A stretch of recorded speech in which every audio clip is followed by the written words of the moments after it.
But we're going to click start recording. We're going to welcome the YouTube audience back. It is CLG FC episode 178.1. It's the off season. We've got 2 games in the under 18s left, by the way. So it's not quite the off season for everybody. But we do have. There was a really close table tennis match, by the way, between the Koreans and the Koreans and the Chinese, not the Japanese. 3-2 to the Koreans. But anyway, um,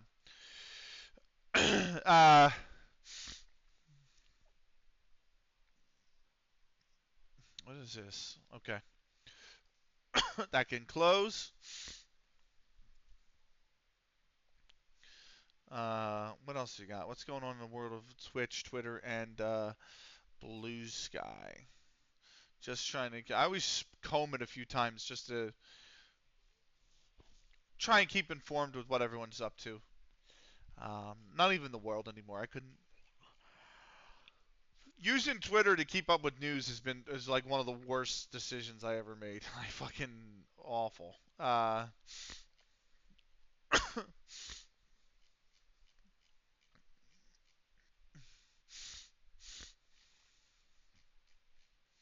And I don't know why, but I just, I do know why, but still. I always get shit on the timeline that I don't care about. Is that Everton? Yeah, Everton beat West Ham, and then the Union lost to Salt Lake. Muhammad did sign the pre-contract deal. He's already scored, by the way, twice, and he just came in from the academy. So, I have no clue who that is. What do we got going on in the Blue Sky?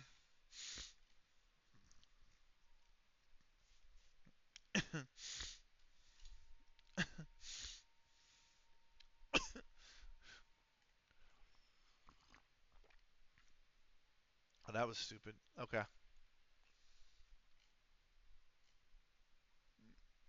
I'm interested in Brazilian Fury's video. He's come out with a video today outlining Mike Piazza, his purchase of Reggiana, and how he drove the club into financial bankruptcy. That's going to be an interesting watch. I do have to say. So I am kind of like looking forward to seeing that or watching that later. So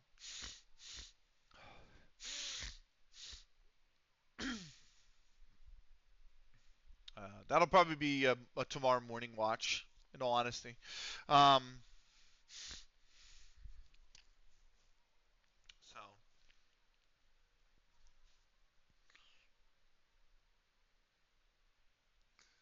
did I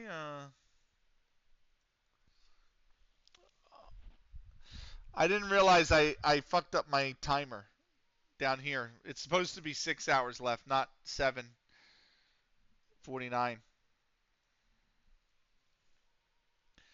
Yeah, I fucked up my timer. I edited it and then forgot to refresh the cache on the stream. Because if I go to BRB, right? See how that says 5:47 and this says 7:49? I fucked up the timer.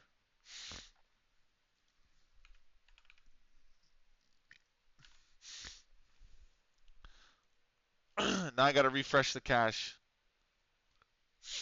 There we go. I'm actually a mess at streaming. Anyway, 60 games unbeaten is the new Counterlogic record. Record high finish. New average attendance, 162, was the new record high in the division. Previously, it was Lancaster Boys Club 2 years prior to 153. Broad set the new clean sheet record, 14 clean sheets.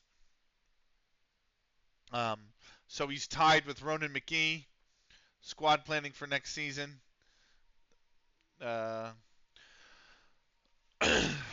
So Alex Hearn is on his way out, bro. He's on an amateur contract too. I'm pretty sure. Like he's not. Um, yeah, he's on an amateur. So Ben Brindley's 33. He's at his peak. Um, we are at 24 for some of these guys. So we're gonna start. We talked about rolling back the years. We will do that. We're gonna start doing that probably next season. Um, I'll start rolling back. Everyone's going back to 17, just because it takes 19 seasons minimum, hypothetically, to get to the top, and they started at 15. It means they'd be 34 when we got there. We do not want them getting to 34 and then announcing retirement, right? So we want to. We're going to roll back the ages so that they continue to develop as well. So Spaps is wanted by Shrewsbury Juniors. Fuck off, Shrewsbury. Seriously. Like, come on, man.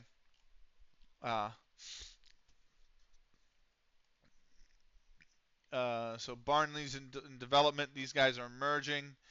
Uh, so I'm gonna make it a note. Fuck. That's all right. I'm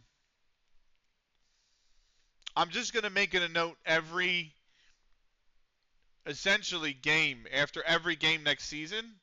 We'll just roll back one player. You know what I mean? So we'll just take the starting 11, and then we complete game one. We roll one person's age back to 17. Complete game two. We roll the next person's age back to 17, et cetera, et cetera, et cetera, et cetera. So that's how I'll probably approach it.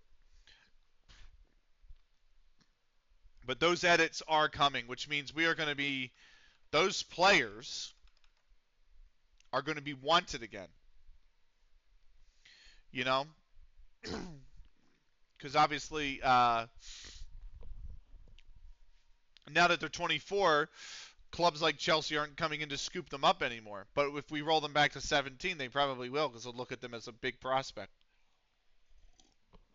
So that's also why we can't roll them back to 16 because 16s have to be on youth contracts, right? They can't be on professional contracts. And we've already signed these players to professional contracts, so we roll them back to 17. Um, the reason we do it when they hit 25 or 24 is because once they hit 26, the development stops. So development is like it's almost like an inverted curve like that, right? So it starts and you can develop really high, and then as you go down, the ability for you to develop it lessens and lessens and lessens as you get closer to 20, 25, 26. So um, uh, the idea is that we'll roll them back to 17, and that should help develop them. So it's not a very serious save. I don't know if anyone's noticed, but it's not recruitment, tactics, shit like this. Like we're not. This isn't this very serious save, guys. Um, the next one we're gonna have it all. Transfers, all that shit that you guys usually do in a football manager save. 100%. That's the next. That's the next save. But this one, not so much. So, uh,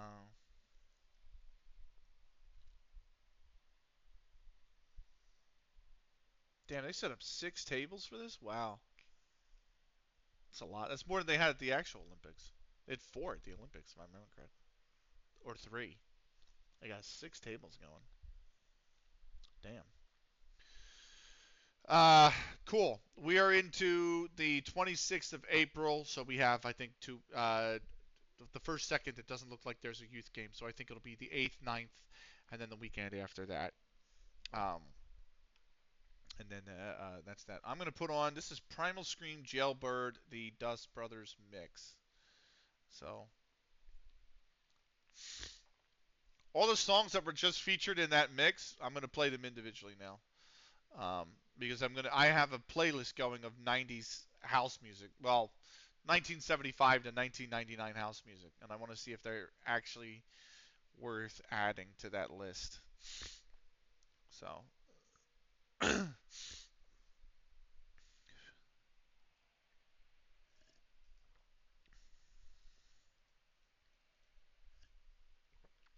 right. Wonder why we're stuck on the 26th of April here. Oh, there we go. Speaking of the devil, 15 units. Finished the season unbeaten. I get hailed by my captain. Norris is named in the overall best 11. Where? As a substitute. Spaps is actually listed as a substitute next to Joe Jones. Uh, the best 11. Sean Warner is currently playing for Andover New Street in the Wessex League Division 1. Let's fucking go, Sean. Uh, he's 27 years old. He made 35 appearances, scored 1 goal and 4 assists as a defender. Averaged a 6.7. He also got to play in the FA Vase, where he put in a 7.7 and scored a goal. Let's go, Sean. Everybody else is still at the club. The only other players are Tyler Harrison, who retired, and Callum Tumsett, who was also retired. Uh, so, is this the timeline thing? Yeah. The new arrivals: Chris Mather, Charlie Wildman. The season's results: great. Moments to remember: the biggest win. Match to remember: 4-2 over Polton. That was the opening game of the season, by the way. Goal of the season was a Coney Coons, which was just fucking fantastic. Finances, yeah. That's actually really good. We upped match day commercial and retail. That's really good, actually. So, 317 pounds of total merchandise sales. This is who lined up mainly. And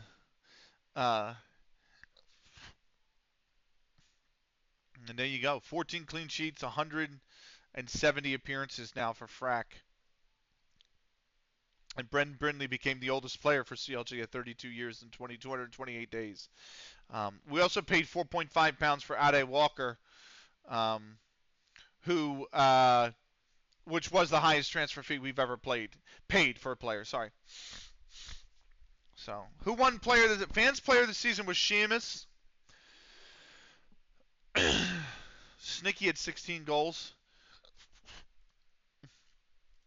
Interesting.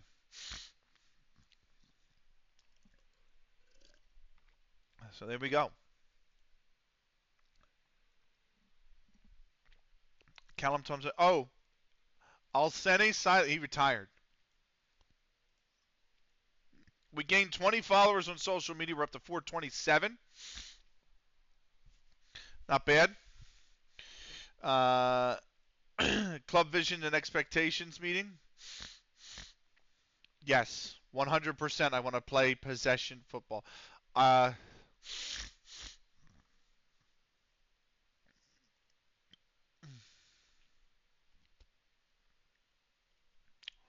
They want me to gain automatic promotion. I can't even. Yes, that's fine. I can't even. I can't edit these, can I? Fuck. Really?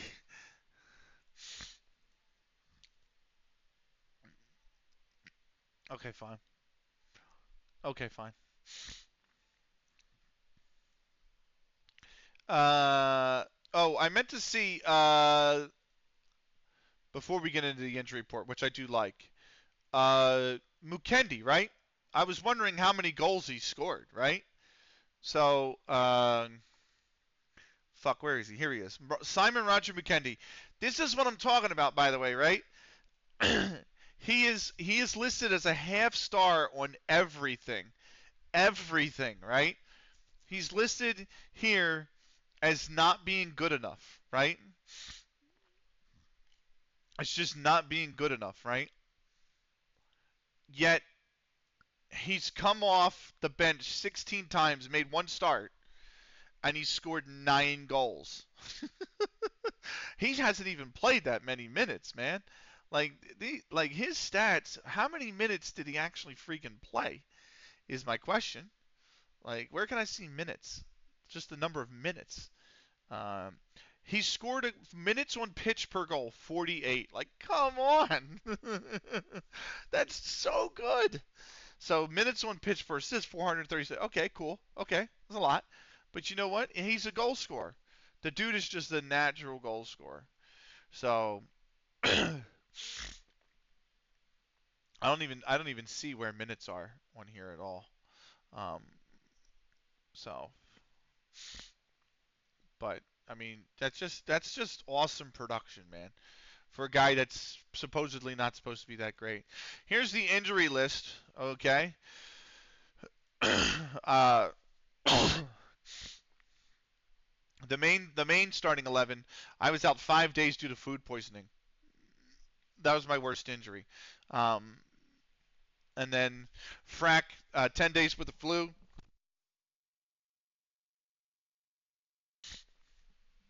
Uh, who else? Like Spaps was out three times, 2 weeks with a pulled hamstring. That's not too bad. Jack kind of the same, 3 weeks for a twisted ankle.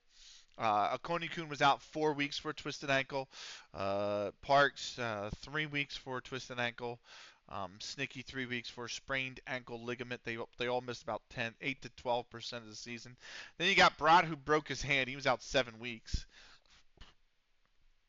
Cookies strained his groin. That was his worst injury. He was out 4 times. And then the big one was our backup goalkeeper Oliver Rollins broke his ankle and was straight out half a year. He missed half the season due to his injury. That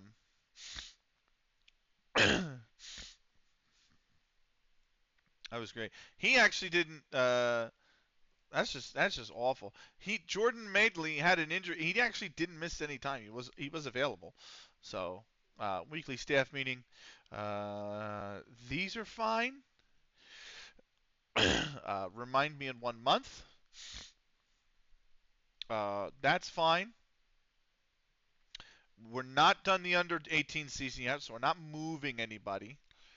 But we are going to let's offer this guy a contract. He wants 1 year. I want the optional contract extension, 150 quid. That's fine. We move on. Um, but anyway,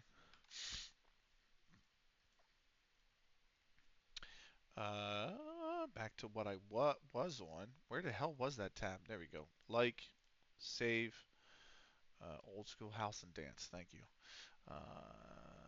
Tin Man 18 Strings I already know about. I don't need to play that song again. I already know that song. I got that song saved.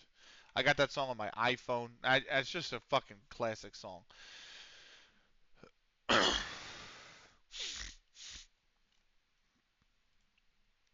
Abigail smells like Teen Spirit. I don't even want to look at. Zero B lockup. Let's go. Original mix. Let's see. What is this? The fuck is this? We feel okay. So what do you want? Oh, improving our youth level. Hell yes. On whether the club should strive to achieve a higher grade in the youth. I think it's a great idea. I think it's a great fucking idea. Uh, I agree, George. Uh, it's going to cost £650,000, and it will begin in 2 months, and it will end October 2032, which has basically wrecked our bank account. Right. Good night, wise man. Catch you later. All right, good shit. Thank you so much for stopping by, brother. I hope to catch your MLS save soon, man, and I hope when I do, you're lifting the MLS Cup, man. But yeah, have a great night, man. Get some good rest. So, uh, is it raining still? It's so light. Like the snow hasn't. I don't want to wake up tomorrow and have to shovel. I'm gonna be like, you know. I really don't want to shovel tomorrow. So, I want to be able to get up and stream. I have it planned right now for 9 a.m. So we'll see. I think I'm going to take 2 hours to just actually wake the fuck up, and then I'll probably get on.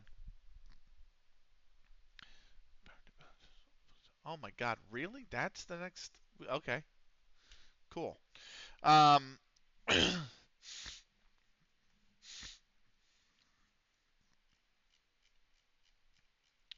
Where's the thing? Going all the way down. What are you, and when is that coming up?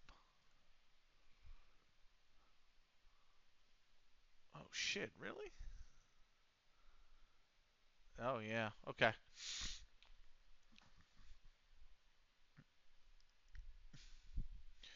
Um, right.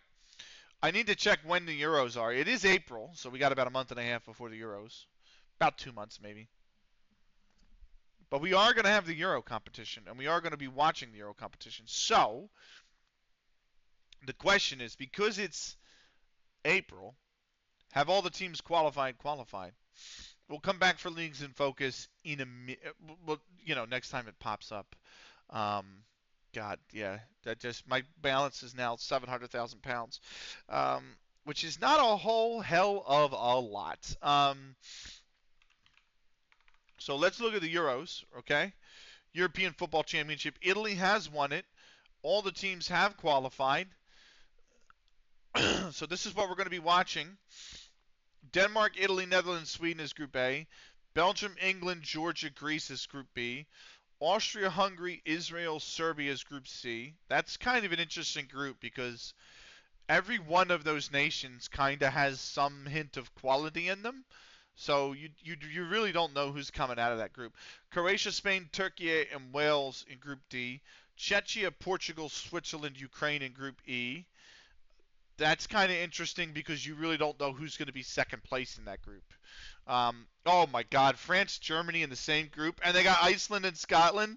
Like fucking Scotland got shafted in this draw, bro. Iceland makes it to the Euros, and what's the reward? France and Germany in the same fucking group. Like that is hands down the group of death right there, without a shadow of a doubt. Um, but then again, this is a fucking nightmare of a group. Italy, the Netherlands, Denmark, and Sweden. That's a fucking tough group. That's a fucking really tough group. So what are we going to do? Opening game is Netherlands-Denmark. What a rivalry to start the Euros. The hosts are Netherlands and Belgium. So we'll pick a game for group for the second day. We'll pick Greece and England for you, Thomas, if you're even on by then. Third day, we'll pick Austria and Israel. Fourth day, let's pick. I kind of want to pick Czechia and Turkey. Actually, it might be Switzerland and Czechia, actually, but let's do Croatia and Turkey. France versus Iceland all the way. Sorry, Scotland. Iceland haven't been in the Euros since we started. Scotland have, so we'll give Iceland a little bit of the shine, right? Denmark, Sweden. That's a. Oh my God, dude! How has Denmark got two derbies? You know what I mean? Like, come on, man. Um, for this one, we'll do Georgia, England, sure. Wales and Croatia. Let's do that, right? Although Czechia, Ukraine actually might be really interesting down there. We'll do Scotland v France for that one. We will do. Oh, Jesus. Tough. Who do we pick? Italy, Denmark. Let's do Italy. Let's do Italy, Denmark. Um, we'll pick. That's actually probably going to be the match to decide the group winner. So we'll do the England game. Um,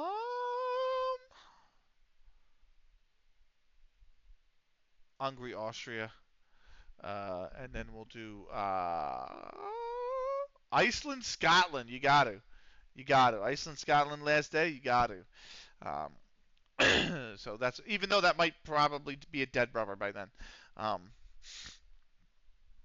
That's what we'll pick. The first match is on the 11th of June, so it's actually not too far away. It's only a month and a half away. So that's not too bad. Anyway, we'll probably start that tonight, and then uh, we'll continue it tomorrow. Obviously on tomorrow's stream. Tomorrow's stream is probably going to be literally the entire thing is going to probably be the Euros. Like you were not supposed to play again. Do I have this added already? I might. I do have this added already. This is it's a good song though. So, well, hold on. I got to refresh that. Hang on. There we go. Um, right. 28th of April. We'll get into the 29th. I should go on holiday, shouldn't I? Until the under 18s fixture, which is like 10 days away. I might do that. I don't think I've gone on holiday yet. Have I gone on holiday?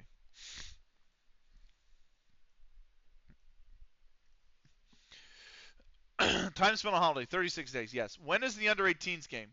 On the 8th. So I'm going to go on holiday until the 7th.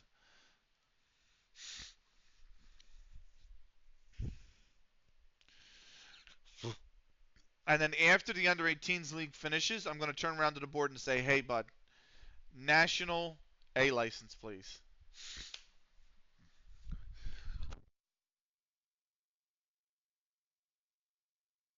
Probably going to deny it and be like, "Well, we're already giving you youth for the level." Like, how many years do I have to be at a club before the board member actually gives before the I shouldn't say the board member. He's the chairperson. Gives you what you want. You know. I mean, my question is, and Thomas, you might, as a football manager player, you might be able to answer this, or anybody else who's actually still here in chat. What division in England do I actually need the national A license by? Not should have it by, not I recommended have it by. When do I actually need the national A license? Is that the Football League? Is that the Vanarama National?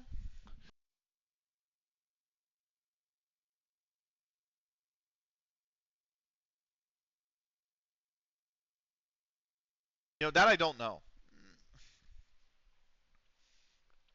Because I'm getting close to the football pyramid, like not the football pyramid, like I'm in the step system now. We're moving up to level 11. So we're in the step system, but like my point is like we're getting close to FA sanctioned competition with the FA Vase and the FA Trophy and shit like that. So it's like starting obviously with the Vase. So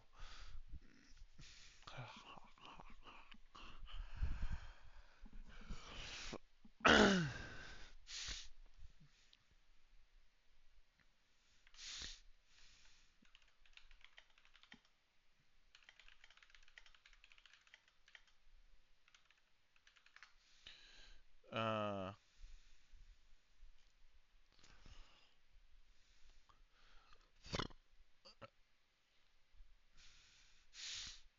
I'm trying to Google it right now. License. If I could spell license, it would be a lot better.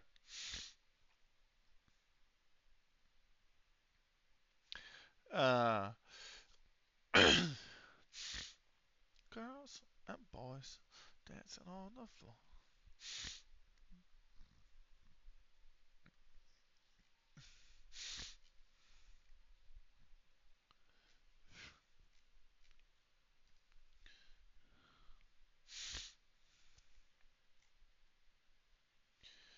They give me work permit. I don't need work permit.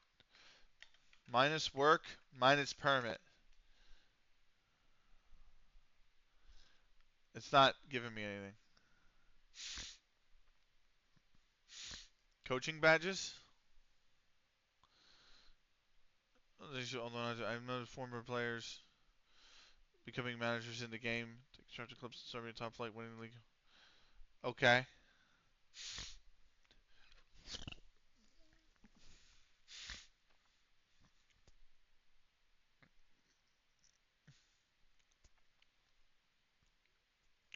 I'm not seeing any info.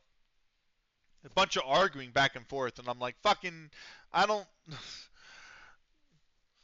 I could look at the rules, but like, what I mean, like the rules of each page, of each league page, which I might do next. So,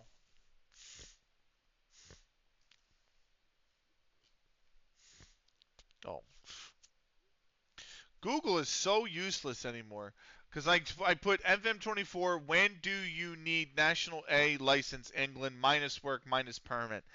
And I get, how to get coaching badges in FM24 mobile. Like, bro, that is not even remotely fucking close. Like, I'm sorry.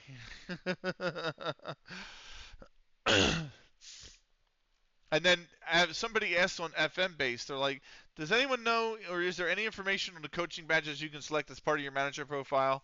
Uh, uh, I don't have a clue what badges are the equivalent in league. E.g., is National B the equivalent of League 2, National C the equivalent of Vanarama National? And the first response is probably worth a Google, mate. Fuck off, you twat. Like, come on. You know what I mean? Like, fuck off. You most useless fucking answer you could have. Ah.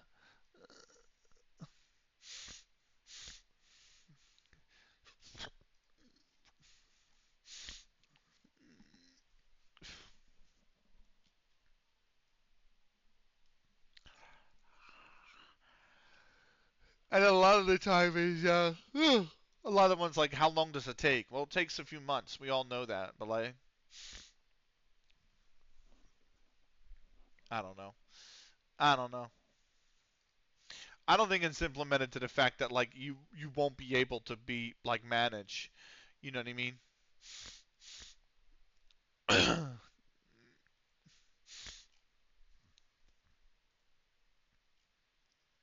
I hate the fact that City won their case against the 115 charges. Like that is, oh my god.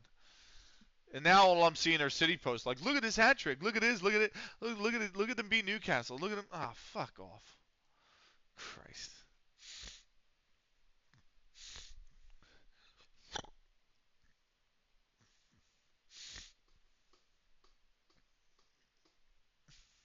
I hate the fact that I'm seeing that everywhere. I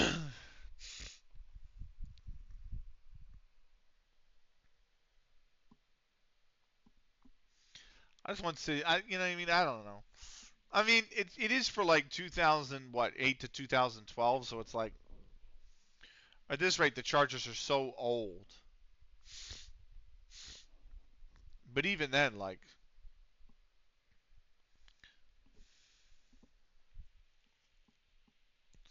I you can't. It's annoying when people tell me that MLS is too complicated, and then they literally follow a league that you could just buy. You could just go in and buy success in. And MLS is like that a little bit. You can buy success in MLS, but it doesn't like. That's not always the case. Like two clubs have bought success in MLS in the last 10 years: Atlanta United and LAFC. They don't. They've each only won once. Like Columbus didn't buy success. They scouted well. They recruited well. They made smart transfers. They built their roster well. And you know what happened? They won twice. Seattle did the same thing and won as well. Um, I don't know why this is brought me here to this screen. 19 days in game time. Fucking hell. Uh, Darkwa turns professional. Important dates in May. Filed to sign a pre-contract deal. The supporters have given me an A minus. Hooray! Ah.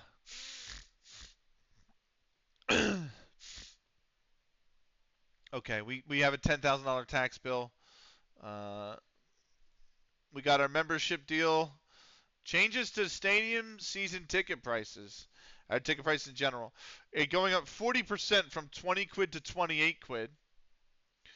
And the average ticket price is going up from 3 quid to 4 quid a game. Um, so new scouting budget 53K. Uh, whoa, whoa, whoa, whoa, whoa, whoa, whoa.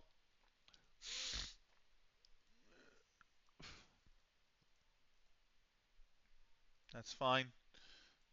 Feliciello turned professional. Nice. So we got our money back with the membership fee. That's nice. It's the 7th. Let's keep going on.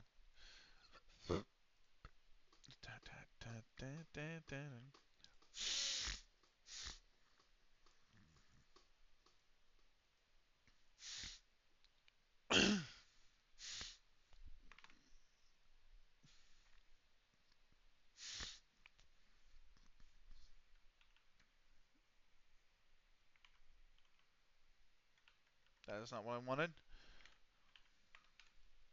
Thank you.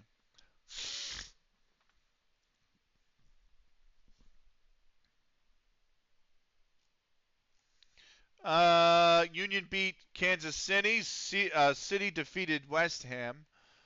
Uh, and then what else? That's basically it. I don't. Yeah, I mean this would be nice and all, but fucking, I didn't even get the staff update. You know how every season they update like, oh, this is the staff we allow this season. This is the staff we're going to allow this season, like that kind of shit. Didn't even get that this time. Or I didn't see it at least come through. You know, just the staffing numbers.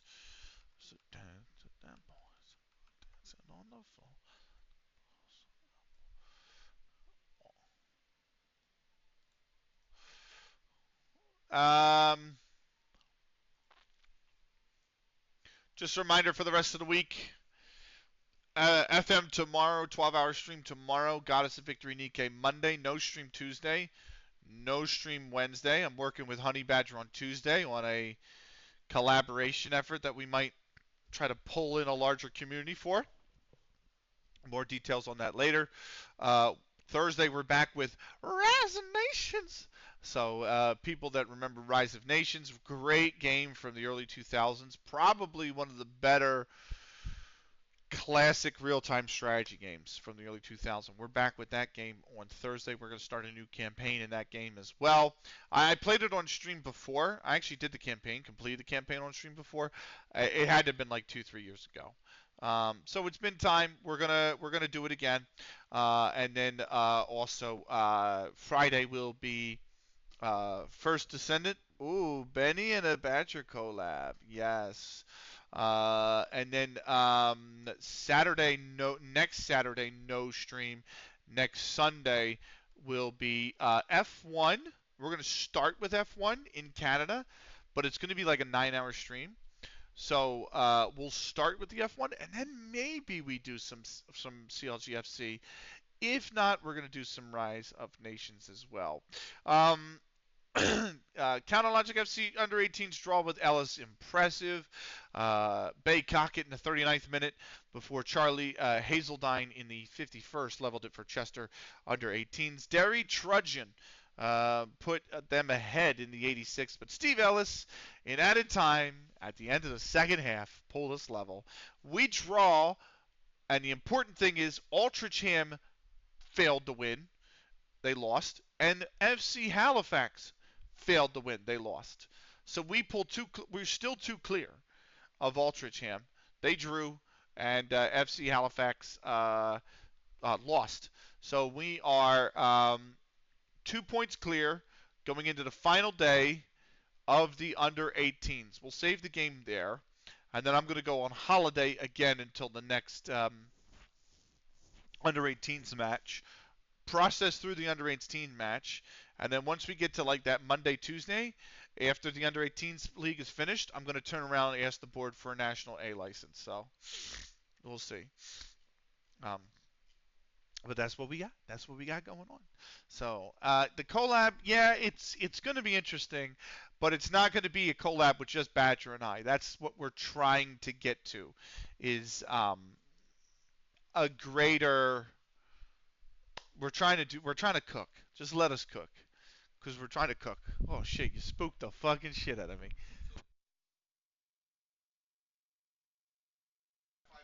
All right. So holy moly, that shit. Ah man. Anyway, that's what happens when you play music too loud in your ears. You become or just stream in general. You become oblivious to the world around you, eh? So I'm gonna play this song and then we're gonna go eat. Uh, since the crock pot is basically done, the timer's got 5 minutes left, so at least that's what he said. So um, we're gonna go eat in a minute.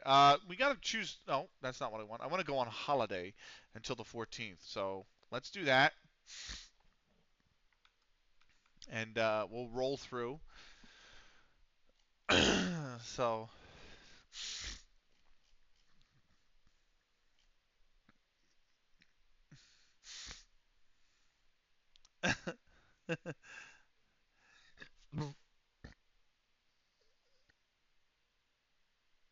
what is this? Oh my god.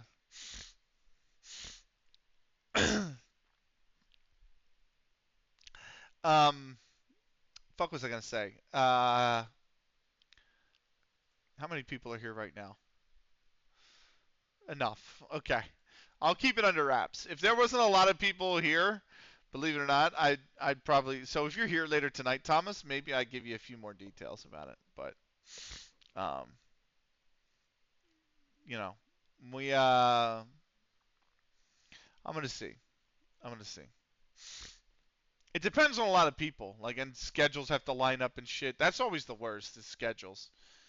And I'm like, guys, just make time. You know what I mean? Like, I always told my girlfriend and whatnot that I said, listen, I said, if you want to do something, you're gonna make time to do it. You know what I mean? Like, it doesn't. It's never, well, I gotta see and and this and that. Like, if you ever want to do something, like, you'll make time to do it. So, um, no. I say that as someone who didn't go to DC today. I'm well aware, but still, uh, I am kind of grateful I didn't spend 4 hours in the car driving. I'll put it that way, and spending all the gas and the money. So I've kind of come to terms with that. That maybe it was a better idea to just stay home and stream instead. Uh, Especially with you guys. You guys have been freaking lovely today. It's been fantastic. So um,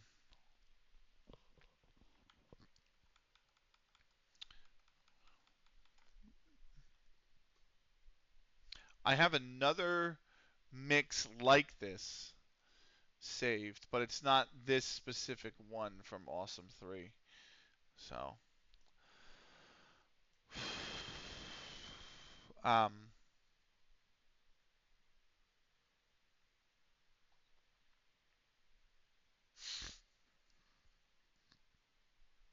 where the hell's the tab? I just lost where I was. We're still on the holiday, but we're getting there. It's the 12th of May. So, under 18s league will finish this weekend. Following weekend will probably be the this actually is probably the final weekend of the Prem as well right here, because the weekend of the 22nd I would imagine would be the FA Cup final, and then the weekend of the 29th would be the Champions League final, and then two to 3 weeks after that, 2 weeks after that, really. Um,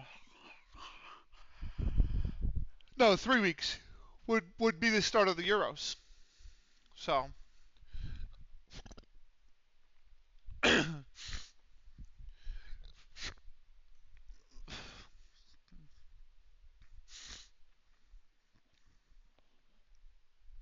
when we do pause for food, it's going to be a little while. It's going to be like a 15, 20-minute break. So just FYI to everybody, it's going to be a little bit of an extended break. So just fair warning. Uh, go. Cookies adapts game. Good. I do not believe the contract offer should be extended to any of the used candidates still waiting decision on the futures until the trial cut. That's fine. That's fine. Not any groundbreaking news there, right? So, but it is nice that the board is going to actually up our youth level, which means we're going to go up to level 3. Our youth level is going to go from 4 to 3, which is nice, really nice. So, for a club that's going to be in level 11, that's impressive. So, um, I would like my national A though. Like, please don't deny me. You know, I want to get into the FA Vaz and at least be working on a national A by the time I'm at the FA Vaz, right? So.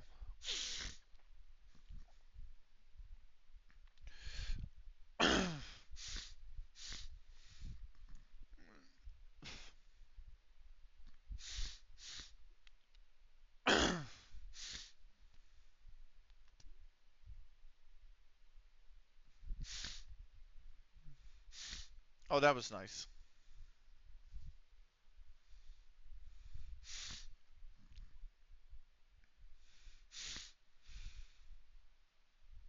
That was nice. Marine under 18s. Oh God. Uh, always a tricky fixture. So we'll see if we can beat them. We just need really a draw. A draw is enough to win the under 18s league for a 5th time.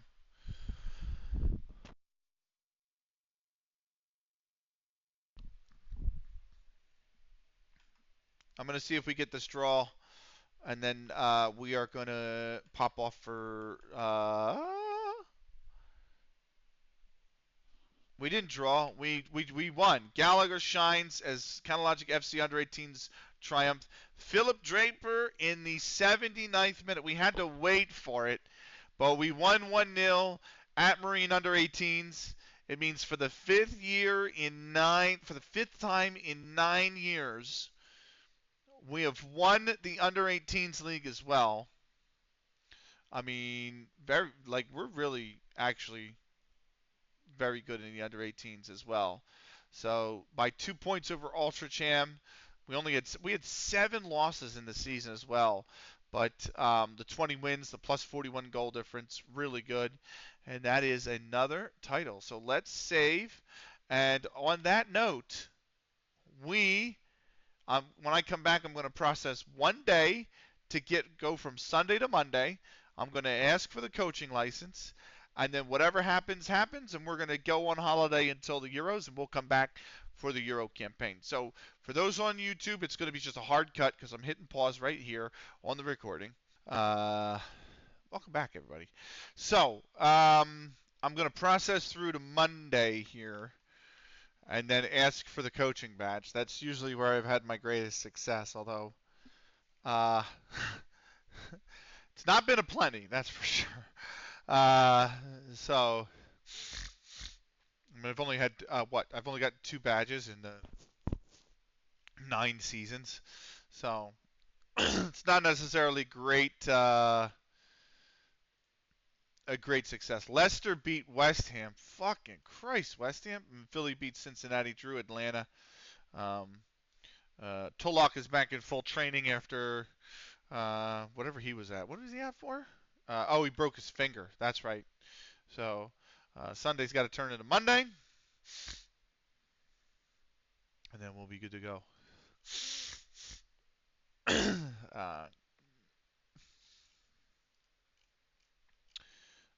First things first. There's this. Mute. Go here. Mute. You're going to slot in right there. And then, where are you? There you are.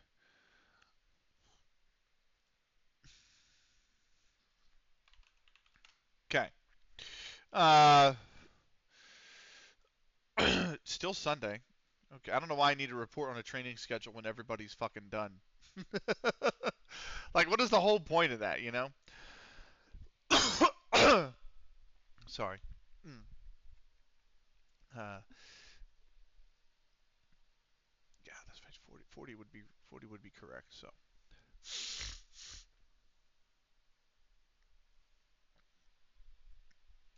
all right.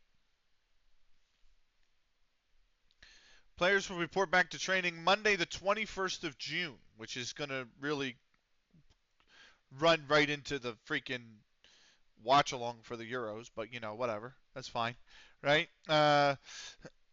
These movements is fine. This training is fine. I will ask you to remind me in a month for Mukendi. That's fine. We can stop with that. Oh hell yeah, these guys have good potential.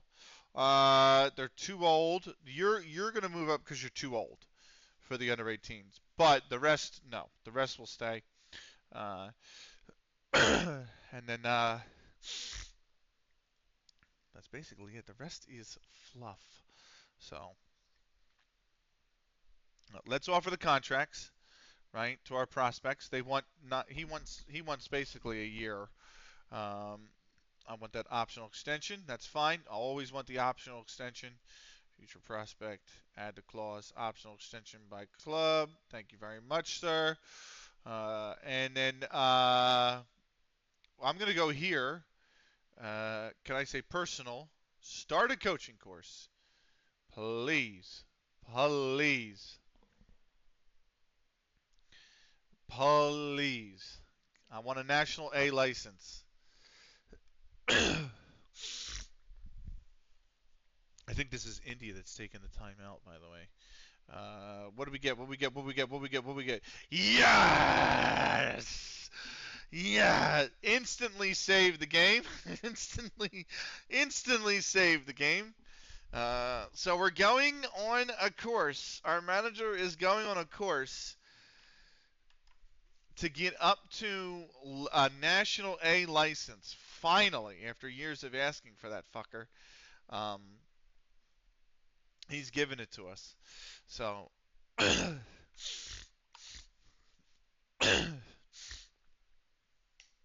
good fucking lord. This is Key Motion Automatic Love, the Red Jerry Goes Huge mix. Uh,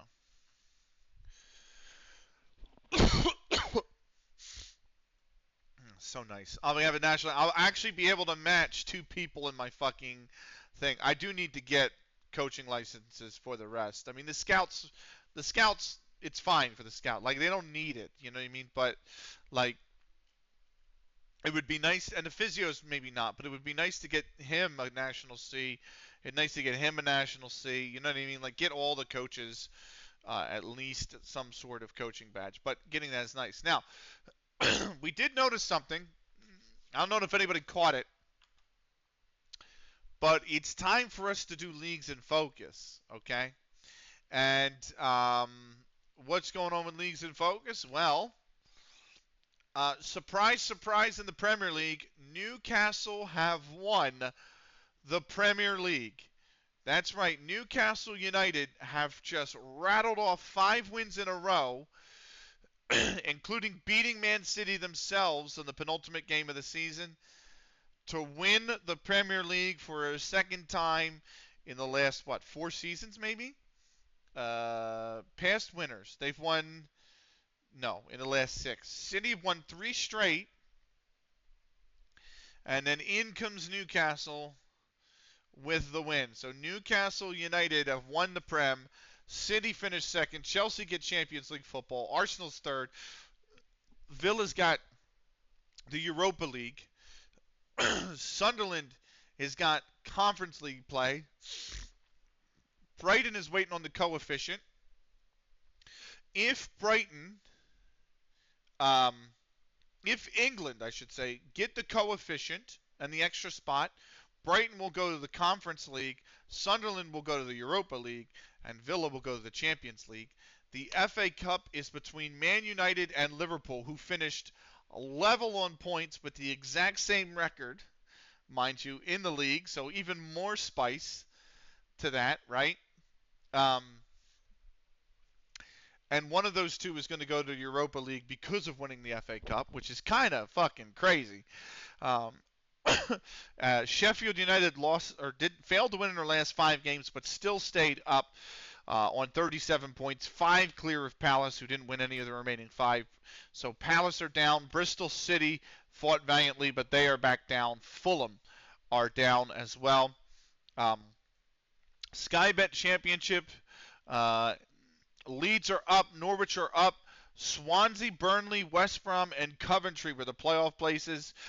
More on the playoffs in a minute. At the bottom of the table, Middlesbrough lost 4 of their last 5, but survived by a point because Huddersfield drew Bolton on the last day of the season, by the way. Bolton in 20th. Huddersfield couldn't beat them.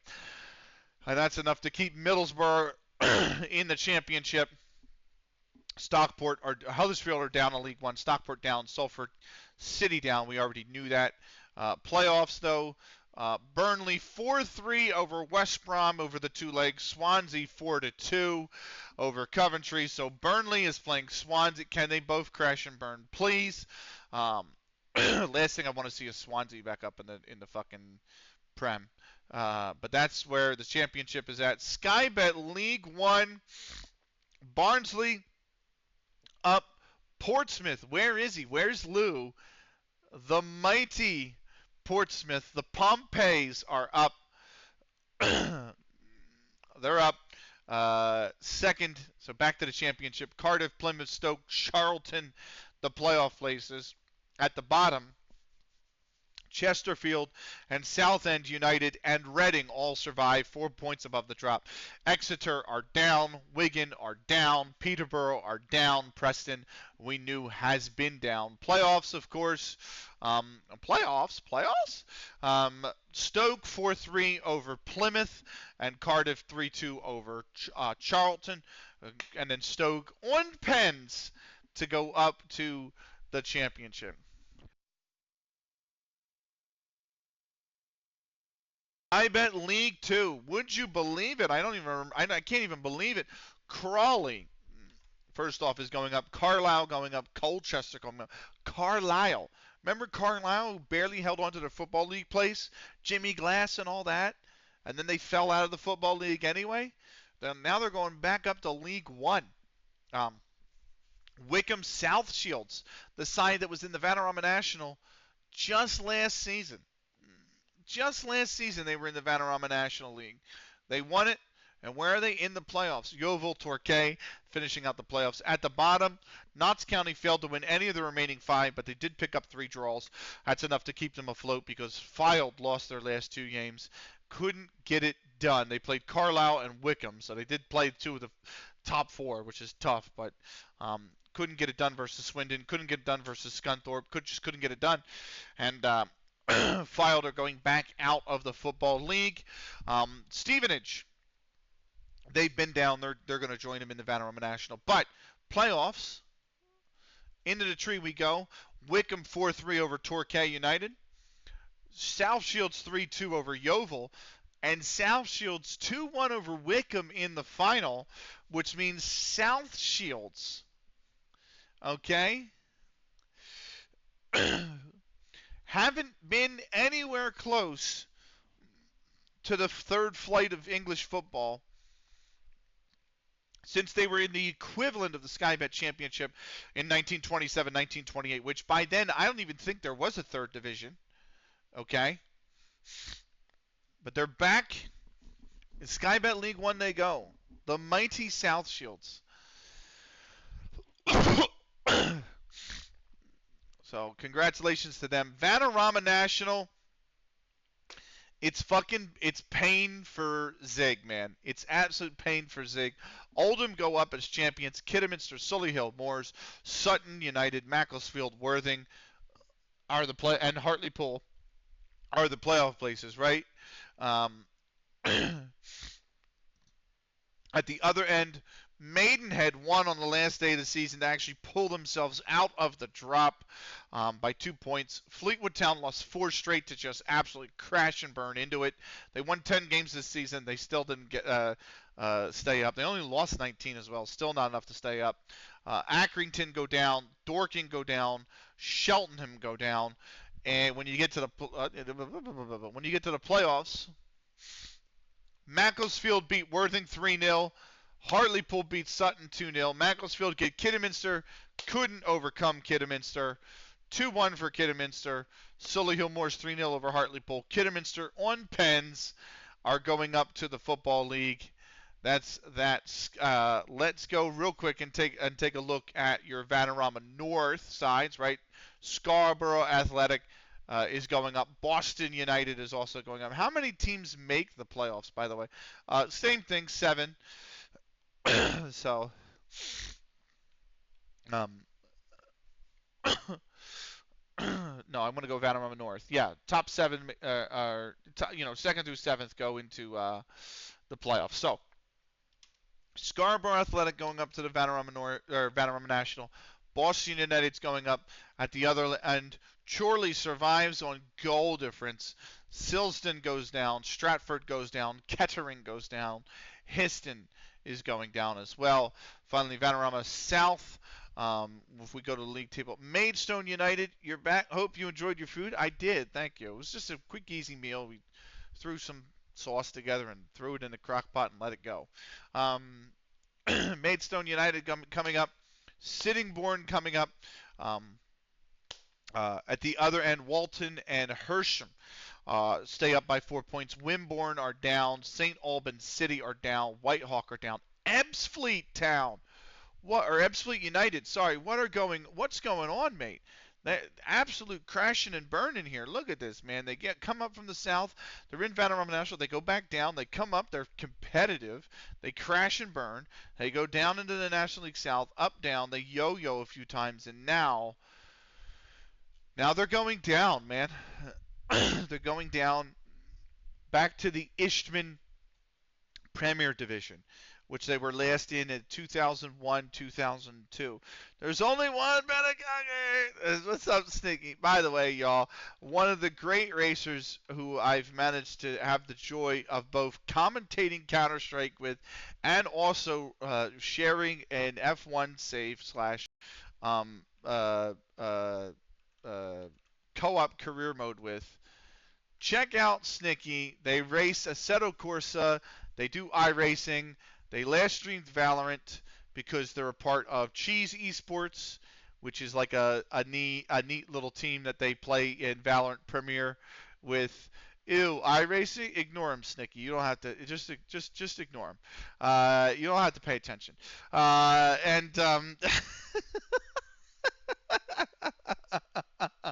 I love you, Biba. But anyway, the streams whoa, toxic motherfuckers.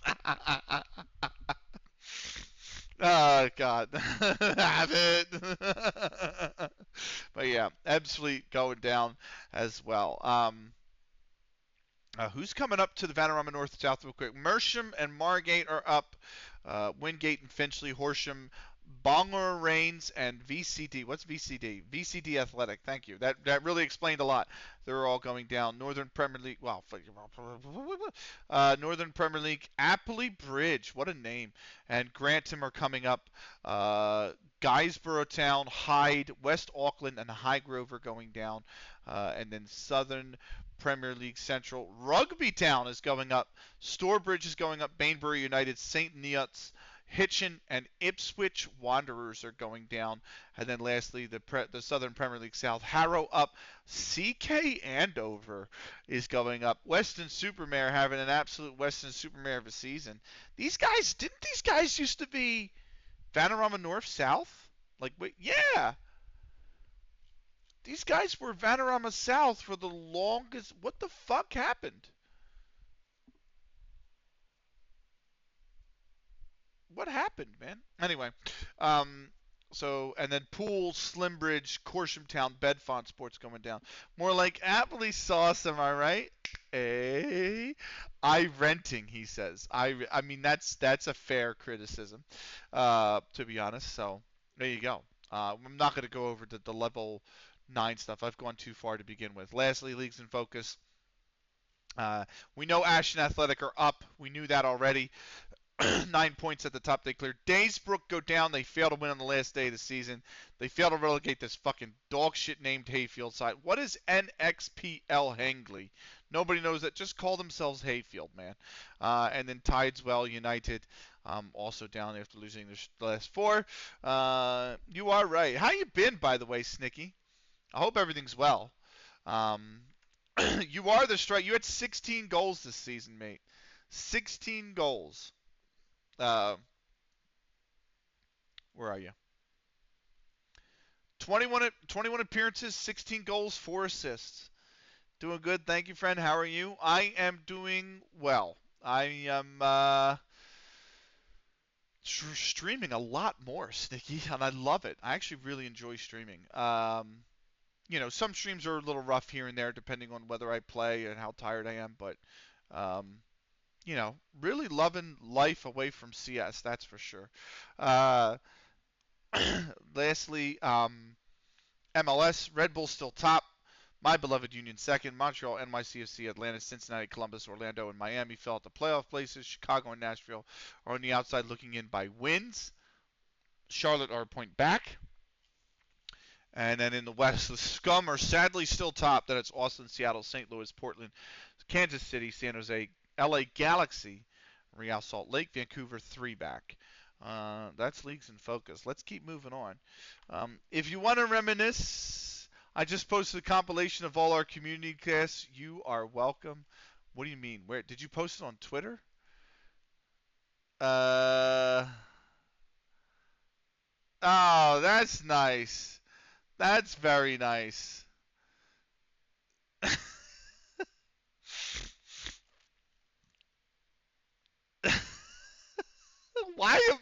Why is that the intro though, Sticky? What the fuck?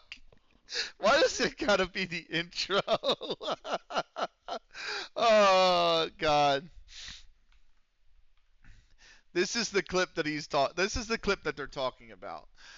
By the way, that's the one. So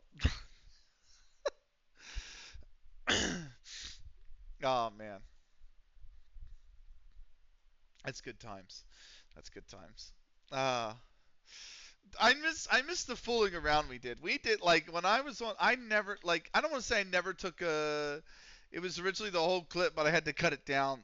Twitter video limit is 2 minute 20. Oh, I guess you have to have premium to have more, right? It's kind of bullshit anyway. But fuck paying for that anymore. So I meant to keep playing the music. I need to queue up the next song.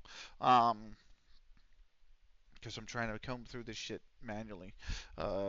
Inner City Alleluia Live. Okay, we'll see if that's a good one. I like the fact that we used to play around. You know what I mean? Like joke around quite a lot. We didn't really take a lot of stuff. You know, not too seriously, but we weren't afraid to have fun. I guess is the way to say it. West Ham beat Brighton on the final day of the season. They're going to upgrade their youth and training facilities. $12 million. Jesus Christ. Um, so like just all the stuff we did, like the when we had apples, you, me, and Pib on a one broadcast, like bro, that was off the chain, man. Uh, and then doing the glasses thing and just like that was always a lot of fun. Always that kind of stuff. So I can't remember who it was. Maybe it might have been Kern and I, or it might have been Icy and I. But there was one where people were like, why? Somebody in chat said like, why does he keep saying headshot? Like it's not a headshot. You don't have to call it that. So then, like me and Kern or whoever I was commentating with, I can't remember so long ago, started coming up with alternative names. It might have been you actually. So we would be like instead of like, oh, and she lands the headshot, we'd be like, and she puts one through the frontal lobe, and like we would just fucking come up with as much as we could. And eventually they caught on, and they were like, okay, fair play. like It was not me, but that's a banger. Yeah, we were we, every round we started coming up with something different, and it just got so at it. And then what happened is, I think like Viv was in the chat, Vivid Dark, obviously, and like the dome is good, yeah. And then like chat started to suggest what we could say to shoehorn in for the next round, and this guy was just getting more and more pissed. Oh, it was fucking hilarious. It was absolutely hilarious. So, um, oh, the nights we had, man, some of them were hysterical. I got it. My manager has an interview with Fleetwood Town. So the board are very impressed with your fantastic performance at CounterLogic FC, which is why we identified you as one of your top. Fleetwood Town are a Vanarama national side. So this is I think the first interview. It might be the second, but this is one of the first interviews that we've ever gotten just from being just from the save, and we're now at the end of season 9, the 10 season in. So obviously we're going to decline the interview because we're here for the long run. So and obviously that's not the point of the save, right? So but still, I'm impressed that we finally got uh, the like an interview request. They're 21st in Vanarama National, which is relegation. Yeah, they got relegated. They're going down.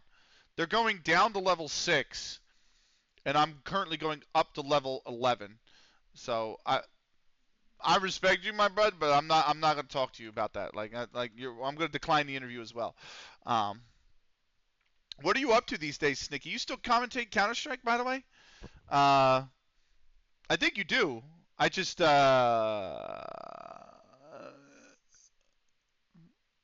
yeah, we're not going to offer him a contract. Uh, so um, he's going to be a free agent. Yeah, he's marked for a free agent. So Jackson trials and then are you still racing in oh God, what was the series you were in with were you in a series with Twinkle, a racing series? You were on a team. You had a Chief Sports car, but then also you had other people in it. Like you've been racing a lot, I think. We don't do that anymore. No, that's a shame.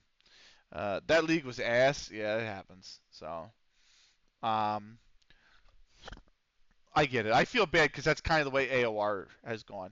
And Apex Online Racing, which I used to be a part of way back in its infancy, AOR was fucking amazing.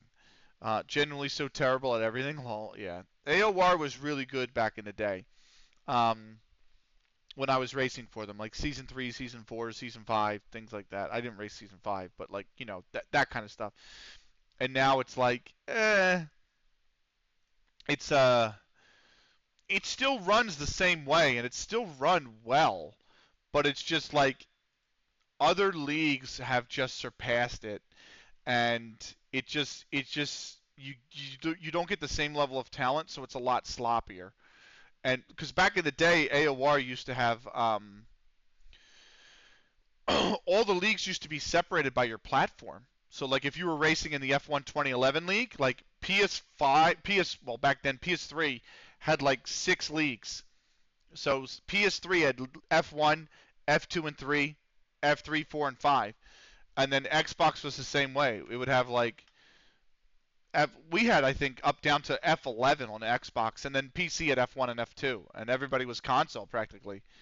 So and that was great because it was literally like a pyramid system. F2 and 3 ran parallel, and they promoted the champion drivers, and then the bottom 2 from F1 would drop down and go into F2 and F3 the next season. And your assists that you were allowed to use varied based on the tier that you were in. So if you were in F1, you weren't allowed anything. And if you were in F2, you were allowed the racing line under brake only. And you were allowed manual with suggested gear. And then as you jump down to F4, 5, 6, and 7, you were allowed traction control on medium, but you weren't allowed anti-lock brakes. and you weren't allowed the full racing line. So it was kind of neat because you know you would have to really challenge yourself. Snaky still uncomfortable with overhead kicks. The scholars are announced. Jackson trial finishes. We did not sign him. So you're doing the 12 hours of Bathurst next weekend. Are you doing that on iRacing or ACC? Um, is ACC like even a thing now that they're coming out with a new Assetto Corsa? iRacing, cool. Like, isn't there a new Assetto Corsa coming out? Assetto Corsa Evo, right? It's out, isn't it? No, it's early access. Okay, okay.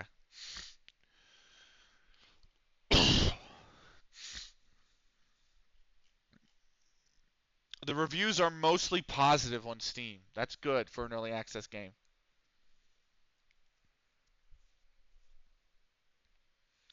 Well, now applies to this one. Physics are alright.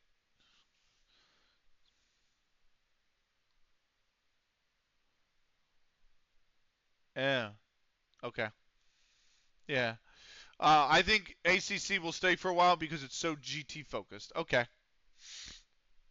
So that kind of makes sense. I just didn't know if Evo was going to be everything. Like I thought Evo, I really never didn't know what anything Evo was going to be, but I would like them to release a game that's GT3 and then like IndyCar and F1, like everything's in there and it's not iRacing. So AC Evo is going to be brilliant once they get it going. Okay, cool. Yeah. If you can give me the feel of I don't know. I don't mind iRacing. It's just fucking expensive. Like buying all the tracks is expensive. Buying all the cars is expensive. Buying all the yeah, like it's just expensive. So, I mean, if they wanted to do the tracks and the tracks were like, I mean, that's on top of a subscription service too. Like, if they wanted to do the tracks and the tracks are like $4 or $5, I wouldn't mind. But like some of them I thought were like 10 to 20 bucks. So apart from the fact that John Henry owns it, it sucks. John Henry is in like the Liverpool owner.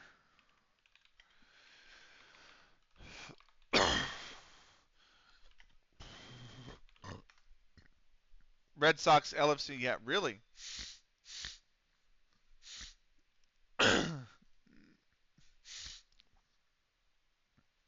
Tracks are always 14.95 and cars are always 11.90. That's fucking disgusting. I'm sorry. I know it is an amazing experience. Don't get me wrong. It is the best sim racing experience. I've watched NASCAR leagues on it. I've watched IndyCar leagues on it. I've watched everything on it. Endurance racing on it. To me, the client always looks so much better in ACC. And when I did the GT3 races in ACC, when I commentated them, I'm like, I understand it's a mess to get to work with the spectating camera. The spectating camera in ACC and the spectator controls are atrocious, the vanilla ones. But the UI looks a lot better. It's a lot easier to follow. Yeah, the UI in iRacing is awful, to say the least. But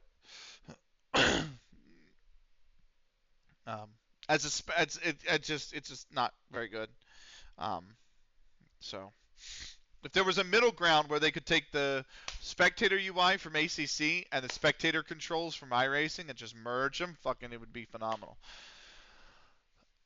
Alex Hearn has decided to retire. He's going to retire literally in 4 days, which is fine by me. Um, what we're going to do now is we're going to go and fast forward to the 10th of actually let's do it to the 10th. Fuck it. We are going to do the 10th and we're going to watch the Euros. So we're going to click over to the autosave and we're going to anyhow going to go eat yellow snow and go to bed. Why you got to say that? Enjoy the rest of your stream, man. Viva, love and appreciate you, brother. Thank you for stopping by and I'll talk to you soon, man. Appreciate you, man. Thank you. So um what else we got here going on? So we're gonna go on holiday. I don't like to go on holiday, but we're gonna go on holiday anyway, just because processing takes so long. And then actually, once we get past the Euros, um, all those leagues below us come off the save file. So I'm like, and then we should be cooking after that. I'm excited for that. Um, but yeah, uh, that was "You Make Me Feel Good" by J.K. Literally J.K. The Hyper Go-Go mix. That was good. I'm definitely adding that to the thing. The Foot Club Driftwood Hoof mix coming up next. So good old classic 90s. You gotta love it. There's a house mix as well. Ooh, interesting. Anyway, um, I do think I'm actually curious. I kind of hope we don't get there tonight. I hope it's tomorrow night's stream, but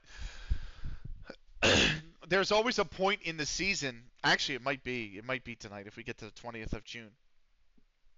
But there's a point in every preseason where it changes all the leagues over, and I think that that's still going to be an absolute nightmare and a half when we do that, right? But um, when we do change over, but last time it took 25 minutes to do. Uh, but once we get through that growing pain, it should start to get better and better and better, especially if we keep going up, because I can keep knocking the leagues off. So I'm interested to see where we're going to stall out. That's for sure. Because I have a feeling we're not going to just go all the way up 19 times. At some point, the train's going to run out of steam. So last season, I thought it was going to be that because we couldn't keep a clean sheet, even though we were winning games. I thought this might finally be it. And then we put it together. And this season, we've had an absolute stormer. So uh, I don't know. I genuinely don't know. Um, so, but we're getting our youth category upgraded to level 3. So, which will be nice. And I'm getting a national A license. So, or my manager's getting a national A license. So, that'll be nice. Netherlands and Denmark is the opening match of the Euros. That's the opening, and it's the only game that day. So we're gonna watch it, and we're following. I think I selected all 3 England group stage games. I don't know why. They're the most frustrating team to watch, but you know, it is what it is. So it's one of those ones where like they're playing Georgia, so you want to see it, and then they're playing like Iceland, so not Iceland, but you know what I mean. Um,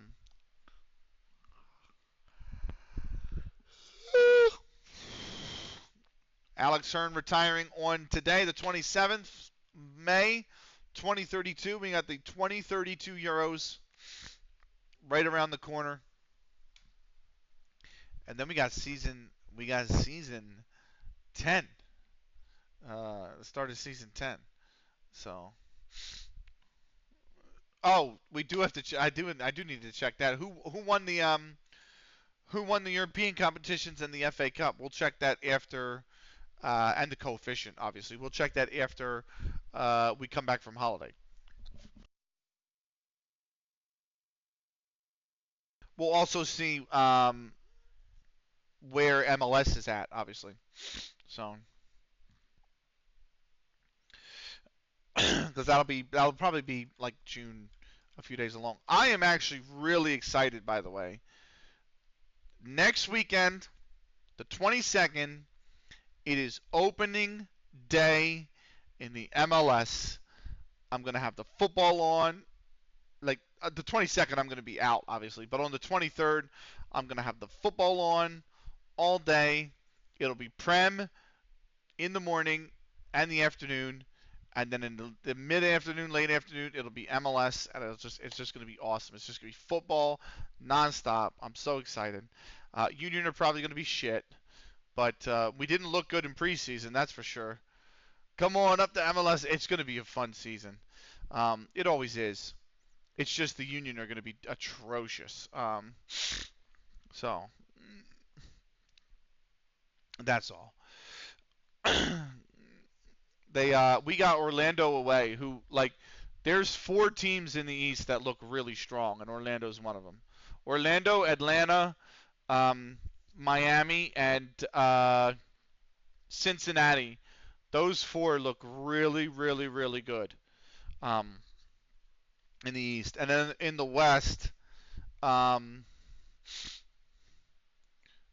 LA Galaxy looks good. Um, Not a lot of other teams have made some big market moves. Like LAFC have signed a few, but I don't think they'll be competitive, but not like threatening for a title probably. And um, LA Galaxy still have Ricky Puig, and they have Marco Reus. So at least I think his first name's Marco. But yeah, they have Reus and Puig still. So um, they're gonna still be pretty strong. So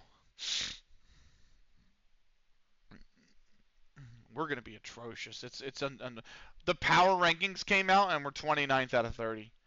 Like the only team that's below us is San Diego, and that's because it's literally their first ever get a season in MLS. Like, so nobody knows where to put them, so they're last. And I'm just like, fuck, really? Like, that's what teams think. That's what we're thought of. And the way we're looking like we're going to be managed, I tend to agree. I think we're going to be. I think it's going to be pretty poor. I'm still going to take 20 trips a year down to the stadium, though. Um, you know, freaking love going to the games. It's the whole event, right? Of the really below the road. We're rated 29th out of 30th, and 30th is San Diego, who hasn't ever played an MLS game. Uh, I think the big reason why, if you look at it for the Union, they still have no. We lost Jack McGlynn at I'm sorry, we lost Jack Elliott at center back, right? The replacement that we have is a guy on loan. Um, on loan from Newell Old Boys, right? And then we signed him. We did sign a Serbian midfielder for $650,000 from Subotica. Um, so okay, fine, right? But and we're expected to spend $3 million on this Uruguayan striker, which is great. But we have absolutely no depth at defense, like none. We have the guy on loan. We have I still think maybe Damian Lowe, and then we have Glesnes as the three center backs, and that's it. Left back we have we can play Nathan Harriel out of position sometimes there. It's not really comfortable for him, but we have Nathan Harriel and we have Kai Wagner. And then at right back we have Nathan Harriel and Olivier Mbaizo, and that's it. That's the entire defense. So we have about 5 or 6 guys for the whole back four. And I'm like, that's not that deep at all. Like at all. So I think we're gonna get torn the fuck apart. I think we'll score a lot more if we sign this Uruguayan guy, but we look really weak in defense right now. And then the other thing is, we sold Leon Flock, our defensive midfielder, who was very defensive. We sent him to Poland. He's off in Poland. He fucking leaves us, and where does he go? He goes to Poland and starts in a Champions League win for the Polish side he's at. And I'm like, what the fuck, man? And then we sold Jack McGlynn, who's like our 19-year-old prodigy at left wing / midfield, center midfield. We just sold him for $2.1 million to Houston. We got a lot of good money for him, and we got a 50% sell-on clause as well, which is fucking ridiculous. But it's like, dude, he's not playing for us, so we're gonna be midfield is a little weak, and defense is really weak. So That's Union are gonna get torn the fuck apart. So I mean, they didn't have another option at right midfield, so they re-signed Bedoya, and he's like 37, 38. And I'm like, I love him. He works really hard. But how many minutes are you going to get out of the engine room in midfield like that if it's 37, 38? You know what I mean? Like uh, Alejandro Bedoya, yeah. We signed Bedoya for we re-signed him for another season. So he's like 37 or 38. I love him. He's great. He's phenomenal, and he's a phenomenal captain. He's an unbelievable leadership voice. But it's like, how often can you actually play him? Because the pace has left him. That's the thing. The pace has really left him. So, like, he's still playing. Bro, don't do that to me, Thomas. What the fuck, man? So,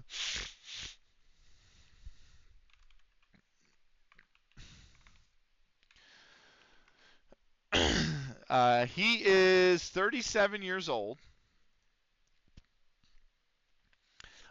He will turn 38 right at the beginning of the season. He joined us in 2016. So, yeah.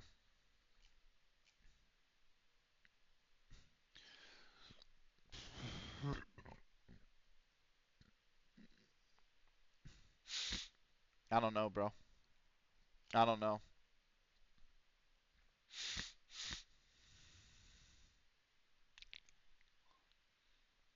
He's a great player, but like his pace is his not.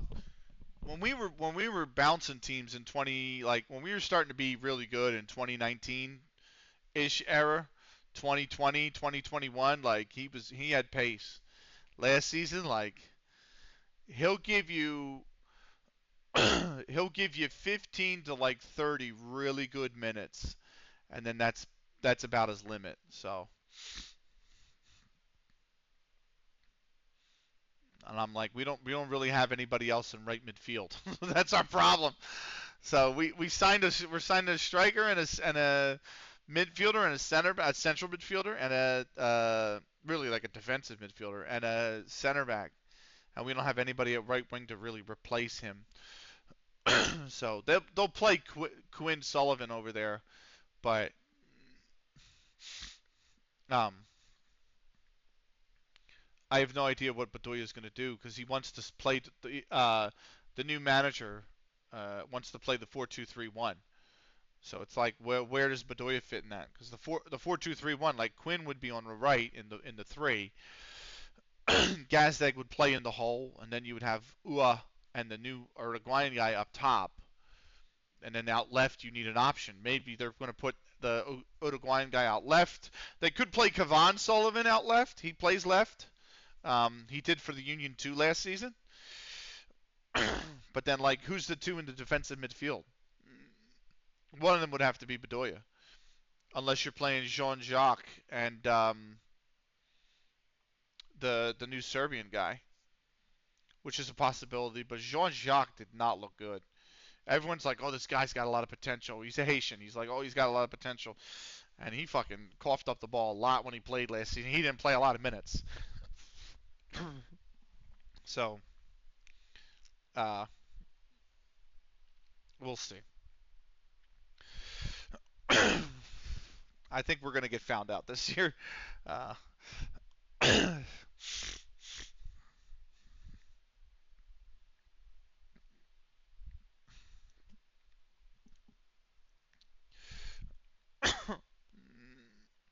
we're almost back from vacation.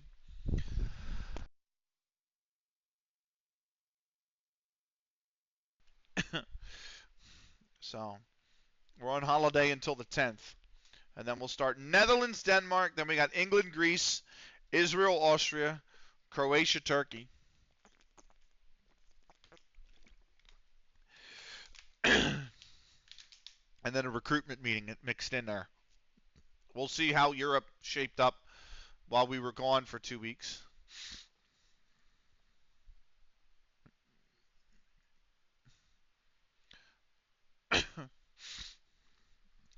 So, nice.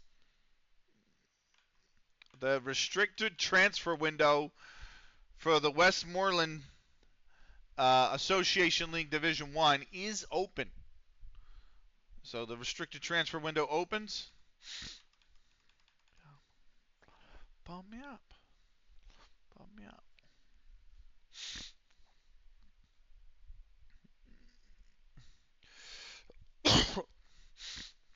One day till we're back from vacation, and then the Euros begin.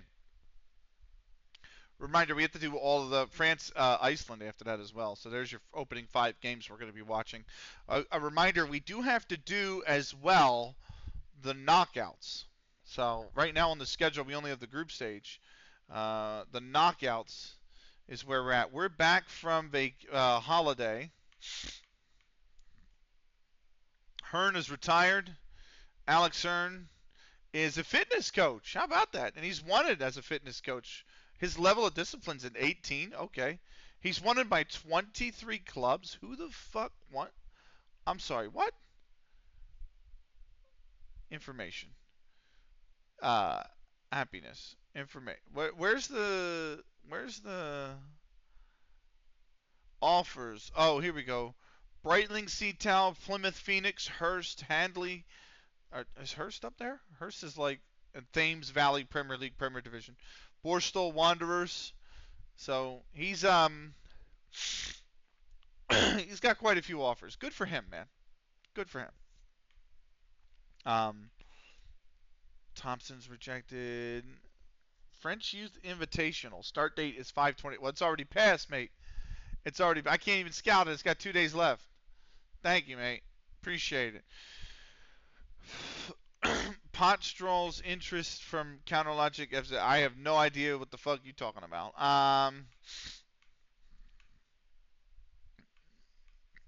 Keen to sign Moosdale, but make an offer then. Wellington an offer for Thompson. That's a watch list thing.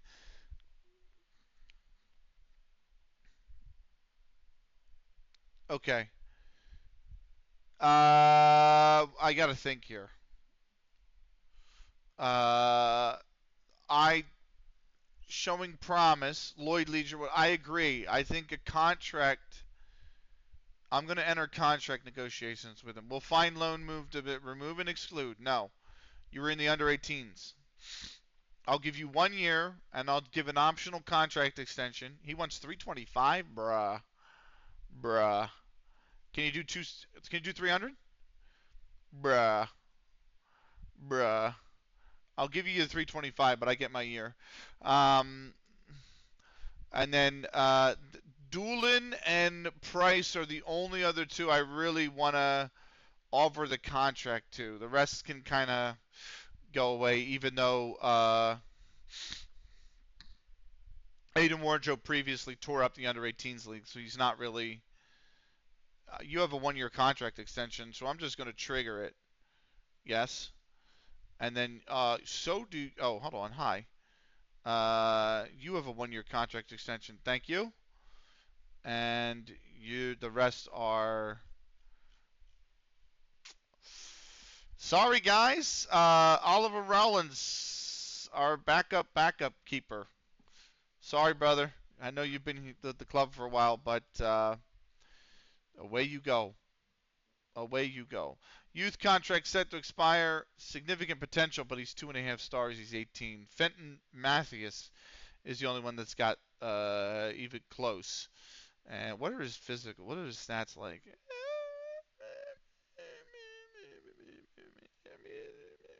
We can give him a year. So I'm not yet. No. But if you want to get paid, I'll pay you. That's the big thing. You're going to get paid.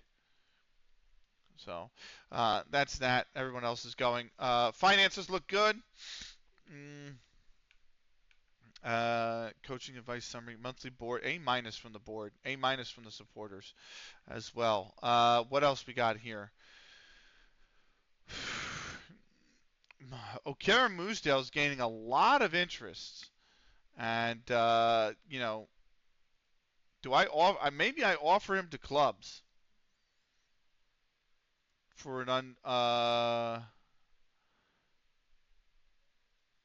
I mean, I'll offer him via the transfer room. That's fine. You guys really want him? Fucking hell. I'm now capable of shooting from long range. There you go. That's good. Mengi's turned professional. Novato's eligible. Jorge, Jordy, it might be Hordy, but I don't know, mate. 16 teamwork, 12 flair, 10 balance. Like, oh, that's great, but like, man, technique 12, but you're fucking finishing. Um, and you're 17, which means you can play in the under 18s for 1 year. So I'm not even going to offer the contract this time. You're going to just, oh, fuck, he wanted 2 years. What? I forgot to make it 1 year. It's fine. 2 years is fine. He doesn't have an extension. It's fine. If he wants it, he wants it. If he doesn't, he doesn't. Um, so let's see. That's everything. Let's let's look at Europe super quick, right? And obviously the FA Cup. So now I have to go all the way towards the bottom here for the FA Cup, right? So the Emirates FA Cup. Liverpool won the FA Cup over Man United. They beat them 2-0 in the final at Wembley. Liverpool are going to the Europa League. So congratulations. If I go to your leagues and focus, that they are. Bournemouth are also going to the Europa League. More information on why in a moment. But look at that, guys.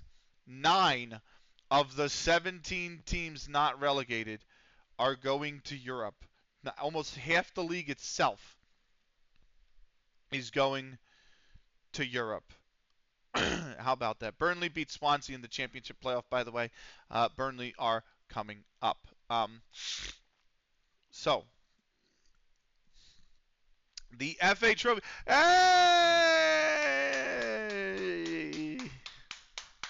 Zig has taken Macclesfield to the FA Trophy.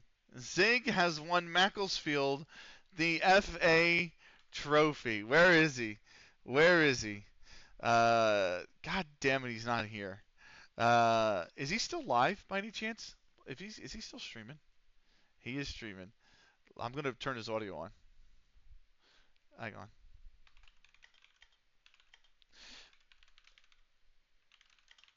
on. There we go. Let's go. He's streaming. Yes, I'm popping in and giving him the Mac coin. There we go. 5-2 over Tamworth. There we go. Congratulations, Zig. You've got Macclesfield the FA Trophy. If you hear the audio, it's his stream coming through. I'm trying to wait to see. There, he's just said. There you go. So, yeah. So, up the Macca. Up the Macca. I guess it's just up the Mac, but whatever. Either way. Big congrats to Zig for the FA Trophy win. That's big, man. That's big. And Earlham Steel Rangers. Remember we were having trouble beating the reserve side, and the reserve side were getting promoted with us like 2-3 straight seasons. Well, the main side, Earlham Steel Rangers, from the Northwest Counties League Premier Division, who, by the way, they did the double. They won the league to get promoted to level 8 next season, and they've won the FA Vase. So there you have it. Earlham Steel Rangers, FA Vase. Barlick Wanderers are the runner-up. Hattersley is the third place side. Playoff winners, Tarleton Corinthians. So there you go. Oh, no, that's Northwest County. Sorry. The FA Vase past winners.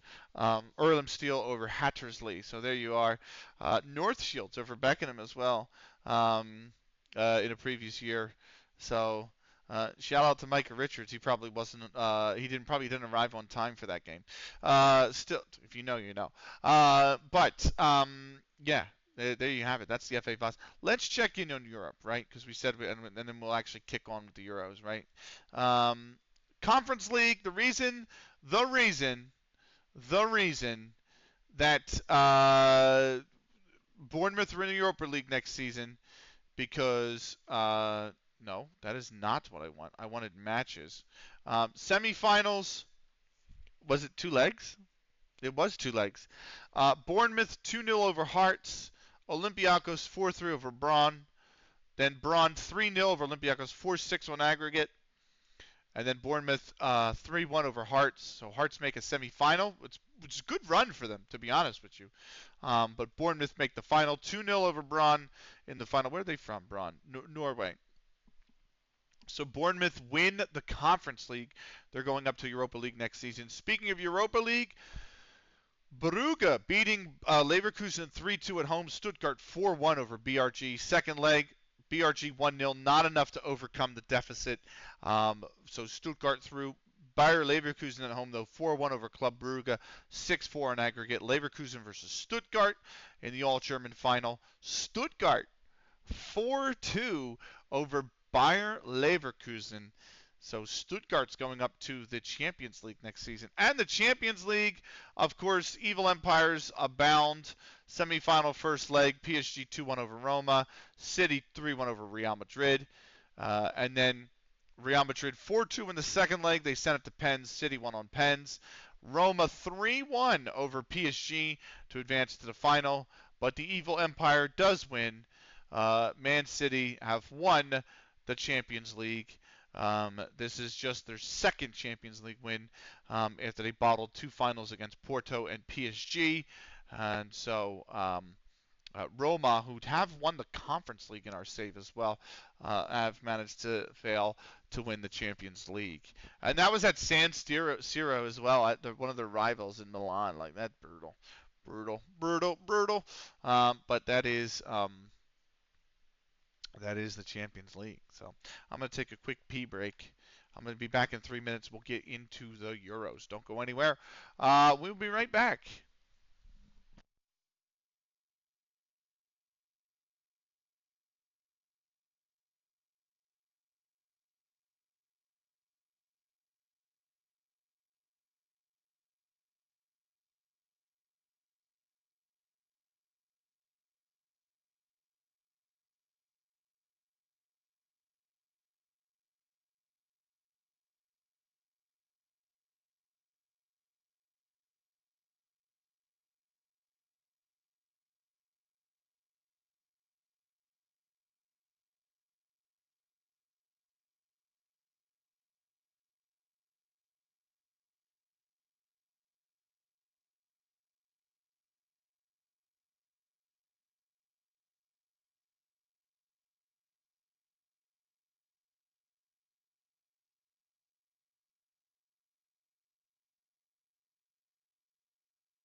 Sorry, I'm back.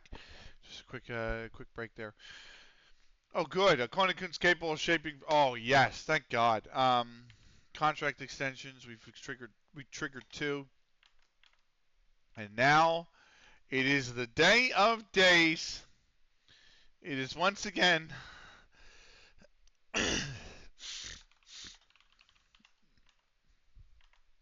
the time for the Euros. So, for those that aren't aware, we spend every offseason watching a major tournament. We do the Euros, then we do the United States through the CONCACAF Gold Cup, then we do the FIFA World Cup, and then on our 4th offseason, we take it off. So last offseason, we did not watch any tournament at all whatsoever. We took it off. Partly why we blew through that preseason in just 2 episodes. But this time around, it is the Euros. So the European Football Championships of 2032. Italy are the defending champions. Netherlands and Belgium are hosting. Italy beat Portugal after France beat Spain in the 2024 edition. We've got 2 pieces of news. Leisurewood, I don't think he's going anywhere, mate. Lloyd Leisurewood has a contract in place. Anyway, or at least he has a contract offer. But let's kick this off. Here we go.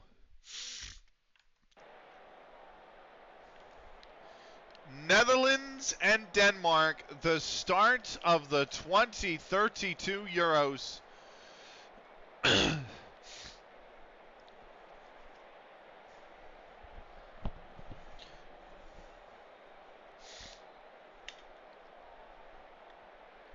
Welcome to De Kuip. Netherlands at home in front of their home crowd, their home fans. Denmark just next door.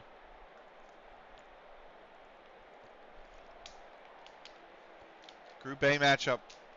And what is a really fucking difficult group in all honesty. Denmark, Italy, Netherlands, Sweden. That is a brutal group. I mean, you got to favor the Danes to get out of that group, but then and maybe you favor Italy, but Denmark has quality. I mean, it's not like they don't have quality. So we're gonna change extended highlights. We're gonna go on for this instead of comprehensive because we have a lot of games to get through. So we're gonna go down. We play comprehensive for the games. We're gonna go down to it's Zig with the raid. Welcome in. I intend to live by my own code now. Thank you, sir. You didn't have to raid me, but thank you. I always appreciate it, brother. I hope you're well. What a save from Johansson. Welcome to the 2032 European Football Championships, the Euros. The opening game, it's hosted by Netherlands and Belgium. Italy are the defending champions. Zig, how was your stream? And pathetic. We got shout-outs left and right to give. First, let's give a shout-out to our wonderful raider, right? And then we'll do pathetic after that. Big shout-out to Zigarath, who was last streaming Satisfactory. I am going to now close that tab that you were streaming on, since it's now me. What Satisfactory, Football Manager, Baldur's Gate, Euro Truck Simulator, you name. Oh, what a goal from SES. Off VAR check real quick. But hi, Benny. How's everything? Hello, Franco. Everything is good. We finished season 9. I think this goal is going to stand. No, it's been waved off. So it's been good.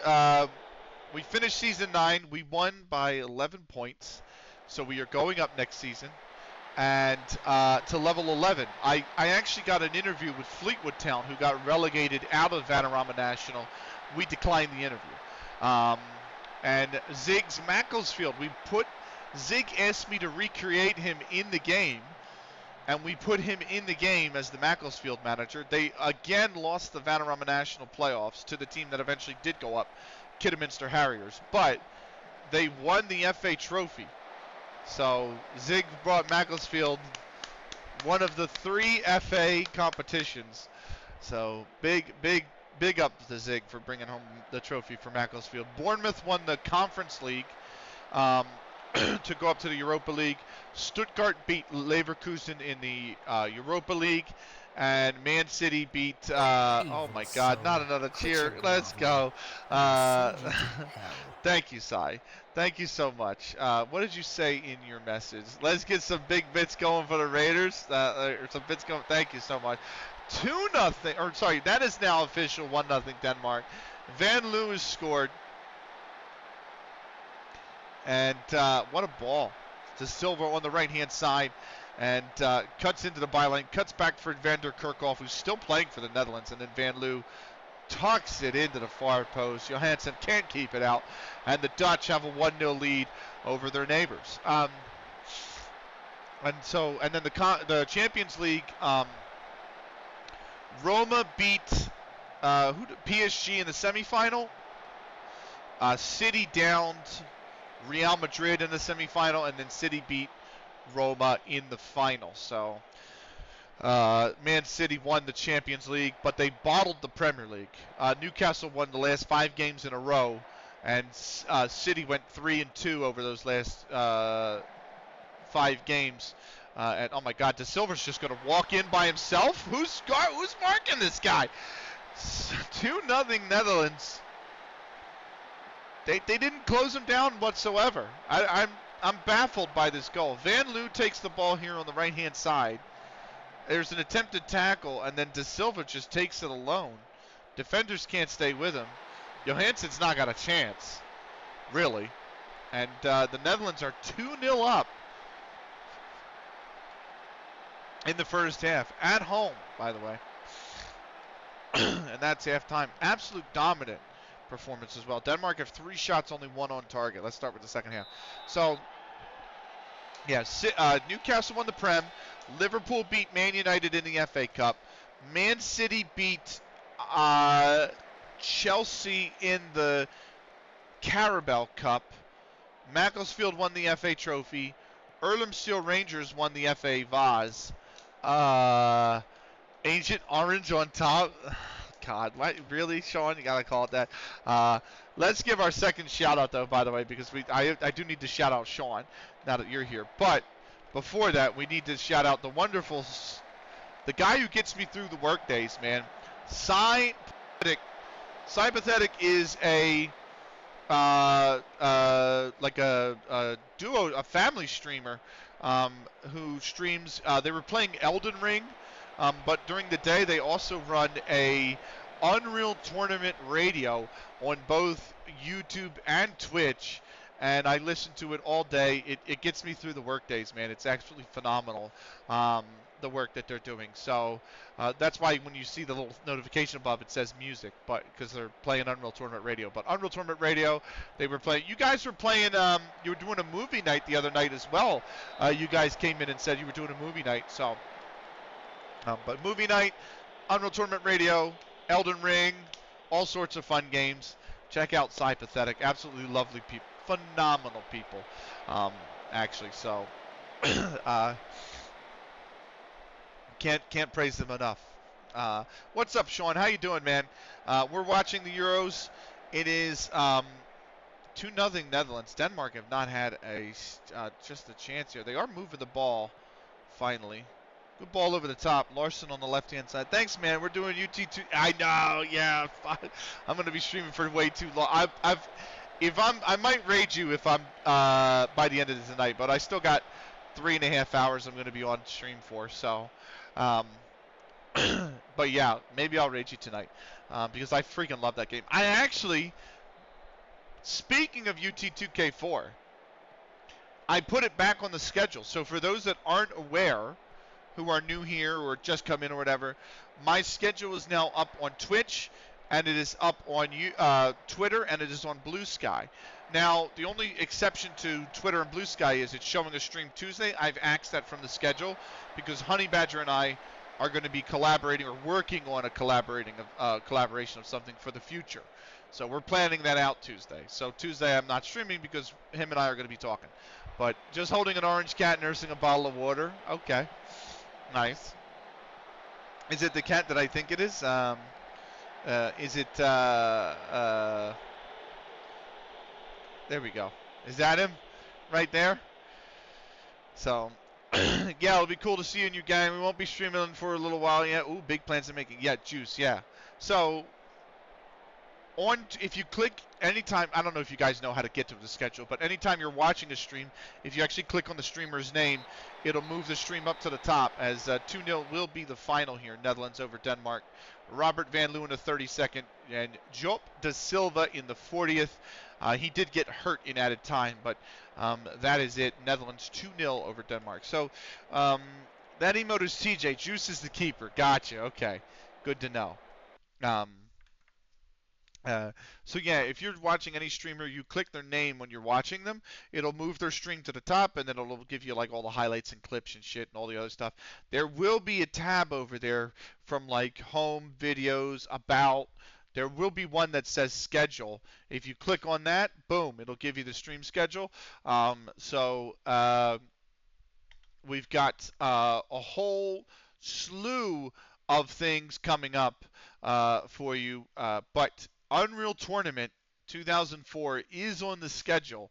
March 23rd, the competition that I run, the bot tournament that I run. Yes, it's a bot tournament, but the bot tournament that I run is coming back on March 23rd. It'll be Smelly Cat versus Spider in the group stage. So I'm looking forward to that and commentating that for you guys on the spare laptop. I'm also going to probably start to work on setting what I have on here up on this laptop. So looking forward to that. And just so people are aware about the keeper, by the way, that is him. That's the one you're talking about. That's Juice. So there you go. But yeah, check out the schedule. We got all sorts of games. We're doing a Pangya Grand Tour in the 9th as well, where we're going to play through every one of the 20 courses on Pangya in one day, which is going to be a fucking long stream, but we're going to do it anyway. England and Greece is the next match. I might go back to comprehensive highlights because I like seeing a little bit more of the game. That was way too quick. And I fast forwarded like that to an idiot instead of watch that. We're going to go back to comprehensive because that's what I like. And so we're going to do comprehensive. So Tucker, come on England, score some bloody goals. Yep, that's me Juice in his 8-bit glory. Let's go. So commentating a bot tournament. I'll have to check how that goes. I already have some results up. Give me 1 second because I have the YouTube !YT or !YouTube, either one. All of the VODs from both the actual player versus player Unreal Tournament Assault Cup that I did is on the YouTube. Plus all the bot tournament VODs I did are on the YouTube as well. They're a little bit rougher, the older ones, because when I started the bot tournament, I only had DSL internet, so I had to break them up into like uploadable parts. But it was a bit messy in the early part. But if you give me 1 second, I can actually show you something cool. So if you go here,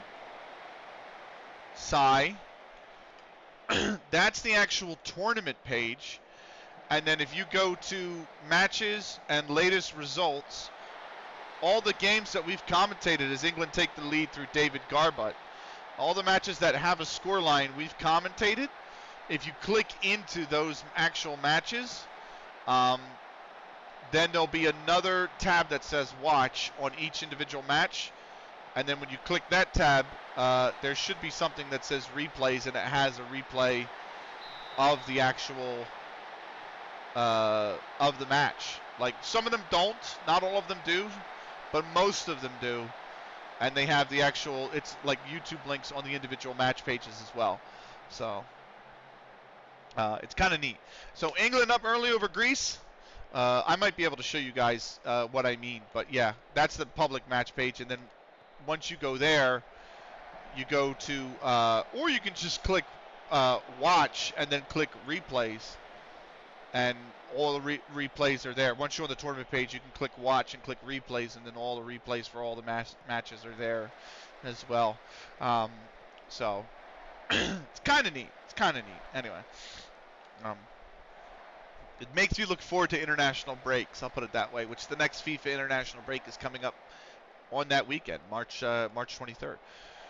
So England 1-0 up early through Garbett.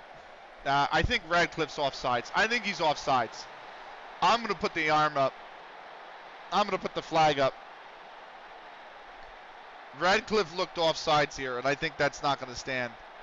And yeah, it is offsides. Free kick to Greece. So it just looked like the pass was too, yeah, it was just a step too late. So, wow, okay, this is a whole production here. I try. So, I try. By the way, shout out. Let's give the last shout out, by the way. Before I forget. To Sean Curtis. He's a North American FM streamer and a huge Bristol City fan. He's the biggest Bristol City fan I know. So definitely worth a check out. If I can type his name correctly again, I can actually get him to get you a little heart on the top. There he is. Really nice guy. A native of Pennsylvania as well. He's coming from my state. Granted, he's on the Pittsburgh side. But, you know, a native of another Pennsylvania native. Greece oh, what a ball across the crease. That should have been finished. But, yeah, definitely check him out. Lovely, lovely guy who does a lot of great work in Football Manager and is rolling through his Bristol City save. Garbutt looks like he's hurt. And that might be him. So he's not appeared on the yeah, he did appear on the substitute. So Garbutt scores and is hurt. So England are going to be without their goal scorer there, unfortunately. So they're still looking good. Mayberry here, Tucker on the right-hand side. Tucker bringing the ball forward. Tucker cross. Oh, and it's a good tackle. Should have been maybe finished, but it was a really good tackle. And whoa, what a touch! What a touch! Shantotis bringing the ball left, and Greece have leveled. Christos Amantidis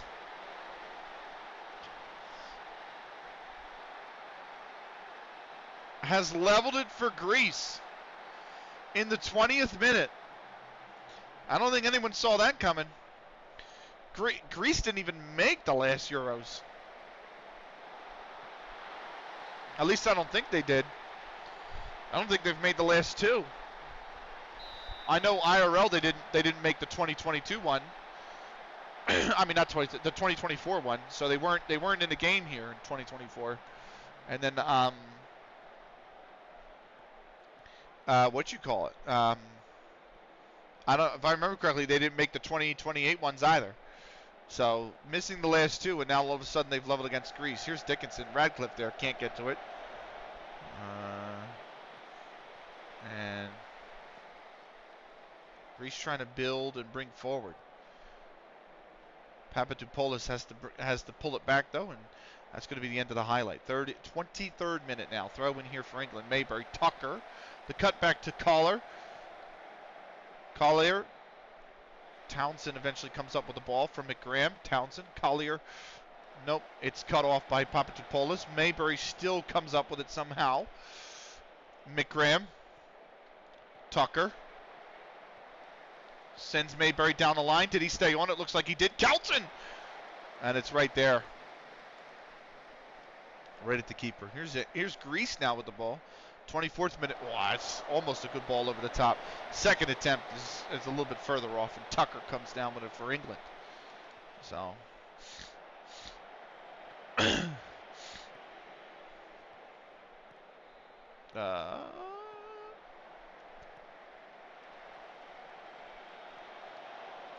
that, thank you. Here's Dickinson for the free kick, 29th minute. It'll fall towards Tucker. Tucker could have taken himself on the left-hand side, cuts towards the bylines, needs to cut back. Woods is there, gets the cross in. Kelton's shot is blocked. And Amantidis is going to take it away. And that's the end of the highlight. So.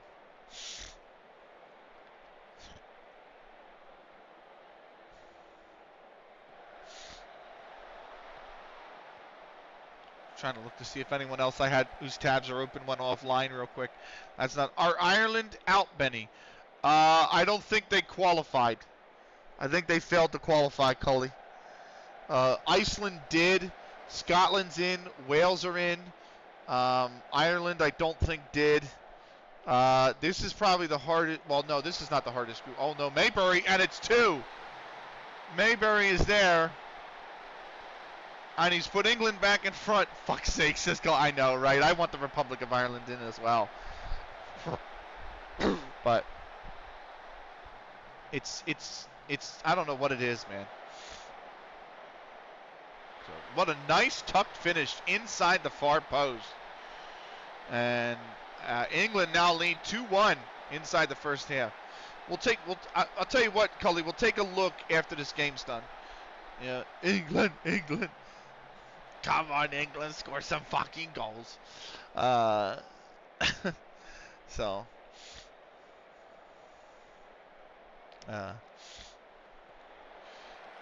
I've seen a lot of people get back on Monster Hunter Wild recently, by the way. I guess because the new one's getting ready to come out. They went back to Monster Hunter Wilds, but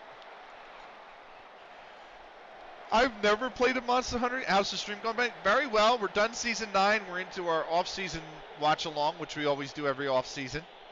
And you guys have made it phenomenal. You guys make the stream absolutely fantastic, really.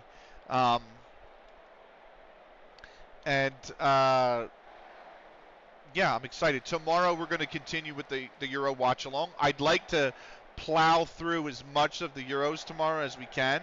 A good cutout. And then that way, whenever I actually do play, either good block, whether it's the night I'm going to play F1, like I think next on the 23rd I'm going to play F1, and then I might switch over to Football Manager after the F1's over. So, whenever it is I play Football Manager next, either the 23rd or on March the 3rd, I'd like to actually just be ready to kick off with Season 10. So, this weekend's devoted to getting through all the as much of the preseason as possible. So, but it's good. It's been really good. I'm always interested by what happens in these campaigns, instead of just letting the computer sim it and then you come back and go, oh, look at that. You know what I mean? I'm always interested in the summer tournaments. Always have been. And you do get crazy results, but that should be 2. What a save. What a save. That should have been 2 too. He sat too long on the ball. But what was I going to say? When you actually watch the games, the results of the actual tournament don't get as crazy as they do if you just sim through it, is what I've come to learn. You know what I mean? I mean, I've had Italy and Portugal win the Euro. No, I've had Italy and France win the Euros, and then the World Cups have been won by England and Portugal, which that's a little bit off the cuff, but, they're good teams. Like, it's not like they're not good teams, So, whereas I've had people come to me and be like, oh, the 2030 World Cup was won by, like, Ukraine. And I'm like, what the fuck, how? 2-1 at the half. Greece have definitely had their chances. They're more limited in quantity, but they're better scoring chances. So 0.85 xG on 4 shots is pretty good. England are dominating, though, in possession, in shots, in chances. So second half underway. Let's see how we go.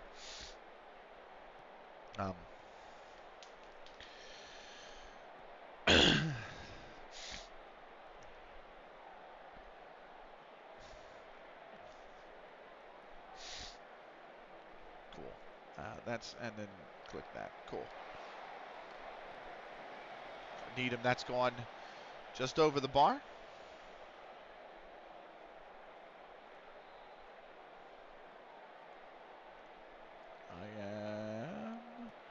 Where am I at here? Stream Manager, thank you. But streams are good, man.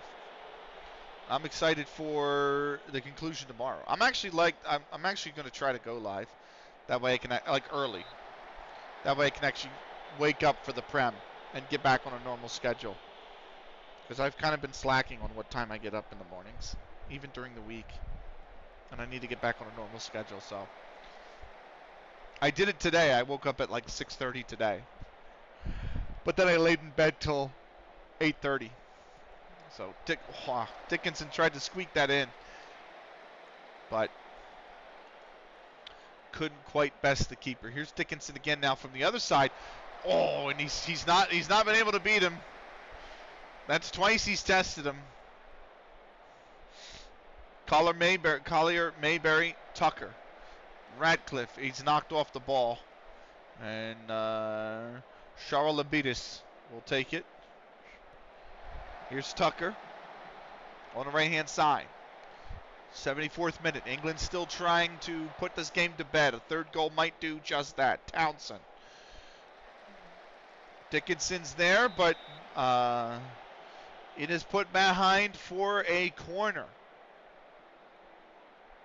Hey, Greece have made a substitution. It must be nice to be able to make more than 3 subs in a game. It's whipped in. Townsend will give it back to Tucker, who just stayed on sides. And Georgakopoulos fouls him right at the corner flag. Tucker will take it. Could be a short one. We don't know. Could just whip this ball in. He whipped it out and back in of play, so it's just a goal kick. That is just a terrible use of a free kick. Why would you not have somebody right-footed take that? In that position, you know what I mean? Dimitriadis has also been hurt for Greece. I didn't notice that. 85th minute. We keep moving. Just 1 goal needed for Greece, but England trying to see this out. Secure 3 points early. Kelton, Dickinson. I can't believe we got Kelton. That's a good save. I can't believe we got Germany and France in the same group as well. Like, fuck, you know. The poor bastards. Iceland and who was the other team that... I think it might be Ireland, actually.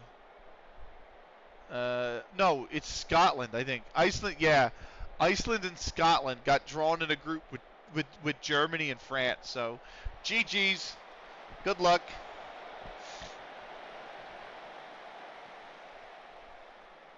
Absolute nightmare of a group for those two. For Scotland and Iceland. Fucking imagine you're happy you get to the Euros. That is such an unnecessary... I mean, he did dribble by him. He was gone, so Tucker had to take him down. But here's a free kick. Could be. The keeper's up, and Needham grabs it. The keeper came all the way up for that one. And Needham's going to take it. He's going to take his time. Woods. Murray. Murray inside for Kelton. McGram in loads of space. McGram could let it rip. He does, and that's saved. 94th minute. Kelton. Greece still need a goal. Hayes, Woods. Woods on the left. He's got to send his man down the line there. Tucker calling for it. It's headed away by Galinas. Here's Hayes. He takes it to the byline. I don't know about that. And there's another tackle. 2 good, clean tackles. Greece bring the ball. They've got to move, man. They got to move. You've got to break. There's one over the top. Woods calling for the offside flag. It's not going to matter. He's won the header. Mitchell has it. McGram. And there is 60 seconds left for Greece. They've got to win the ball back now. And they got to bring it upfield as well. Dickinson on the left for England. He's been very good. Dickinson looking for Tucker. Can't find him. Charalabides will take it. Time has run out. Full-time whistle should be going here. Over the top. Right to England. Full-time whistle blows. 2-1.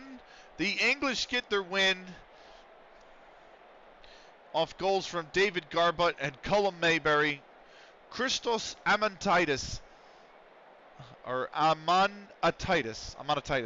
Got one back for Greece in the 20th, but they couldn't find the second goal to equalize it. 2-1 for England. They start their campaign off with a win. Israel and Austria is next. We got a few more coming up. Italy have beaten Sweden by a score of 1-0 on Nicola Buonocore's 52nd minute goal. Belgium just get by Georgia 1-0 by Franz Temmerman's 26th-minute goal. So those are the results around Group A and Group B. So Group A, Netherlands top, Italy are second, and then it is Sweden and Denmark. Group B, England are top, Belgium are second, and then it is Greece and Georgia. Israel, Austria in Group C is the next match. And then we've got Serbia, Hungary also going on in Group C, Spain and Wales. Let's go back and check. Did Ireland make it? I don't think they did. They did not. Ireland did not make it. So, where is here we go. European Championship qualifying. Where are they? Ireland finished third in their group, 2 points back at Georgia. So they beat Georgia, Macedonia twice, and Kazakhstan. They drew Kazakhstan once. They lost to Portugal twice and to Georgia once. So that literally that one loss to Georgia made the difference. So had they drawn, they would have been on 14. Georgia would have been on 13. They would have made it. So sucks to suck. I don't know, man. What about the World Cup? I don't think World Cup qualifying would have taken place yet.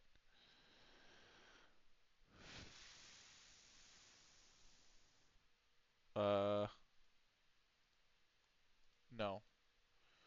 I don't know. I don't know. What I have to click? Europe and then international competitions, right? And then World Cup qualifying, right?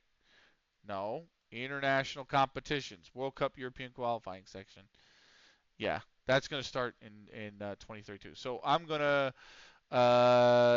gonna save, and then we're gonna roll into our third game of the night. So we're just gonna keep going, pretty much right now. So, and that's how we'll roll. Hang on, what is this? Launch event tonight. Stop by. Oh, okay. That was just okay. That's fine. I didn't realize they did a launch party for the Union kit tonight in the stadium. I didn't realize that. Okay, they did it inside Subaru Park. That's news to me. I thought it would have been held at the wharf again.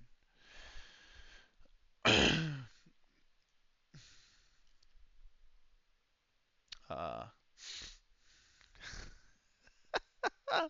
Now every time I go to my damn mention, Snicky, it's just me pulling the glasses off my face. God damn it. I need more notifications. So, that's funny. It's hilarious. It's really funny. I remember Parks gifted that and used that as his fucking uh like thing to cover the mini map. So there's a clip of me trying to the gif of the guy with the sunglasses and he's like and he pulls the sunglasses off, you know what I mean? And some people have memed it so that he's like infinitely pulling sunglasses off his face. I tried to emulate that on a Counter-Strike broadcast, and it was terrible. But it was funny. It was hilarious. And the guy that was producing that night gifted it, and then when he would play Counter-Strike, he would put that over his mini map so that like anybody that was watching his stream couldn't see the location of his teammates. So if you tuned into his stream and he's like playing Counter-Strike, on the top left is just a gif of me pulling sunglasses off my face, like with a terrible looking face. I was like, what the fuck? So, oh god. Israel, Austria next. Spain and Wales 1-1. That game is not live. That game is finished. Wales have held Spain 1-1. That's a big point if you're Wales. That's a big point if you're Wales in Group D. This is a Group C matchup between Israel and Austria. Israel will be in the baby blue. Austria will be in the red. Let's get this underway. Stade Rui Badoun. That was terribly pronunciated, but we're going to roll with it anyway. Apparently everybody on this damn team is named Levi or Levy. And here we are with the Austrian team. So Austria did almost. That's a funny way to stop cheaters. Most people put something over their mini map, right? Because if you're going to watch a stream of a guy or a girl playing Counter-Strike, you're going to know their location based on, you know, just looking at the where they're at, like just looking at the main screen. You know what I mean? What angle they're holding. But you want to always cover the mini map, so at least your teammates' locations aren't revealed. You know. Oh. Literally, I think everybody on this list is named fucking Levi or Levy. Like half of the Israeli team is named Levy.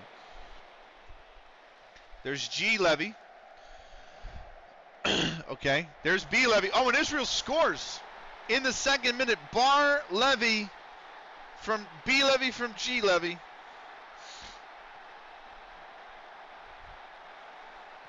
Two minutes in, and the Israelis have the lead in their opening Euro match.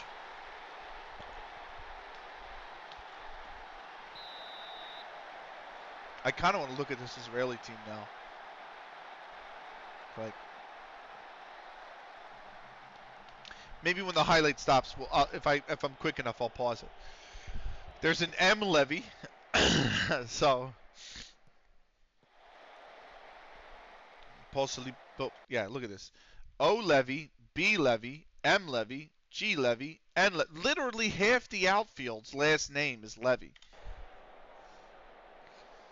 How the fuck do you keep? What is? It's like that. It's like that clip. Shaq comes in for Shaq. Subbing in for Shaquille O'Neal is Shaquille O'Neal. If you guys have seen that clip that I'm talking about, the 2K clip, or the ones where it's like, here's tonight's starting lineup for the Pistons. At guard, it'll be Wembanyama, and then there's also Wembanyama. Third guard, small forward is Wembanyama, and it's like that. So, here's Bayer. That's headed out. It'll be a corner, another corner for Austria. So,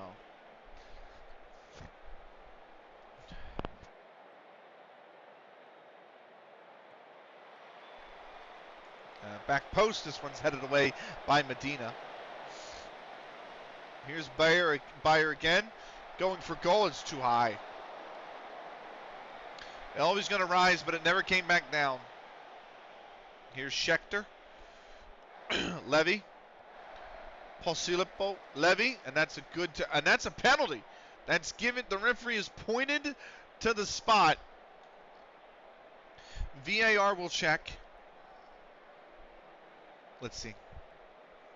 And it's given. The penalty is given.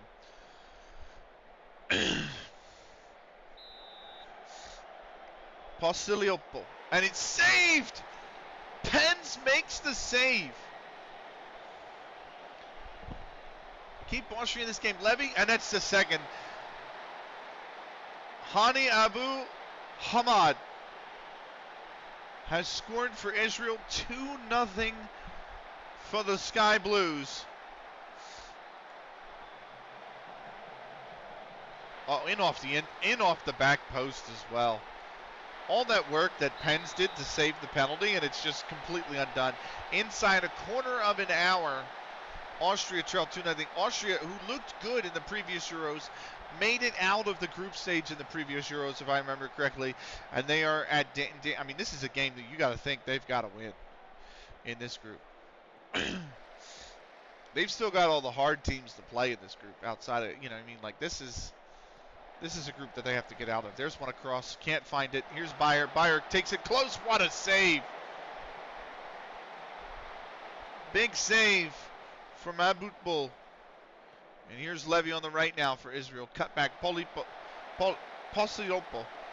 It's going to fall to Gordon. Posiliopo. And back to Levy. Gordon. Levy. Levy again. And it's in again. Bar Levy with his second. Israel are running riot now. 3-0 inside 20 minutes. This is crazy. Austria's not this bad. What the fuck is happening? It's a good step in from Levy, by the way. He was way off sides, and once that ball was going here, he steps forward to stay on. That's a good step in. Oh, he's being kept on by Miles there.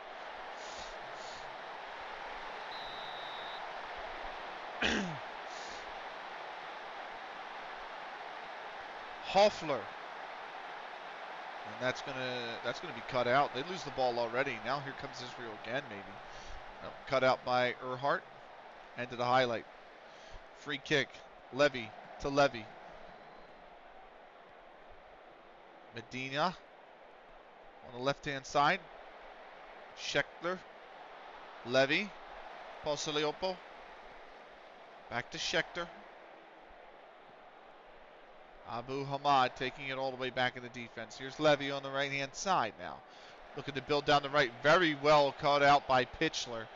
And he's going to bring it down the left-hand side. Dribbling it a long way. Plenty of space. Gets the cross in. Is it there? No.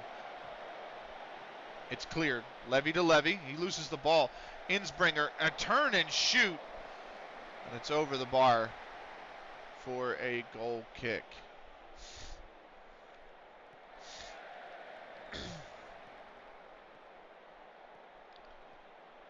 Dahlmauer. Bayer. Savage. Back to Bayer. Oh, it's still going to fall to Savage. Inside. Erhardt put it wide. That you've got to bury that chance.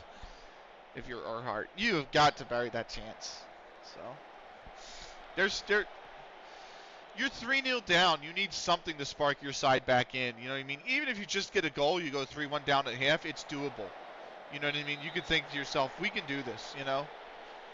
Especially if he had scored right there, because it would have been 25, 27 minutes into the game. You're like, look, we can even get a second before the half, you know? That one's over from Hoffler, and so that'll be a goal kick. Abupul restarts the goal kick. Condler. Levy comes down, but Erhardt's there. Savic, Erhardt. It's knocked away. Levy to Levy. Good run here. Over to Medina on the left. He needs options. He's going to try and use his pace, but the defender stayed with him. And it's fallen to Levy. Could have been 4. But that ball came at him pretty quickly. That was always going to be a little bit difficult to handle. Levy might have looked for the over-the-top pass. He certainly ran into the channel for it, but the ball didn't come over the top. He had to stop his run. Interlohinger. Dornauer. Oh, that's such a bad giveaway. Here's Levy again, blocked. Sloppy from Austria this has been. Levy. Game's really been about falling to which Levy though. I know. 5 outfield players. That's bad. That's like, come on now. What is FM doing, generating players with all the same surname? Have you seen the video I'm talking about with the Shaq? It's like Shaq comes in for Shaq. There it is. This is it.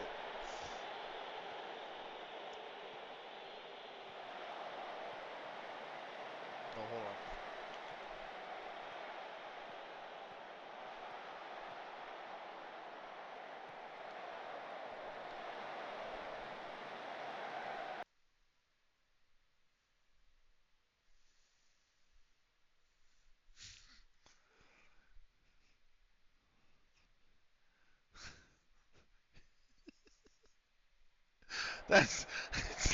It's literally a team of 5 O'Neills on the Lakers versus 5 O'Neills on like the legacy Lakers. You know how like 2K or any of these sports games, especially particularly the American ones, they might have like the historic teams like the 2000, 2001 Lakers or something like that, right? You know what I mean? And it's like one of those teams versus the current Lakers, and everybody on the team is Shaquille O'Neal. It's just like Christ. What? It's just so random. So, no, it's a good save from Pence. It's like I love how it starts to. It's like, man, he is a one of one player, and then they name him 10 times. Like Shaq, he's a one of one player, but then Shaq comes in for Shaq, and O'Neal comes in for O'Neal. Like, fucking come on, man. Like, it's just so stupid a clip, but it's great. So that's why I feel like I am watching this game. Oh, what a touch! What a touch! So I used to love the 2K games, but they're always the same now, just like FIFA. Yeah, I agree. I don't buy them every year. They don't even have what I want in them, so I don't like. Franchise mode is great, but I want the same for the WNBA, and they don't have franchise for the WNBA. It's only single season, so I'm like, there's no point in me buying this. So I enjoyed the college football. Now, yeah, but they took time off to, you know what I mean? How long has the college football game been gone? You know, so they took time to actually like sit down and make it instead of just pump it out every year. Like, that's what made that game great. Like, that's why, believe it or not, I don't have any issue with the canceling of FM25. Because I'm like, college football, they took time off. They came back, and what happened when they came back? They made a great game. You know, WWE 2K21 got canceled because they were under pressure to constantly pump a game out every year. And they said, you know what, let's actually just focus on making a good game. And what did we get with 2K22? We got a good game. We got a really good wrestling game. So it's like, you know, now the same thing's going to happen with FM. You know, FM, they canceled. They're like, we can't do it all in a year. It's just too much. Even though we bought ourselves 4 to 5 months, we can't get it done. So I'm like, good. Well, then FM26 is going to be freaking awesome then. You know what I mean? Like, I don't know if it's going to have the features. I don't know if it's going to have international management back, because I know they wanted to add that back for FM26. I actually think they don't. I think Creative Club and international management won't be back in 26, even though they plan to. I think they're just going to focus on getting the game out, and then they'll worry about international management for 27, and then they'll worry about Creative Club for 27. And they just want to get the game out. He was offsides, wasn't he? No, he was on. Okay. I agree. I'd rather have a good game over a rush game any day. I 100% agree. 100% agree. F1 series is the same way, by the way. F1 series is the exact same way. I mean, F1, basically 2020 all the way through to 2020 to F1 23, it's the exact same game. Over and over and over and over again. And then they came out with 24, and there's a little bit of changes they've made, but it's not anything super significant. They just changed a little bit to like career mode and stuff like that with contracts and stuff. But it's essentially the same game. I can't even say it drives the game because it drives like shit on 24 compared to, you know, 23, 22, 21. Still, you know. This is the first year I didn't. I see. Did the side netting? Come on, man. It's like Cyberpunk. They rushed it out, got slandered for how buggy it was, and now the game is incredible. Now they had time to fix it. And the thing that pisses me off the most about Cyberpunk isn't Cyberpunk or the people that made it.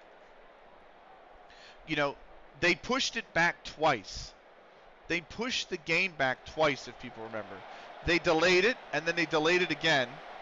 And after, when they delayed it a second time, people were on them. How the fuck could you say this if you're not even close to being ready, and blah, blah, blah, blah, blah, blah, blah. And people were slamming that studio for delaying the game a second time. So they said, fine, we won't delay it, we'll release it. And it wasn't ready. And it's like, well, this is what you guys wanted. You wanted a game released, and it's not ready, so you got a game released in a not ready state. And then everyone's like, this game is shit. Why the hell did you spend all this time? And now the game's phenomenal. And it's like,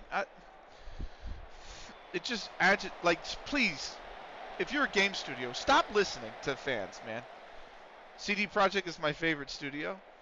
Yeah. They're good. Cyberpunk is the only thing I think I've played from them. And it was a good game. It was a really good game. So.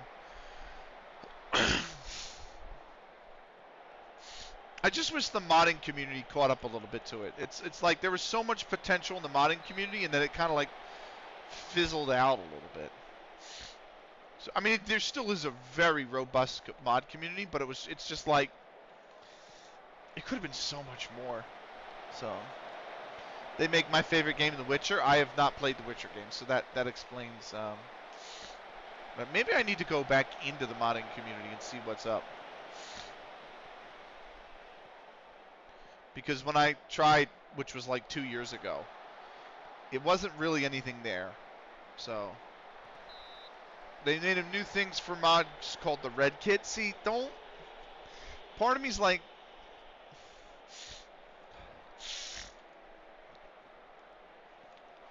Nexus mods exist, and they have a mod manager. And if you can run all your stuff through Vortex, fuck Vortex. Vortex is confusing as shit. Vortex is so overly confusing.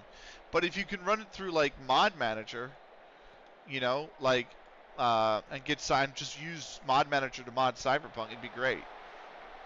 Well, Penn's almost spilled that. I don't know what Red Kit is. I'd have to look into it though. It's the same thing for Dead or Alive 6. When I actually played the game, I was like, this is really good. I wonder what mods we're gonna get for it. And then we didn't really get anything. And people were still making mods for Dead or Alive 5. And I was like, yes. And then, Dead or Alive 5 had great modding community. All sorts of additional characters and stages and just everything. Absolutely everything they made in Dead or Alive 5. And then the Dead or Alive 6 community was really slow. And now, suddenly, a lot of people who used to mod 5 have eventually moved over to 6. And they either mod both or they just mod 6. Now there's still some people that just mod 5, but there's a lot more available for 6. Why did you turn all the way? Oh my god. Holy what a fucking goal from Goran. Jesus Christ. You can make custom levels and things with it in Witcher 3. That's sick. So like, he passed it, like, oh my, and he hit that on the volley, too? What the fuck is that goal? What is that actual goal? Holy shit, that's disgusting. 4-0. I didn't even do the hand signal to point to the halfway line. Oh my god, they just turned it over again. Jesus. They're OP in this match, yeah. Austria's got no chance now. See, I like that. It reminds me when I had Neverwinter Nights. One of the things I freaking loved with Neverwinter Nights, and they did it for Dungeon Siege as well. Two different developers, though. Dungeon Siege and Neverwinter Nights. Two completely different developers. But they shipped you Neverwinter Nights was like 2 or 3 CDs. And it was 3 CDs, if I remember correctly. CD 1 was the installation CD. So you had to put that in to install the game. CD 2 was the play disc. So every time you wanted to play Neverwinter Nights, you had to put that disc in. Oh my goodness. Almost scored a 5th. And then CD 3 was the assets disc. And essentially what it did is when you put CD 3 in, it launched the level designer, and you could instantly play and test levels off that disc. And then when you put the play CD back in and you launched the game, you could load the levels and play the custom mod that you just made. And that was cool. Dungeon Siege did the thing. Siege kind of did the same thing. You could create your own levels, or you could even edit the main game and add or remove or items and mobs and levels and things, and that was cool. I never played Dungeon Siege 2 and 3. I bought them and I never played them. But I played Dungeon Siege 1 a few times, and that was a fun game. I would play that again, but OBS does. It's on such an old version of DirectX that OBS cannot pick up the game cleanly. And I'm like, fuck. Yeah, it's something to do with the DirectX engine it was on at the time.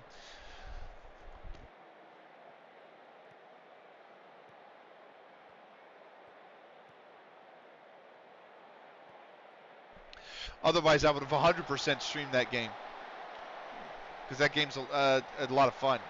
Dungeon Siege.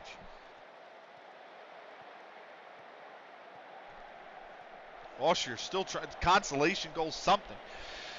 86 minute over the top. Erhardt off the post, and nobody can find the rebound. Moser's got, what is that, like a 5-point something? I watched a YouTube creator play Skyrim, but all dialogue is AI generate, and it's funny as hell. Oh my god, that would be a nugget. Yo, Ange.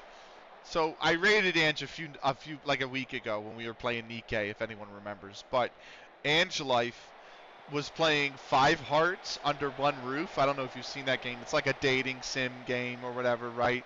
But with like real actors in it. And she was playing last night. She was playing Five Hearts Under One Roof, and she RNG rolled all the responses, and it was just. I've not heard of it. Okay, so it's I'm not. I mean, it's not any game I'm even remotely interested in, but it's a dating sim game with 5 actual like characters or like people in it, and they're actors. Like they're actually, it's not CGI or any animations. Like it's real acted out scenes. But every time you come across something, there's like 2 to 4 choices or 2 to 5 choices, right? And she decided that it would be hilarious to RNG roll all of the responses. So like, there's a guy that comes in who's like, "What the fuck are you doing here?" And he's like, at like a PC center, and the dude's like, "I'm here to print out my resume," and he's like, "You're still trying to get that job?" And then the responses are like, talk back to him, ignore him, punch him in the face, kiss him, and like just random shit. And so she's like, "All right, let me RNG roll it," and it created some of the most awkward but hilarious fucking responses. I'm like, I wouldn't give this game a second thought, but this is fucking hilarious. So it was, oh my god, some of the dice rolls that led to some of the responses are like hilarious. They were just over the top. And I'm like, that's the only way to play those games. That would be fun playing that on the couch with friends.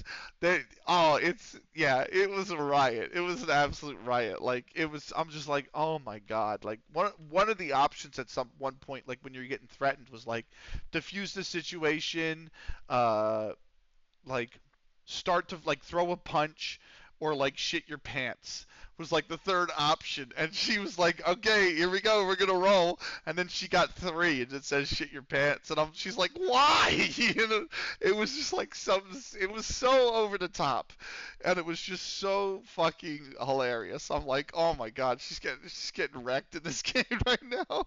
So oh man, it was that is the only way to play this kind of games. But it's funny. It's just pure comedy, that. Serbia 3-0 over Hungary. Ristic in the 7th minute. Dokic from the penalty spot in the 49th. Matic in the 59th.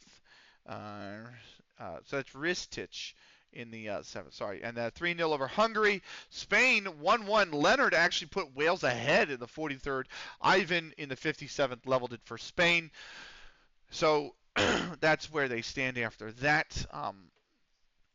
Oh yeah, training schedule. We're going back to training, aren't we? We're going back to training, so we're gonna click save. So, um, oh man, it was absolute chaos. But there's been a few games that have come up like that. I think that are like that are like dating simulators, but with actors in them or some shit like that. It's it's not the only one. It's there was one that came out that was like really bad because it tried to take itself seriously, and you play like this guy, and he's supposed to be this suave guy that can just talk up girls. I can't remember, and they made a second one about it, and it was like everybody was making fun of the game back then. I can't fucking remember the name of it. Something simulator. Like not dating simulator, but like, oh god, it's gonna kill me. It came out like 2 years ago or something like that. Uh,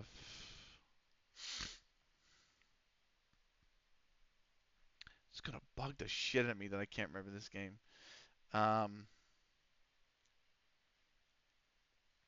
because I remember even some of the CS guys were streaming it because it was just so over the top. I know the game, it's cringe as fuck. Yeah, but like it spawned a whole bunch of those type of games, right? With like offbeats and like spin-offs and stuff. Not from the same company, but you know that style of game.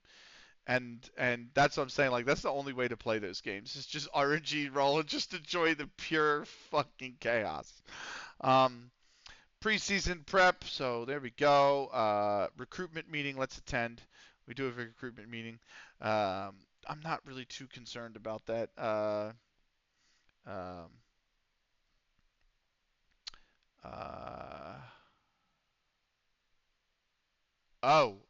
Expire 12. Okay, hold on. Timeout.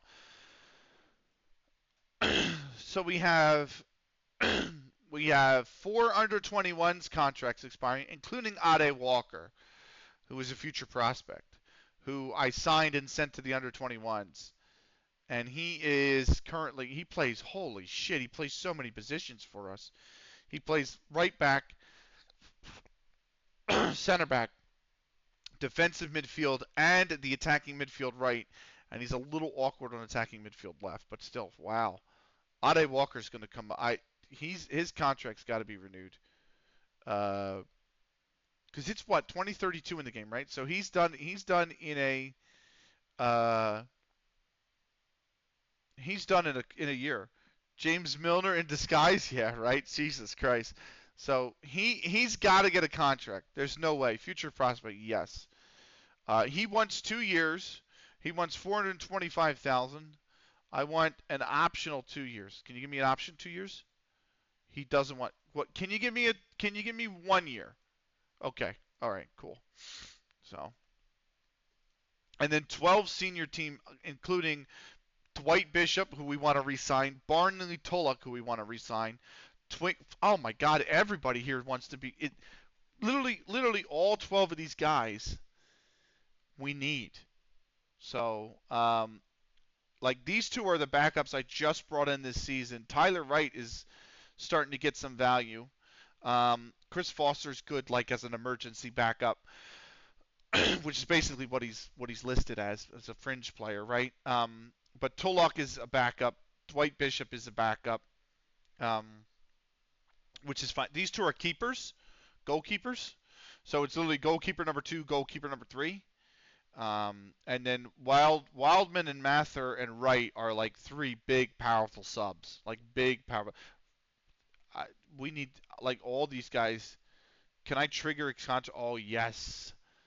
Trigger the extension. Oh, Akonikun's got a 3-year contract. Fuck yes. Triggered. Spaps. Contract.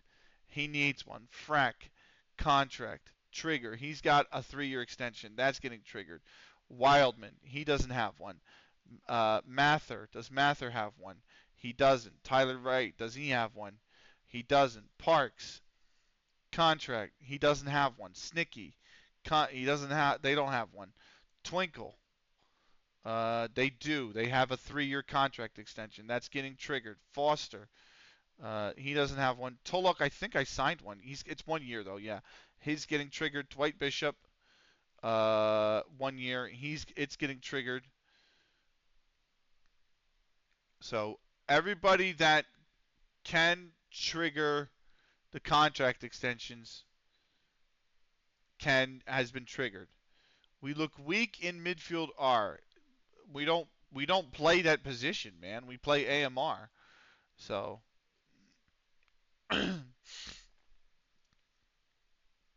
that's that. Okay, cool. Weekly staff meeting, real quick.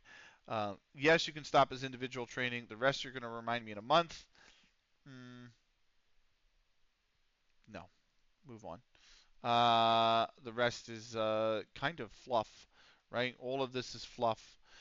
You want Billy Wells to go on a Continental C course. I don't even have my National A license. And I got guys who are on the coaching staff that don't have a National C, so we're gonna wait on that one. The ads are coming up in 11 minutes. I am going to I'm gonna use the restroom and run the ads, and then there we go. Look at those lovely extension. Leisurewoods also re-signed with us. That's good.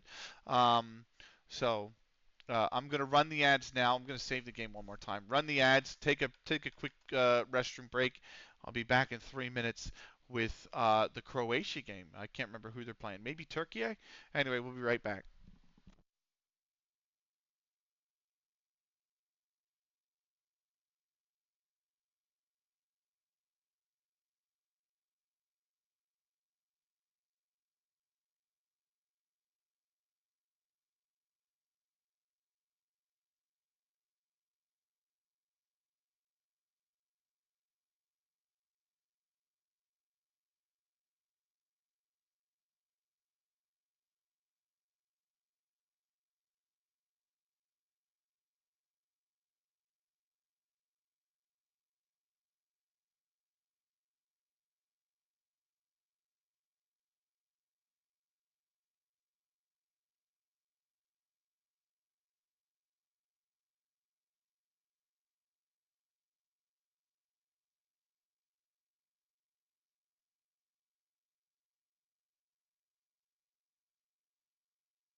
Yeah, I didn't realize. You know what the funny thing is too? I signed Aswan and then I totally forgot that I stuck him on the under 20s, 21s. The man was supposed to be like a fuck you call it, like like a not a beef up replacement, but like depth. He was supposed to come in for depth, and I totally didn't even. I hate this feature. I don't use this at all. People use this, and I'm like, I don't fucking like. It's just sloppy to me. I'm gonna head off. Have a good night. Have a good one, Benny. Thank you, Cully. I appreciate you being here, brother. Get some good sleep. Rest well. I'll talk to you another time. Definitely soon, man. Take care of yourself. I appreciate you being here. Um, Let me go to the under 21s. Where is he? He's somewhere down here, isn't he? He's somewhere down here, isn't he? Wooly, Wardrobe, Aqua, Navarro, Mullet. This is like the graveyard. No, he's not on here. The fuck?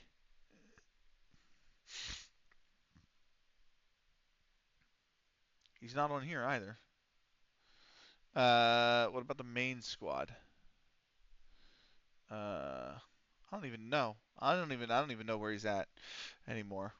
I don't know what's going on. But what I will say is, if I click expire, Roland's he didn't leave the club. Well, it expires. It expires in 16 days. So, okay, that makes sense. Tyler Wright. So these are the contracts expiring. We kind of want everybody here. So I think we're going to go to scouting first off, because the scout budget is, first off, the transfer budget's outrageously high. I don't need 400K. Give me 53,000 in the wage budget, right? That's what I would say. Um, and then the scout budget can come up a little as well. And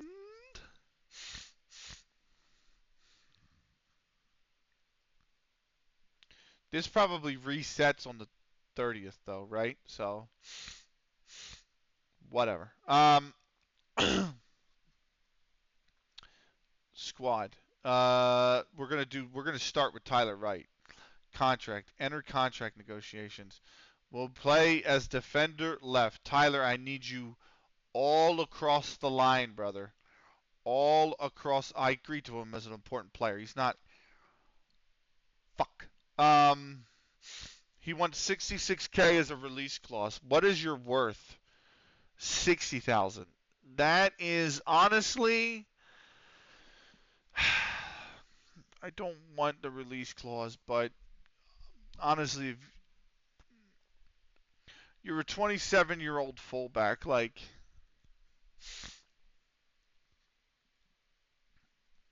can I get you 2 years? No, he doesn't want that. What if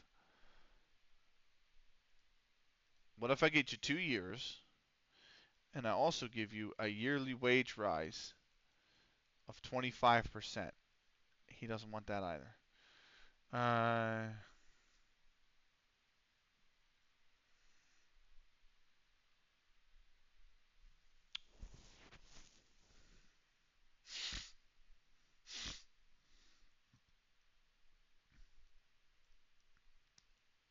He doesn't want he doesn't want the optional contract extension. What if I give you the 15% wage rise? All right, okay.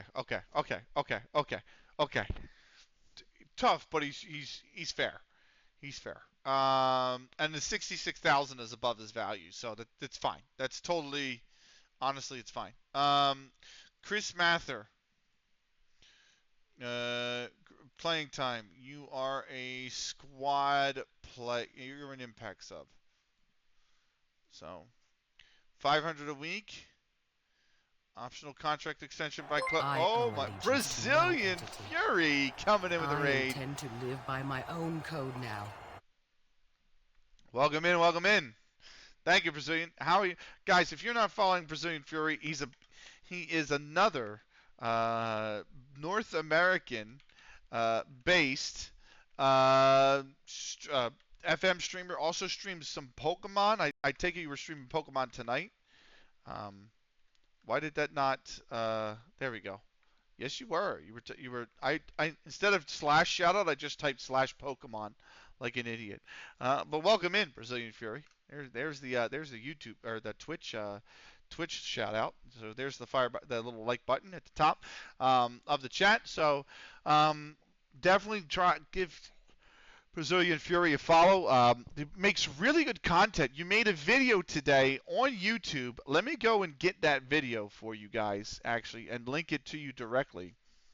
But a video on YouTube about Mike Piazza and him running a Series C football club basically financially into the ground. So for those that aren't aware, that is the YouTube link to that video. I've got the link. I'm already ahead of you, brother. Already ahead of you. So, oh, you got it covered. Yeah. So definitely check it out. I have not watched it yet, mainly because, um, I've been streaming all day. Um, but I have it bookmarked to watch for sure. So, yearly wage rise. What if I give you 15%? And what if I give you a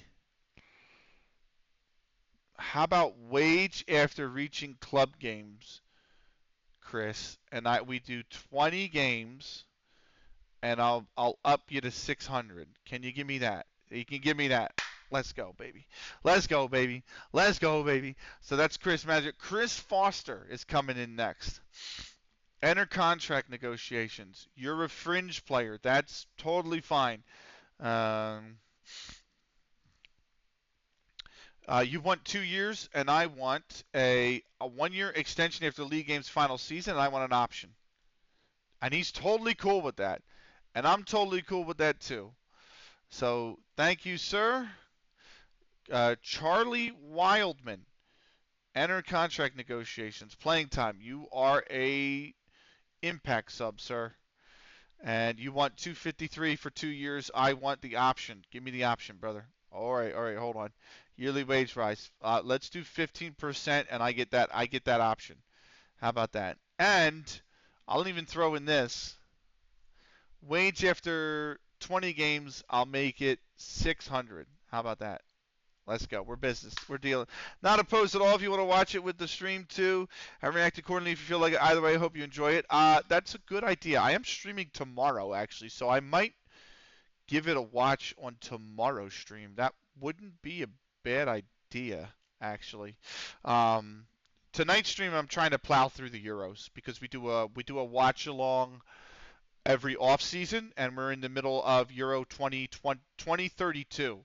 So I'm trying to set itself up so that by the time I'm done this weekend, I'm either at the start of season 10 or at least concluded the Euros so we can get into season 10 for the next stream. So I'm going to count my chickens before they hatch then, if that makes sense. You know what I mean? Emergency backup for him. Snicky Parks and Spaps are the three I have to negotiate with. This is going to be fucking nightmare. Of course. How have those been going? We just started. Netherlands beat Denmark 2-0. Israel absolutely smoked Australia 4-0, which I didn't expect at all. Because Austria got out of the group stage and almost made the quarterfinals last time. And then what else was the other game we watched? England beat Greece 2-1. Greece put up a pretty hell of a fight. Spain drew Wales 1-1, which is the big one. Group A and Group E, whatever the last group is. I think E. I don't know what you would think are the group of death, but Group A is Denmark, the Netherlands, Sweden, and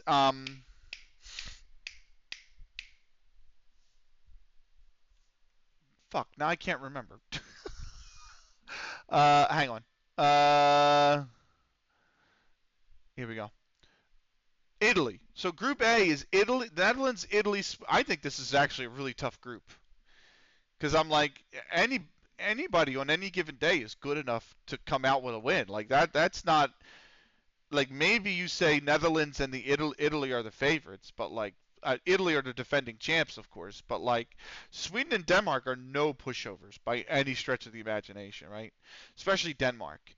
And then Group F, I'm sorry, Group F is the one like France and Germany in the same group. So Iceland qualifying for the first time in forever, Scotland qualifying, and what's the reward? Fucking France and Germany in their group. Like that's a nightmare if you're those two. And then this one's kind of like Croatia, the old guard have moved on. It's 2032, so like who's second in that group? You know what I mean? Like it's just who's going to be, and now Wales have held Spain to a draw. So like what is even going to happen in this group? And then Group C is just underdog city.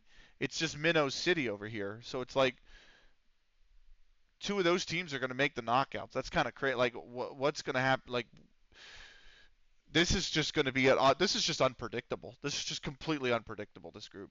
So especially after these first two results, like Hungary, you kind of knew were going to get bowled. Like they're probably going to get bowled out of this group in last place. But like you would have thought Israel had that possibility, and they smoked Austria, and Serbia crushed Hungary. So it's like what is going to happen in that group. So it's kind of been a good start. The contracts was what I was looking at real quick because I just want to. I have three players I think I'm going to re-sign here. Spaps is one, Snicky's the other, Parks is the other. So contract negotiations, star player. I'm not giving you that, Spaps. You're getting all the playing time you ever want. He wants 975 in 2 years. I want the contract extension, and I want another contract extension. I'll give you a wage rise of 15%. It's probably too much for him, so can you just give me the option for 2 years? No, you don't want the option for 2 years.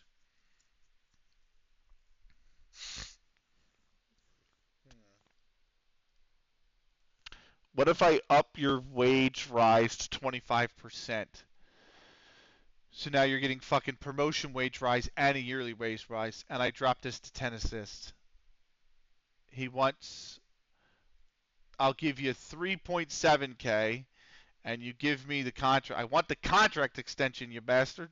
Okay, good. We got the contract extension. Good. So Spap's not too bad. He's not taking too big of a chunk out of our wage budget. I have a feeling Snicky is going to be the one that really takes a chunk out of the wage budget.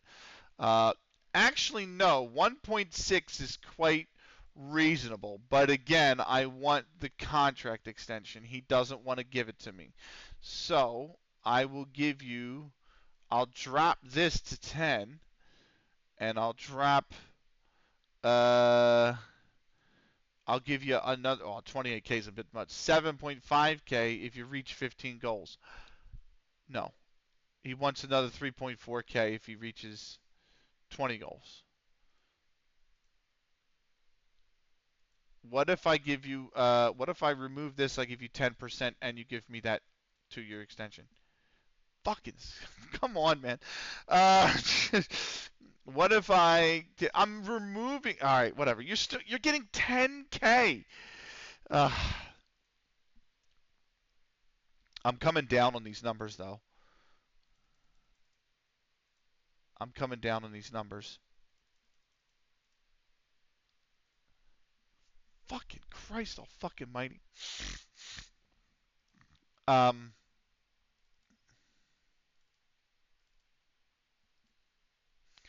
Ah.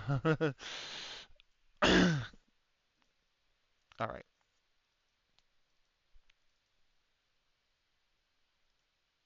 Oh, fuck off. Come on. Fuck off, Snicky. All right. None of this fucking agreed position. You're getting the playing time, man. Like you don't like. Why can't you be like Parks? Okay, maybe not. Why can't you be like Parks? Why can't you be like Mike? How about wages after? Is it not here? Wage after uh, league games? That's not on here. Um,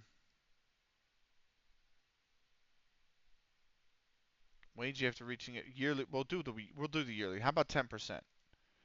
Okay. How about 15%? Okay. How about 20%? Fuck's sake, man. How about 25%? And I up your appearance fee to 300. How about that? So, and I'll up your clean sheet to 200.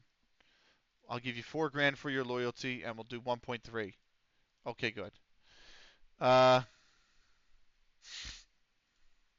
you're gonna be like, how do I do this? Do I talk to him? I have to talk to him, don't I? Uh, Interaction. Speak about. How do I talk to him about the contract again?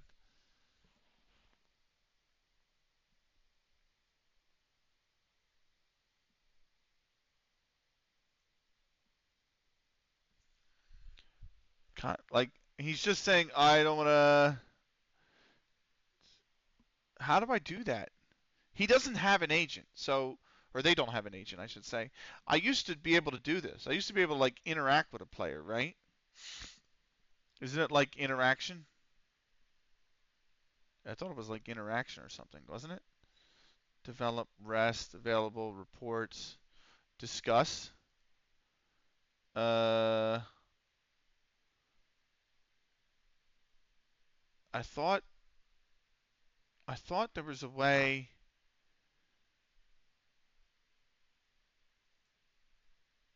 Uh, I don't know. I don't know. Let's get into the game.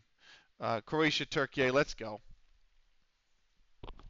Group D, after Spain and Wales drew 1-1. Actually, Wales led that game too, which was kind of crazy. But here we are, Croatia, Turkey.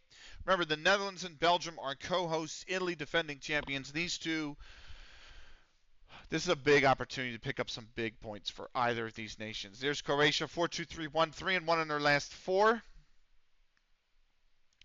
And Turkey, 1-2-0 in their last 3.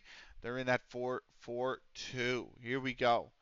The draw is predicted. It would be kind of crazy, everybody on 1 point after the opening round of play. But let's get underway, shall we? Croatia and Turkey group stage. It's Group D.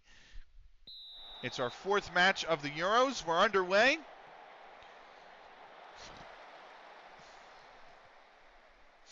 Croatia in the blue, Turkey in the white. Oh, I thought maybe early there's a chance there, but it has gone out for a corner.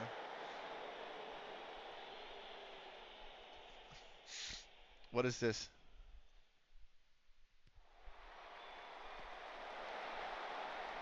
Until the MLS season. Until the MLS season. 1 more week, indeed.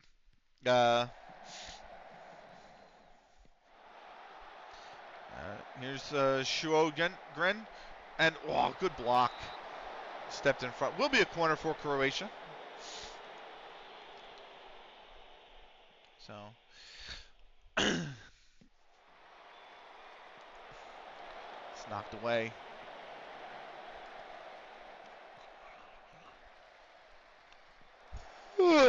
Sorry. Close that tab too. Is anyone on tonight from the no, like there's nobody really aside from you, Brazilian Fury, there's really nobody on from the FM community tonight in North America. Davey's on, but you know, he's on practically every night too. But that's really been it. So kind of a slow. It does seem like not as many people are streaming Football Manager now that it's been canceled. The 25's been canceled. A lot of people moving on to other stuff, which is fine. Oh, there it is. Ormerhan Sashin with the goal in the 7th minute and put Turkey in the lead over Croatia.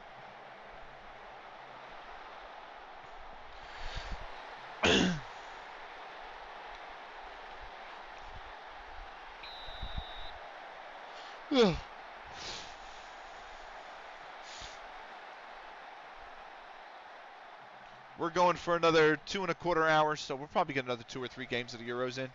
Easy. And then tomorrow we'll run through as much as we can. Tomorrow I'm going to try and start around 9 a.m. Eastern Time. And then we're going to go probably till about 9:15 at night. And then hopefully that'll get us through all the Euros. Maybe we even, what a save. Maybe we even start preseason for us, because I do have to schedule the friendlies still for preseason, right? I wasn't going to worry about that until after the Euros, but apparently we're already in training. And, what a save.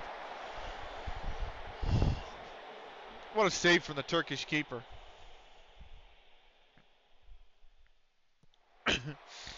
Whipped in back post. What another save.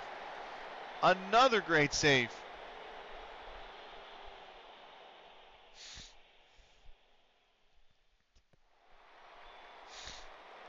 And that time Barakasu will actually grab the ball and claim it. It's in an area he can. 25th minute, Turkey still leading 1-0. Jagic to Kradic. Slogan, Schloger, Mastrovic, and that is a free kick given to Turkey. Mastrovic was offsides. Here's Ahmet Ekisi, Ibrahim. And that pass cut out by Milnar. Maybe not James Milner, but Milnar, but it's booted completely forward. And Barakatsu will take it without any threat. He gives it forward. Ahmet Ekisi. And, whoa. Shoulder went in pretty hard there. Still Turkey has it. That one, they were going to go offsides on Barak Aydin. And Croatia will take the free kick. Glauvic. Ibrahim with a good tackle. Golkin brings it forward. Barak Aydin to Golkin. Ibrahim. Barbaros. Back to Bans Kulic. Scholler comes away with it. Mastorovic over to Milner. On the right hand side, Milnar. Inside for Knesevic. And it goes for goal, and that's not that far off. It will be a goal kick for Turkey. Here's Sirsan. Ibrahim on the turn. Can he get it? Golkin. Nope. Cut out by Gladovic. And completely booted upfield. So, well, Turkey can try to build again. That's a good tackle to keep the offense moving. Here's Barak Aydin. Good touch.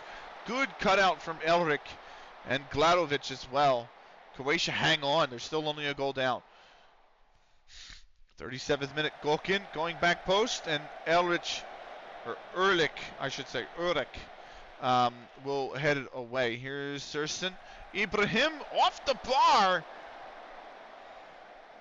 Mastrovic with it now for Croatia. On the left-hand side, he's got Sogren, and Scholler is down hurt, so the ball will go out of play. He can get some treatment. He didn't need to get subbed off, it looked like. There's no injury that's actually come up, so he's staying on the pitch. Here's Schrogen with the ball. Gladovic, it's headed up. It's not away. Karimuzin will head it away, but still Croatia have it. And Schrogen, we'll see that ball go out for a throw. Gladovic will take it. Or Golovic. Here's Schroger. Milnar. And Sirkin. There's no thing above the C, so it's actually Sirkin. Heads it out for a corner. Schrogren. Back post. Mustafa heads it clear. Bekovac. Galovic. Juric. Knezkovic. And that is over the bar. And goal kick to Turkey. So Croatia's had some chances here late in the first half. Oh, that's a good ball. Good take from Barak Aydin, and it's two. Just like that. Croatia knock, and they knock, and they knock, and they knock. And they can't score. And right off a goal kick, Barak Aksu. It was headed on once by Erlich. And Barak Aydin will come down with it. 2-0 Turkey. Just inside halftime.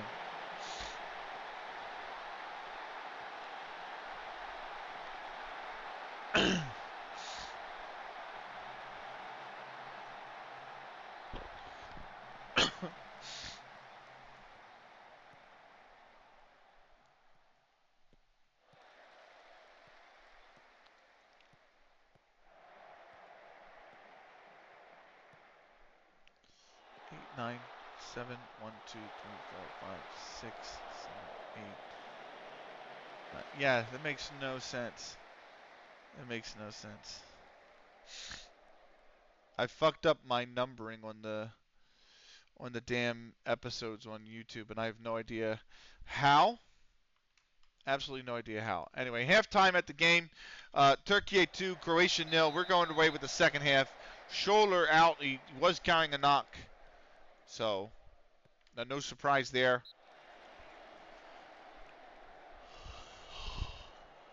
But Turkey at 2-0 up. Second half here. This is the 47th minute. Mihailovic to Knežević. Bekovac. Bekovac.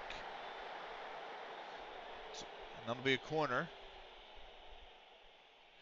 Sjogren. And Barak Aksu will actually claim it off the corner. Nothing doing there.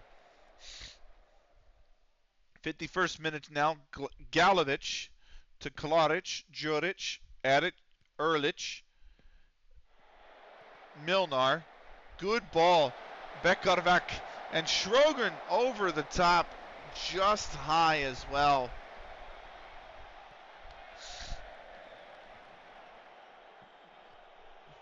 '52nd minute. Bekovac still dribbling it on the right-hand side. Cuts the cross back in. Mestrovic is there, but Barak Aksu makes the save. Galovic, Sjogren, Mestrovic, and that's out for a corner. 55th minute here.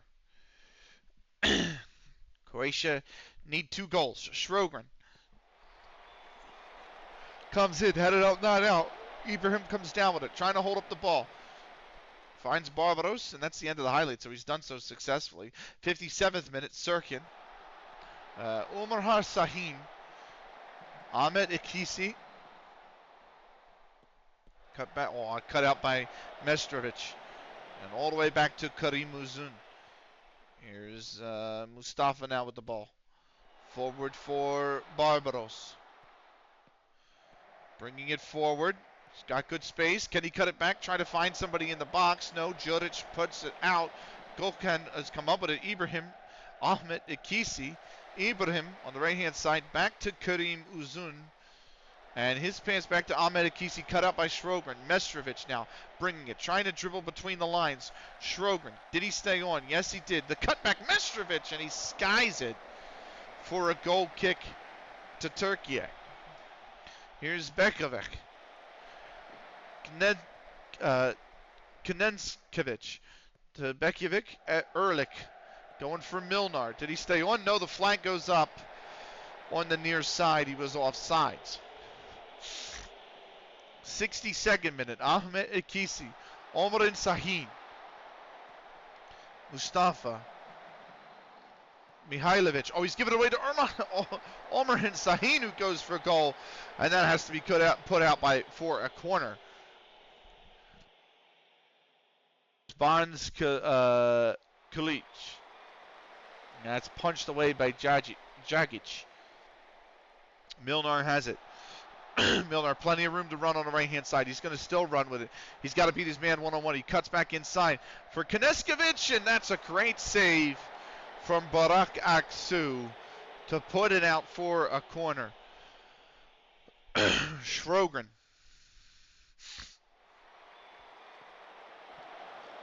Headed away by Karim Uzun. Milnar comes up with it. Knežević. Back to Jagic. Over to Brakovic. Erlich. Back again to Jagic. To eventually finds its way to Mestrovic. He goes from goal from miles away, and that ball was miles away from the goal, that shot. Absolutely. Croatia had 14 shots to Turkey 4, yet they trail 2-0. Here's a good turnover in favor of Croatia. Here's Erlich. Brakovic. Back to Erlich.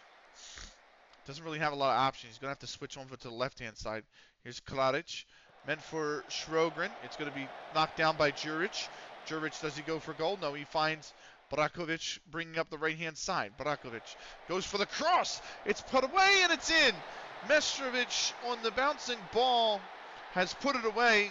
VAR will intervene on that initial pass to see if his teammate was in an offsides position. And it's not. It's given, and Croatia have pulled one back. It's anybody's game. 67th minute. Mestrovic, they were checking to see also if Sjogren was in an offsides position and interfered with play. He was definitely in the keeper's line of sight, but he was not offsides, and so the goal will stand, and Croatia have halved the deficit here. Mustafa inside. It's Ahmed Kisi. Barbaros back to Mustafa.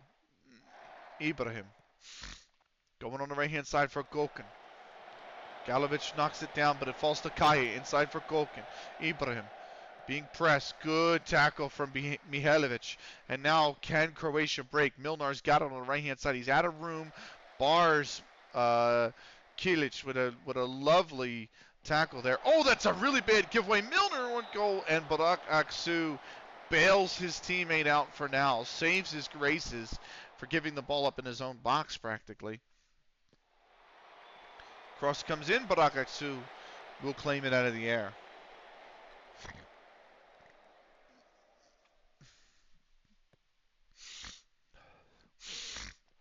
'69th minute. Erlich. Kraric. Jurdic. Galovic. Mihailovic. Sjogren. Back to Galovic. Juric. Kraric. Forward. Knocked down. Knocked away. Can Turkey come up with it? No. Sjogren. Nice cutout to Kinenskovic. And that is out for a corner. It's taken a deflection. So will be a corner kick. Sjogren to take it. It's kind of a low corner. Mestrovic, why did it go back to Sjogren? It doesn't. That made no sense. It's still back to Sjogren. Still on sides. It's deflected all over the place. And another corner.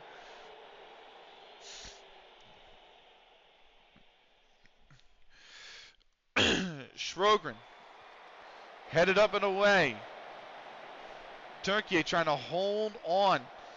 52% possession for Croatia. They've had 6 shots on target, 2.01 XG, but they trail 2-1. The cutback cut out, and now Turkey trying to break. Look at this really good ball movement. Barak Edin forward on the right-hand side, gives it to Golkin. Golkin trying to hold a play. Ibrahim here. Bringing it forward. Bars Kilic. Bars going for it. He's in on goal. He scores. Boris Kilic has put Turkey 3-1 in front, and it's never how much of the ball you have. It's always what you do with it.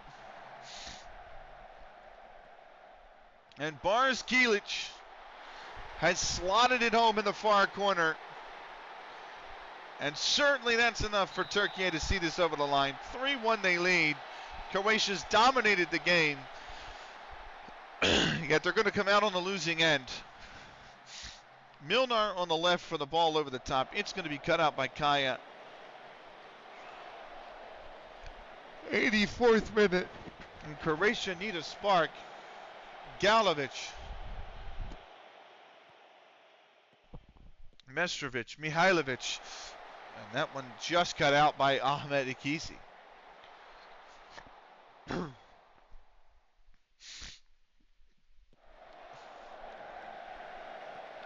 Forward.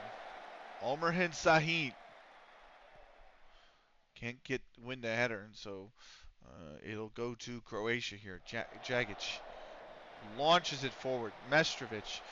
He doesn't win the header. Golkin has it. Golkin now on the right-hand side for Turkey. Back for Kaya. They need to drain this clock. Also see if they can just temper their expectations of any further chances. That's a good ball for Barbaros. Barbaros will bring it in. The cutback. Is it going to be? No. Brakovic has cut it out for a corner. Turkey have it. Triple change for Croatia. Turkey make one. Short corner. Golkin. Barbaros. Cross comes in. Mustafa can't get to it. Erlich will. Here's Barbaros. The cutback. Toiga's not there for him. Mestrovic. Back to Brakovic. Erlich. What is that? Rashcic. Glahovic. Mihailovic. Bringing it forward on the right-hand side. Crowd's gone a little quiet. That's a corner for Croatia. Karim Uzun's day is done. He's subbed out.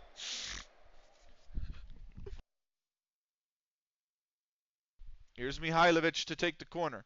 It's a short one. Comes out to Milnar. Milnar blasts it. It's in. What a shot from Mislav Milnar. And Croatia pulled back once again within one. There's still time. There's just enough time.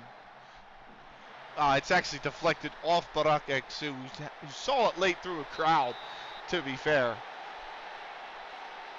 But Croatia with a big chance if they can tie this up here now. Ibrahim. That's cut out. Milnar. Croatia with the ball. Finds Silic. That's the end of the highlight.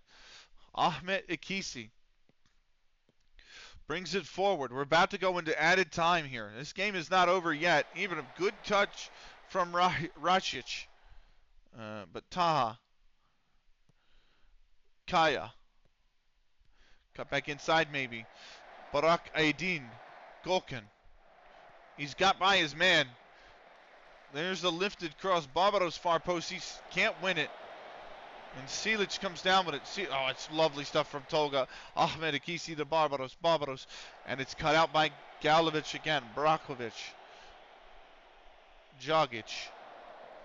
Forward to Kraric. Nikolic. Kraric back to Milnar. Can they build? Over the top. I think Mestrovic is offsides. And it's a corner. He was not adjudged to have been offsides. It's a corner in added time. Here's Milnar with the corner for Croatia. Comes in. It doesn't go towards any of the Croatian players who were on the back post. Galovic back to Jagic, and that's the end of the highlight. 30 seconds left for Turkey to hold on here for 3 points. Mihailovic all the way back to Jagic. No reason to go back to the keeper. You've got to get the ball forward. Here's Kraric. Over the top, Milnar. Did he stay on sides is the question. Kaya has run it down. Taha has it. Ibrahim. Are we going to get the full-time whistle? We do. And Turkey have indeed held on. 3-2. Omerhan Sahin in the 7th before Barak Aydin in the 45th. Gave Turkey the 2-0 lead at the half. Mladen Mestrovic in the 67th made it 2-1. Boris Kilic in the 81st made it 3-1 for Turkey. Mislav Milnar in the 88th gave Croatia hope, but they couldn't find an equalizing goal. 20 shots, 7 on target, 2.21 XG, and they haven't won the game. Turkey's 5 shots, 4 of which were on target. 3 of them were the goals. That is enough to be the difference. Turkey with 3 big points here to start the Euros. France and Iceland is the next game. Elsewhere, Woodward in the first minute for Switzerland got them off to a great start. Raymond in the 24th doubled their advantage. Kolar in the 87th pulled one back for Czechia. Couldn't find the equalizing goal though. 2-1 Switzerland. Elsewhere, Rudyuk in the 13th for Ukraine gave them the lead. Ferreira in the 15th leveled it for Portugal before Costa in the 35th put them 2-0 up.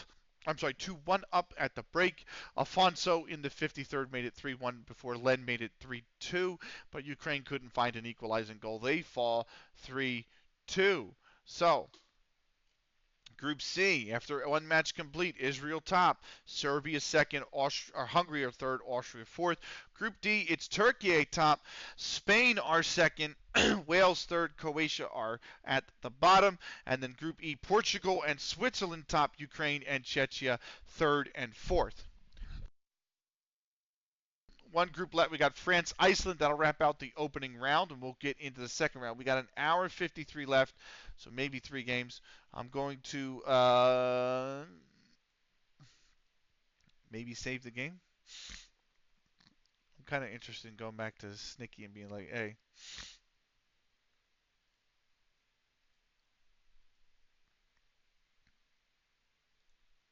Can we not talk, man? Can we talk? Can we talk, bro? Come on, let me talk. Why can't we talk?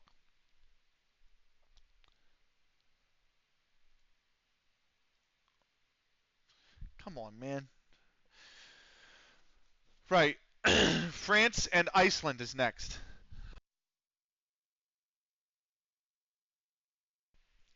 I just want to talk, man. I just want to talk. That's how I feel. France, Iceland next. Can't believe I fucked up the contract negotiations on Snicky, man. It's alright. It's alright.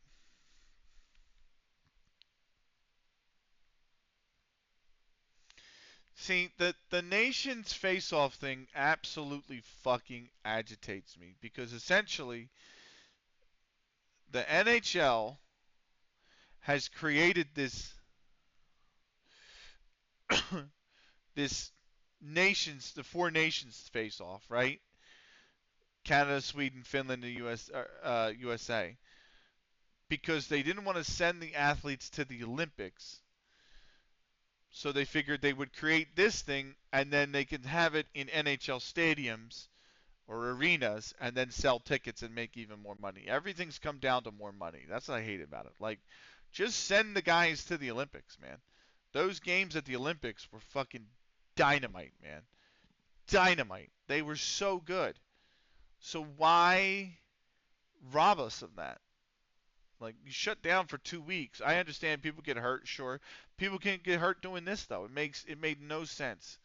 It's make no. Oh my God, transfer. Oh my God. Finally, when I put Moosdale up on the transfer block, 264 clubs are interested in Moosdale. Wow. 10 bids have been made. Accept all transfer offers. The Premier League is top of the competition list, and the North Macedonian First League moved up from 79th to 66. So where is level? I am at level. I'm moving up to level 11, which is 296th. Great. Great. So England and Germany clinch highest coefficient spots for the UCL. So what does that mean? It means that Villa go to Champions League, Sunderland go to Europa League, Brighton go to Conference League, Liverpool go to Europa League for winning the FA Cup, Bournemouth go to Europa League for winning the Conference League. So 9 of the 20 clubs are going to Europe, which is just fucking insane, man. Yeah, I thought I responded to all of them. But yeah.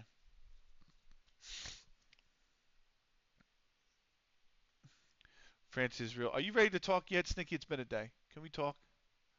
Can we talk? Interaction. Speak about advice. Price player. Warn player. Contract. He's probably still. Yeah, they're. Yeah. What the fuck, man? Like. Come on. Come on. Anyway, let's get into it. France, Iceland, the Minnows versus the Giants of France, who's won the Euro twice ago. I'm going to stand for this game just because I need to. I've been sitting in a damn chair all day. I don't have a big, nice, comfy gaming chair for those that don't notice. I have a fucking hotel lobby chair. France are 0-2-1 in their last 3. Iceland 3-0-1 in their last 4. That's where we stand. There's the group, of course. Group F, the final group to play. Germany is playing Scotland at the same time. Here come the teams out of the tunnel. And we're going to get ready into this one. This is going to be the next matchup. France, Italy underway. France in the white, Iceland. Yeah, I said Italy. Yeah, France, Iceland ready to get underway. France in the white, Iceland in the blue. And here we go underway with the next match at the Euro campaign.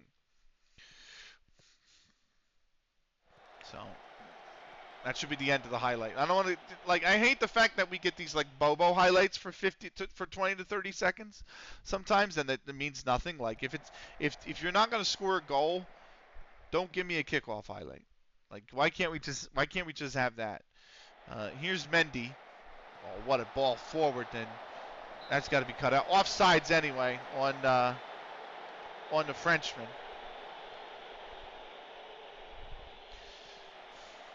Here's, oh my God, these names. I'm gonna butcher the shit out of these, but I'm gonna try. Here's Merlin. Moving forward for France on the right-hand side. Really good pace. Merlin cuts it back all the way through. Keeper missed it. Gesson has pumped it forward. Here's Normand, Sommet, and Merlin coming in again from another offsides position. Offsides twice in the opening 5 minutes. Peterson can't win the header. Merlin to Rochelle. Merlin back to Fleury. Here's Merchant.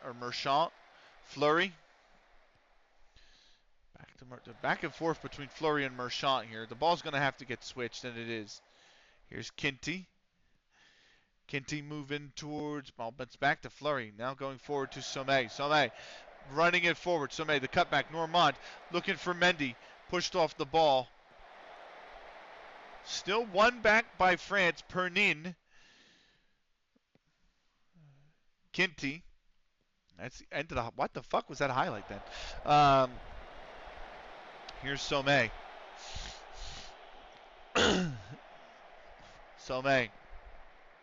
Again, bringing it forward on the right-hand side. Cut in close. That is just ushered wide by Ulferson. Here's Mendy to take the corner. Headed away by Gertsen. Here's Pernin for France, looking for Mendy. Mendy with it now. Mendy inside Sommet. Chachperchet. And Chapche. Oh, that's just deflected wide off Peterson. Here's Mendy. Whips in the cross, and Snarson will grab it. So Iceland still level here. France just knocking on the door, though. 9th minute now. Here's Marlon taking it himself. Marlon, good save from Snarson.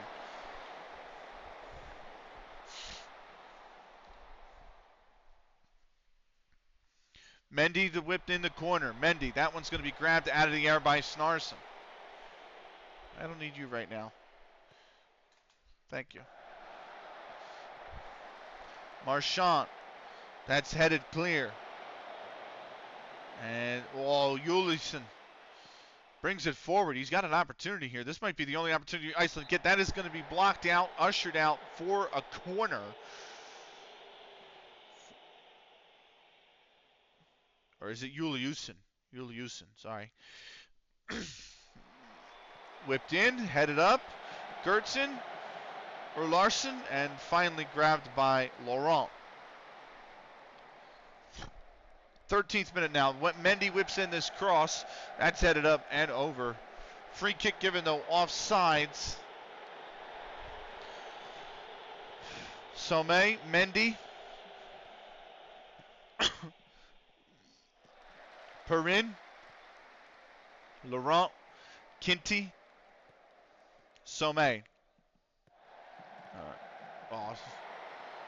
Chaperchet has put it over. I don't know how you would say that name. I'm going to say Chaperchet. Anyway. Here's Ularson. Juliusen. Forward. Oh. Heilison might have gotten to it, but instead it's going to be cut out. Laurent has it. To Kinty. Over to Chaperchet. Merlin. Roussel. Normand. Fleury. Roussel. Forward for Normand. Cut out by Ularson. Hammerson cannot come up with it. Now Normand, and it's a good save from Smarson.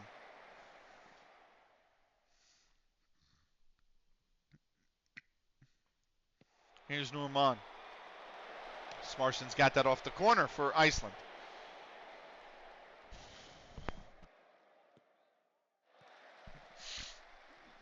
23rd minute, Marlon. Still France can't find the breakthrough. Iceland haven't had much chances either. Rochelle, Chaperche, Mendy to Sommet. Sommet, what a save from Smorsson.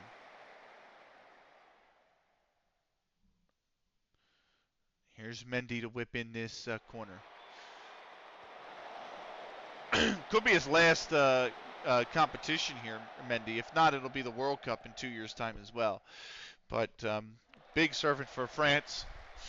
Was there in the Euro winning campaign in 2024.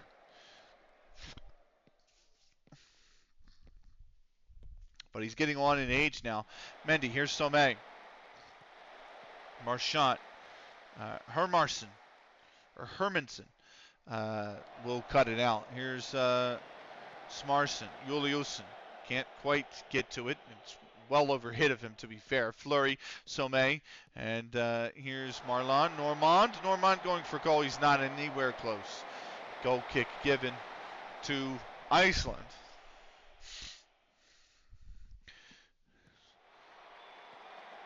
Well, that's dropped forward, but Laurent will have it.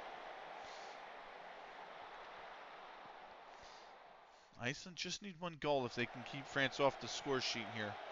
Peterson. Wilharson is he's going to lose the ball. Here's Mendy. It's cut out in front before he can get to it. Mendy with the cross. It's going to be knocked away by, is it Jortison that I saw? It's kind of hard to read the names when I'm a lot further back from the PC, to be fair. 29th minute now, though. Smarsson gets us restarted. Sommet, Marlon, Mendy, Chaperche, over eventually to Normand. Here's Normand cutting it back. Corner kick incoming.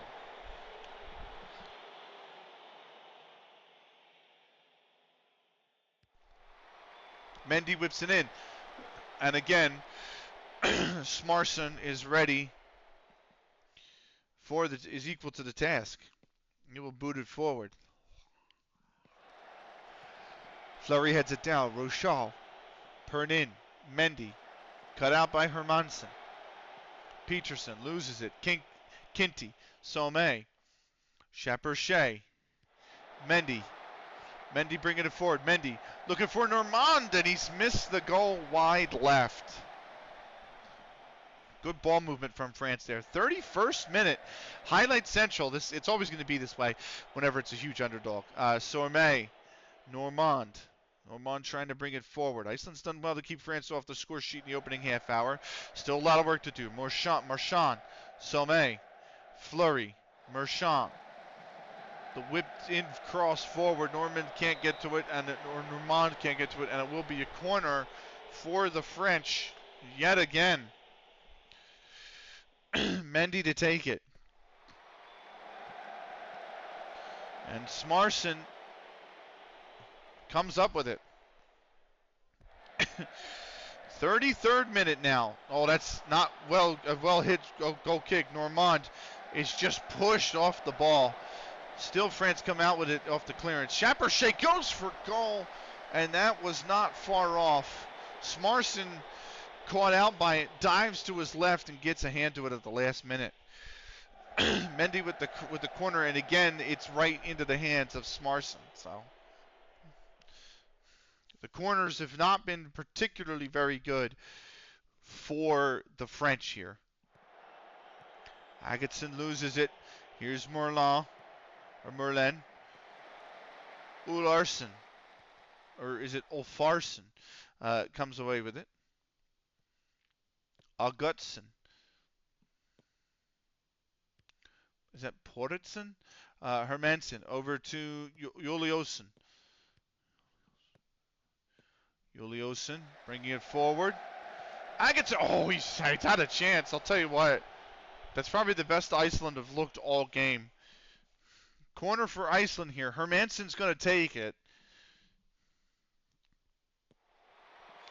Whipped in and headed up and out for another Iceland corner.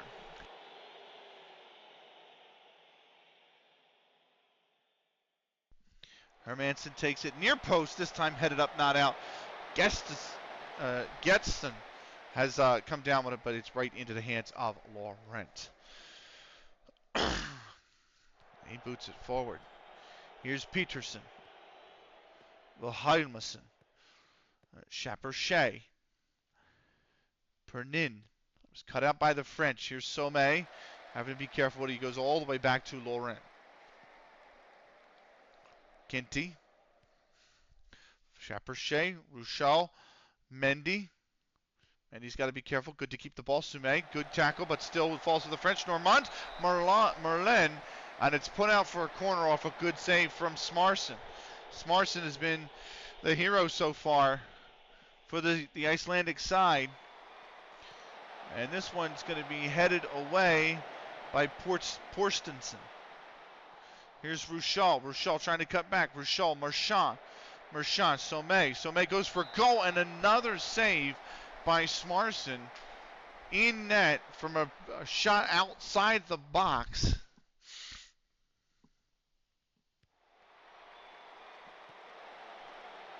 Headed up Chaperche. It's going to ricochet back out for another French corner. Here comes the Wick. Normand whips this in. And Augustin will clear it. Chaperche comes down with it.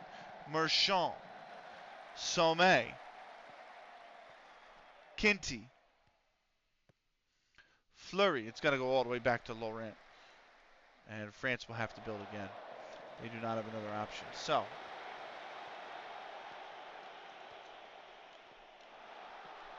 here comes Chaperche. Mendy.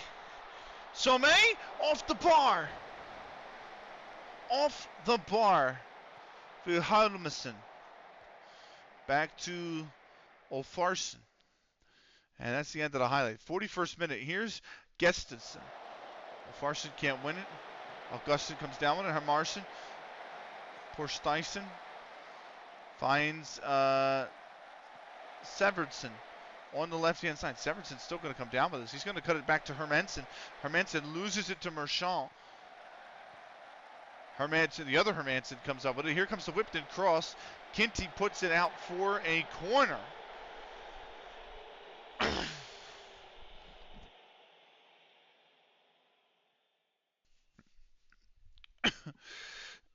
Hermansen whips the cross in near post. Can't come up with it.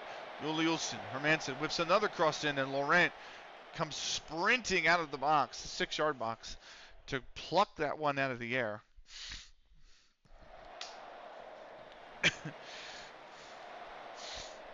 44th minute. Gestensen. Hermansen. Gestensen. Looking to come inside. Olferson goes to shoot. It's blocked. Severson, the cross comes in. Kinty puts it out. Corner. Oh, it's not out. It's not out. It hasn't gone out. Here's Gestesen. Farson, that's the end of the highlight. We're going into added time. 1 minute. Mendy with the corner. Whips it in.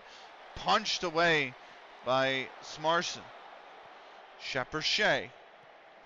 Coming into the box. Chaperche. Good save from Smarson on Chaperche. And Marchand. There it is. Svenningsen loses it. That should be the half. The whistle should go, and it is going to be the half. Scoreless at the half. Iceland have had 2 shots. They are on .07 xG. France has had 15, 5 of which were on target, and a 1.75 xG, including this absolute monster xG shot they had of .83 right at the beginning. Still no score. Absolutely haven't found a way through. Smarsen's been fucking excellent for Iceland.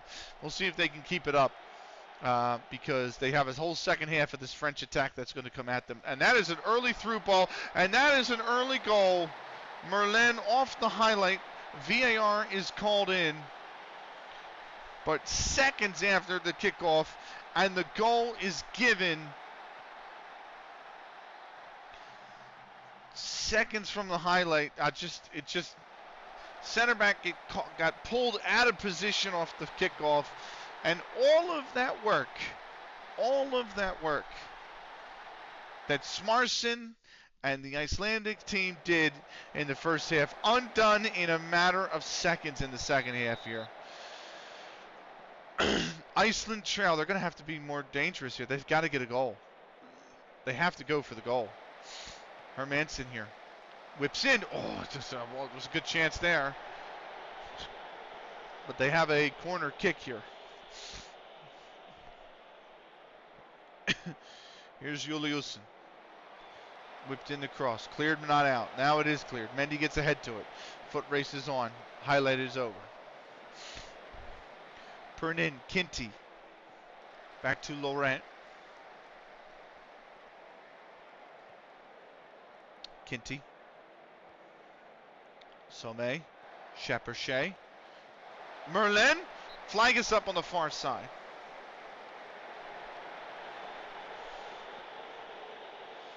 Gets Vilhelmsen. Peterson. It's in. That's not a bad cross. It was a good idea. Can't find the final ball. Pernin. Kinty.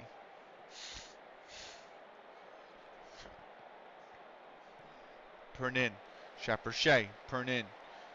Rochelle. Chaperchet. Taking it again. Sommet. Sommet goes for goal. Block. Normand. Good step by Svierson. Here's Merchant, Sommet. They lost the header in midfield. Here comes France. Another cutaway. Very good cutaway. Here's Augustin. Goes for that. That's nowhere close. Nowhere close. That's a terrible ball. Pernin. Kinty here. It's the 54th minute now. Sommet. Chaperchet. Mendy.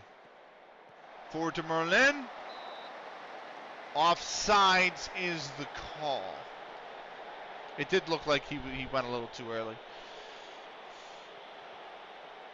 Shaw, Olferson. Oh, it's still going to be contested. Mendy now. He could run between the defense here. Mendy, can he do it? Can he take it all the way? What an absolutely god-awful finish. Do you guys know who Mendy's supposed to be? Mendy's supposed to be Kylian Mbappe. That is a terrible finish for him. Hermansen. And cut out by Marchand and Sommet. Laurent. Kinty. What's the time we got? We got an hour and a half left. Kinty. Chaperchet looking for the... Oh, Mendy has run by. Mendy, very good. Cut out the pass. And it's a corner for France.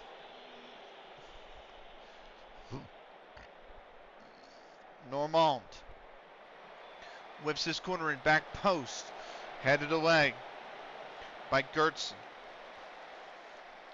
Will be a throw for France. 59th minute now. Here's Mendy with a free kick.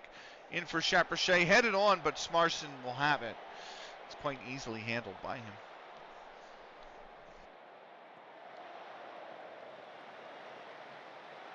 Punted forward.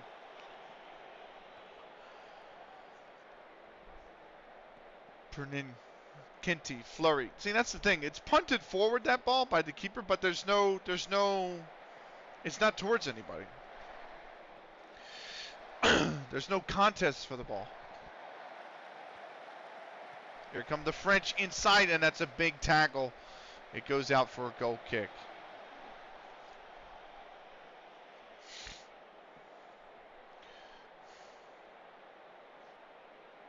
'66th minute. Here's Marchand. Normand. Fleury. Back to Normand. That's poorly passed and cut out by Peterson. Here is Portstenson. Hermansen. Is that going to be... Oh, that's a tough... Oh, no. Sverensons gave it up. They do win it back, but then they give it up again. Merlin.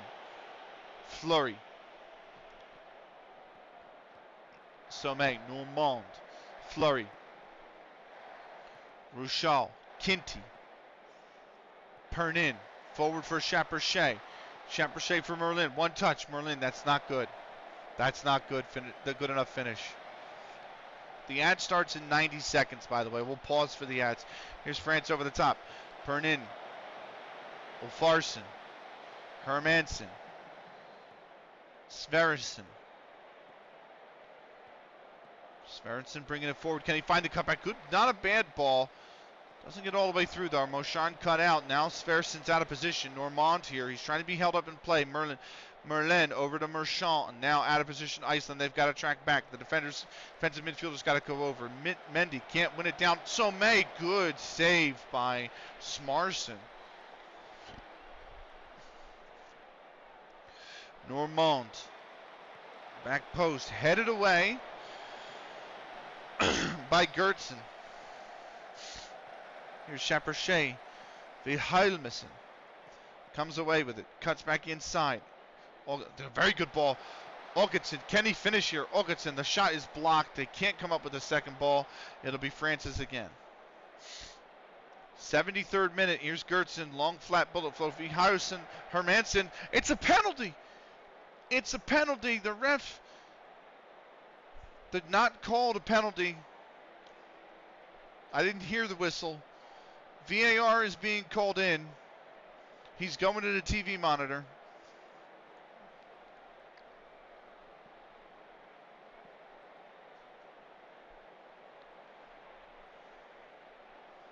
It's given. The penalty is given. And Iceland, this is a huge chance for Iceland. A huge chance. They had to bury this. Peterson.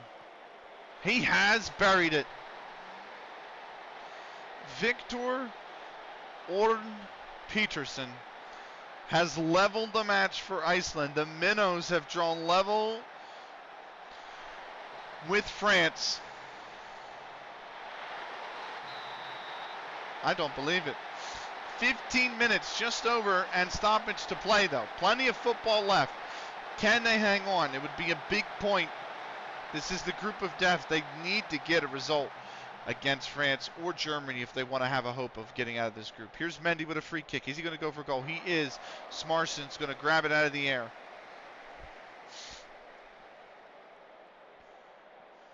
First booking has come out of the game. Here's Augustin. It's whipped in. It's headed away. Ferrer. Merlin is there. Iceland trying to track back. France trying to hit him on the break. Here's Merlin. Mendy. Did he stay on sides? It's headed away anyway. Peterson. It's off sides on Mendy. Smarson. Punting it forward. 82nd minute. Mendy's come down with it. France come and attack again. Mendy. Good tackle from Amarson. Here's Ferrer. Whipped in, headed up, not out. Portsteinson gets it away. Somé here, though, has it. Ferrer. The French looking for it. It's blocked. Amassen. Peterson, back post. Can he get to it? Lawrence got it.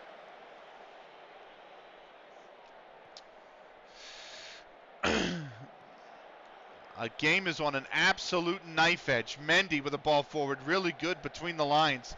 Very good tackle from Hermansen. Goes back to Mendy, who was on sides. Another tackle. It's gone all the way through the box. And not a French foot can get on the end of it. How, I don't know.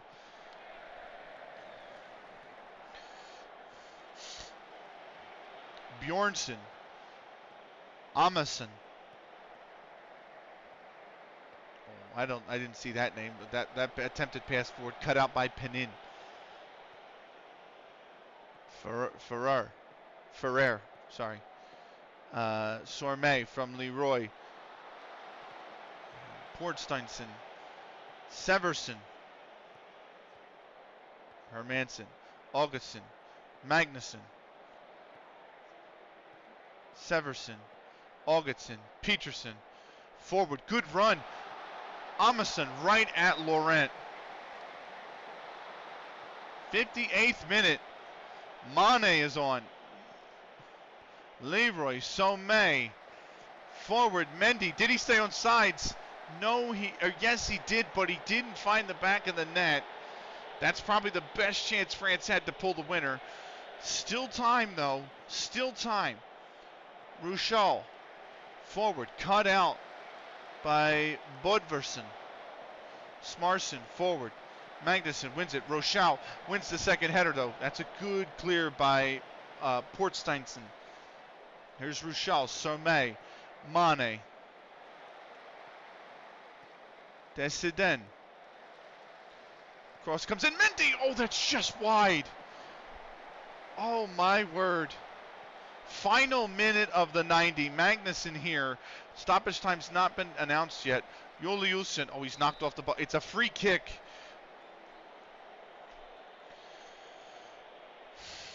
And Augustin's down. How much stoppage are we going to get then? That's the question. Iceland trying to hold on to a very historic 1-1 draw. Still, the stoppage time hasn't been announced.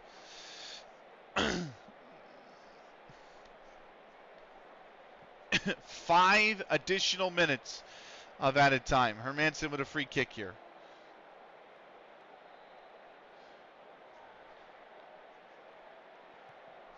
Over the top. Juliusen will catch up with it. Juliusen back for Augustin. Augustin switches play. Hermansen's there. He's bringing it forward. Hermansen, good dribble. Hermansen! It's going all the way through the box. And it was just too high for anybody to get on the end of it. 3rd minute of added time. Kinty here.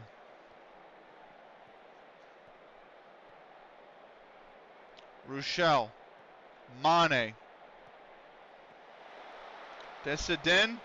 Leroy can't get to it. Port Steinson's put it out. Ferrer will take the corner. 90 seconds of added time. Smarsen's going to grab it. He's just got to hold on to it. He's just got to hold on to the ball. 30 seconds. Smarsen will take this goal kick. Sommet has it. One last push for France maybe. Port Steinson's punted it forward. Kinty's going to punt it back. It's going to fall to Augustin. Magnuson. Can he hold on to the ball? Juliusen. Did he come back from an onside position? No. Bob Varson. Is Iceland going to steal it here at the death? Augustin. Augustin shoots for goal. Laurent has it. Certainly that's the full-time whistle. Certainly that's the full-time whistle. It's not been blown yet. Iceland have it. Hermansen. Juliusen cut out. Rochelle. Leroy. They fight for it in midfield. Certainly time is gone. Ferrer whips it in. Smarsen has it. That's got to be it. That's got to be it. Still we play. Here's Leroy. Leroy goes for goal. It's nowhere near. That is it finally. And it's a 1-1 draw. Benoit Merlin in the 46th. Victor Orn Peterson in the 74th from the penalty spot. Iceland have a huge point at the Euro. A huge point at the Euros in a group of death. The group contains Germany, it contains France, and they've put up a point on the board. That is big. It means if they can beat Scotland, it's not going to matter what happens between France, Germany, them. They just got to beat Scotland, and they'll be through as a third place team even. It's not going to matter. But a big point for Iceland to go a long way. Germany smokes Scotland. Gunther in the 6th, Rogowski in the 19th, Rogowski in the 19th from the penalty spot. Fine in the 38th, made it 3-0 Germany at the break. Gunther in the 56th, Fine in the 67th, made it 5-0. Phillips got one back in the 73rd. Way too much to handle the Germans. Scotland are 5-1 winners at the Euros. That is that match. So we got we're going up to the 23rd with matches. The 26th is the first knockout round, the round of 16. Then you got the quarterfinal on the 1st, the semifinal on the 7th, and then the final on the 11th. After that, we're going to do all our preseason games. So that's what I think we're going to do. Anyway, that is France and Iceland. What a result for Iceland, man. What a freaking result. That's insane. But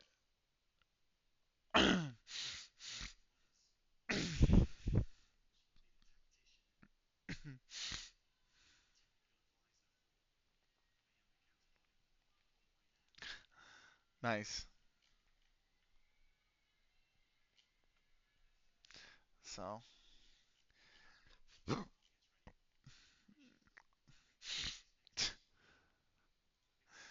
Uh, so, right. Let's save the game after that madness of a 1-1 draw. I think we have time for 2 more games. We're going to do 2 more games, and then we'll just end it, whether it's early, whether it's not early. We're going to do 2 more games. I'm going to turn this back on. The only reason I turned it off is because it was freaking blowing right up my butt when I was standing. So, 2 more games. Denmark and Sweden. And then Georgia and England will be the last 2 games. Oh, man, we got to end on England. Fuck. Belgium beat Greece 1-0. Penkert in the 78th from the penalty spot. That's basically deflated Greece's hopes. They've got one left. Netherlands won. Italy won. Carafa in the 57th minute for Italy from the penalty spot before Van Eyck in the 67th leveled it for the Netherlands. So just to oversee the last group, Germany top, France second, Iceland third, Scotland fourth. They're actually separated only by alphabetically, these two. There's nothing really in it. So Netherlands now 4 points, Italy 4 points, Sweden and Denmark, they need to win this game. Okay? Somebody needs to win this game if they want to have a chance of advancing, because if they draw this game and then they both lose in their final, like Denmark loses to Italy, Sweden loses to Netherlands, which you would favor Italy in that matchup and you would favor Netherlands in that matchup. So if somebody fails to win this game, then they pretty much are going to be without a hope of advancing unless they can pull an upset. So this is a big one for these two sides. These two are going to be looking at this game as a must-win. There was always going to be circled on the calendar as something they needed to win. It's here. It's now. They've got to do it. Denmark and Sweden. It's the start of the second round of group stage matches. It's the Philips Stadium. It's a 3-4-3 for Denmark, who lost their opening game of the contest. It is what is that? They say that's like a 4-3-3. That more is like a 5-4-1 diamond, if anything, or 5-2-3. But anyway, there it is. There's the matchups. There's the standings. There's the teams walking out with the referees, the officiating crew. Underway we are. Sweden in the yellow, Denmark in the red. And not a shadow of a doubt that a game that both teams are going to be looking at in need of a win.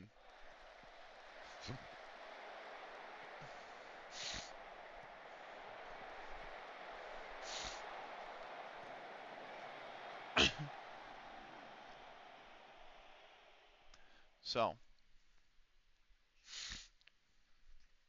Espersen, Larson, Connerup, Coder puts it out. Olsen here loses the ball. Larson, Connerup, Jensen, Elkjaer.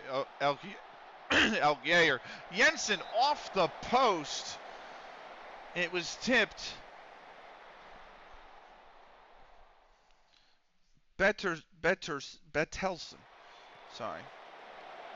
And Bettelsen, did he stay on? I think he did. Olsen will clear it. Denmark with the chances early. Here's Lundskog. Persson. Coder. Persson. Linderoth. Jensen comes at Linds is there. They are battling all for it. Bodies falling to the ground, but it is going to be cleared away. Here's Coder. Elnarsson. Svensson. Coder. Lind. Coder. Back to Lind. Lindskog. Sederqvist. Sederqvist back to Ramberg.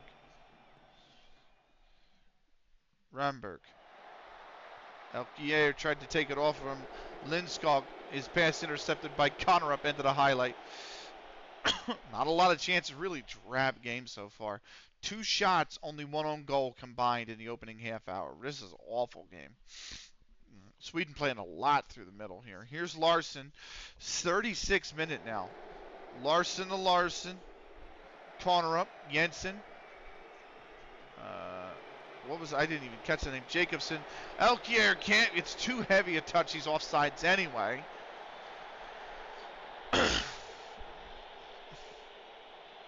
Olsen. Connor up. That's a good tackle from Connor up. It'll go out for a throw. What the fuck was that? What the fuck was that? Lindroth. Romberg. Lindroth. Persson, and the Swedes are on the board. Robin Persson has given Sweden the lead.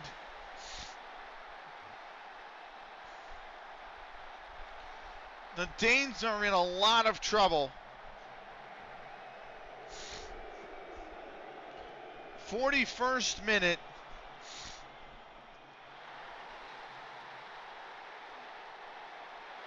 It's his first goal for Sweden.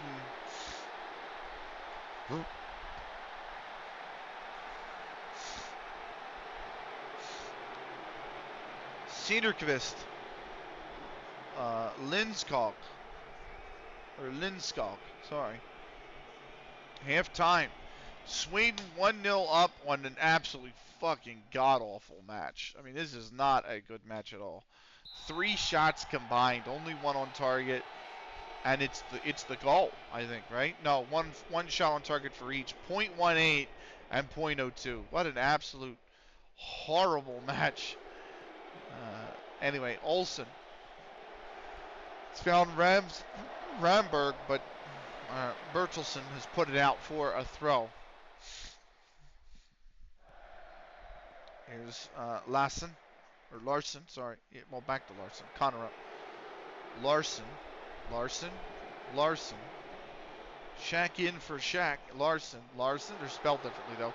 That's knocked away. Esperson takes it to the byline. No need to do that. He had the space for the pass without taking it to the byline. And he did, and now it's only going to be a corner. So now Elkier. And that's headed away. Larson comes to Elkier. Connor up. Is that Barthelson Hellenis to Bertelsen? And that's cut out. Oh, that's a bad giveaway. Lindroth's come away with it back in the center for Olsen. Olsen needs to go wide. Svensson's got it. He could cut it back inside. Oh, it's a good knock on. Svensson gets past one to Lind. Lind's looking for the opportunity. That's a good save from Johansson. Here's Lind. Whips in. Jacobson will knock it away. And that is... I have no idea why it was hit that hard out of bounds, or out to goal kicks. Ramberg's come down with that header. Romberg, the cutback is out for a corner at 53rd minute.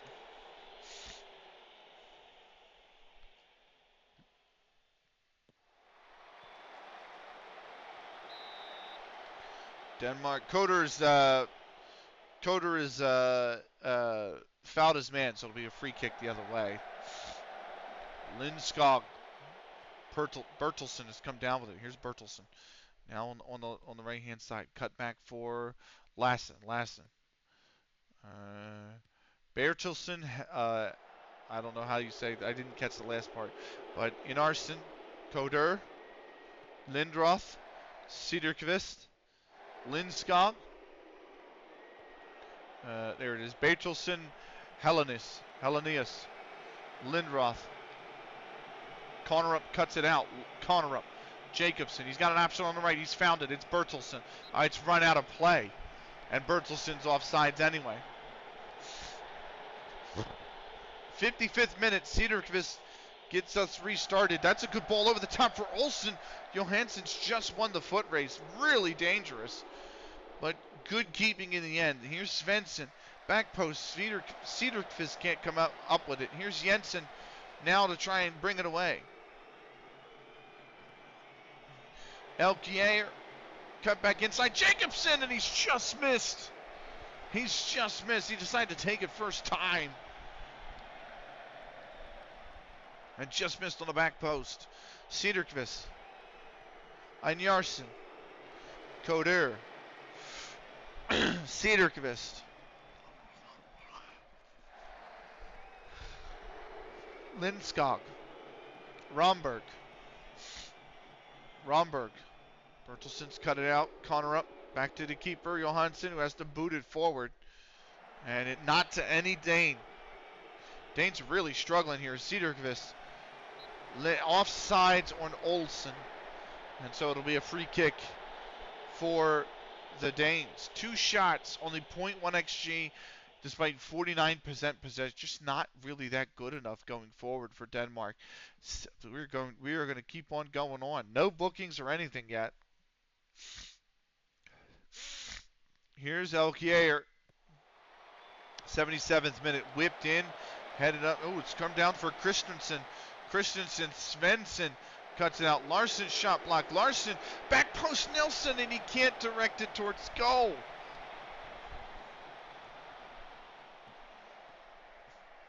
Espersen. Valles. Espersen looking to cut it back. Lind blocks it. It will be a corner.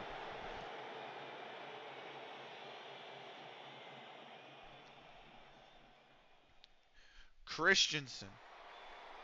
That's going to be grabbed by Wickstrom.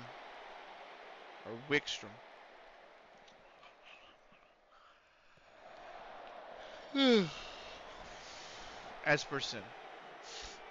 Jacobsen. Christensen. Elkier.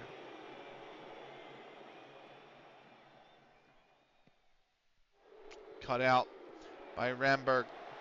Ramberg forward. Bertstein. Hellenius cuts it out. Here comes Cederqvist. Larson cuts it out. Christensen. Jacobsen. Svenningsson was in an offside position there. So here's Svenningsson again. Goes for goal, and that is not on the target. 84th minute. Wickstrom gets us restarted. Lassen. Valles. Oh, Nelson's made the run. Nelson in, and he's brushed the side netting.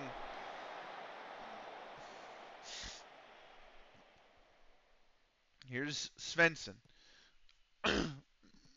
Back to Strandberg. Strandberg whips it all the way across. Wow. Keeper came for that, didn't get it, but wasn't punished. Here's Strandberg again. Cut out by Christensen. Elkier. Christensen looking forward. This Valles made the wrong run. He's not kept his head up. Dahlqvist. Lundroth. Einarson. Cederqvist from Lindroth. Olsen. Coder. Sweden trying to put the dagger in the coffin.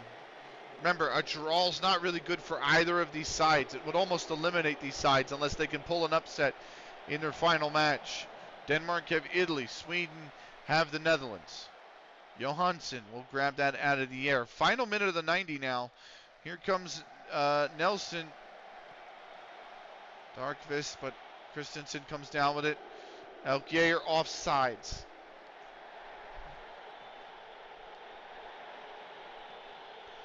Lassen. Elkier. Lassen. Oh, that's cut out with Solander. Jacobsen. Christensen. Oh, which just deflected over the bar. Wow. Christensen to take this corner. They've got 120 seconds. It's in. Oh, what a save. What a huge save to keep Sweden in front. It's still not cleared. Espersen goes all the way back with it to Johansson. No reason to do that. Espersen bringing it forward on the left-hand side, being tested. Here comes the cross, and Wickstrom doesn't really get to it, but his defender's there, thankfully, and that save might have kept it. Time is up. This is going to be last chance saloon. It goes right to Cederqvist. He punts it forward. The full-time whistle is there. Sweden have come away with the points. They keep their dreams alive Robin Person in the 41st minute. That's the only thing on the score sheet. No bookings, no nothing else. And it's a big win for the Swedes, who stay alive. They can get into the round of 16 on those 3 points. They don't need to worry about the next game. We've got an hour left. We have enough for at least one more game.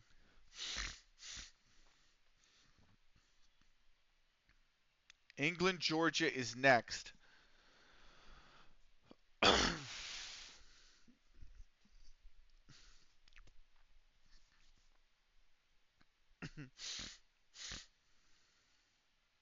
Union drew Montreal 2-2, and then they beat Houston 1-0. Nicely done. Here's the start of the preseason. That's the last game right there of the group stage, Iceland, Scotland. So, and then we got round of 16, quarterfinal, semifinal, final. These results kick off later. So just to review, Netherlands top on 4, Italy top on 4, Sweden have given themselves a chance with 3, Denmark may be dead and buried. They need to upset Italy and hope the Netherlands beat Sweden, and they make up the goal difference in the process. A draw for Sweden is all they need to guarantee themselves basically a spot of going through. They'll be on 4 points. Even if they finish third, they would be on 4 points. That will be enough to really to get you through. So it's all about the third place, the best third place teams. Remember, there's 24 teams in 6 groups. So it's the 4 best third place teams that are going through. 4 points will be enough right now. So England and Georgia, final match of Group B.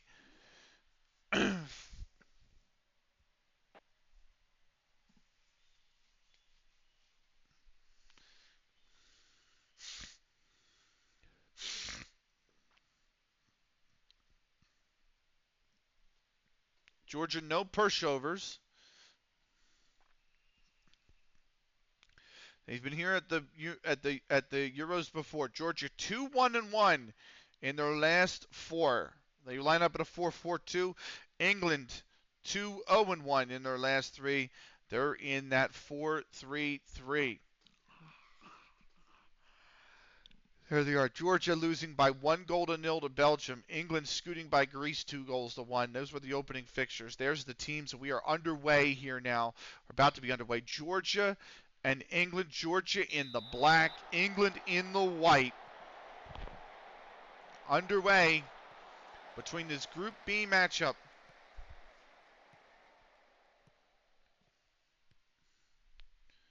Georgia the underdogs, but we've seen crazy things happen already at these Euros.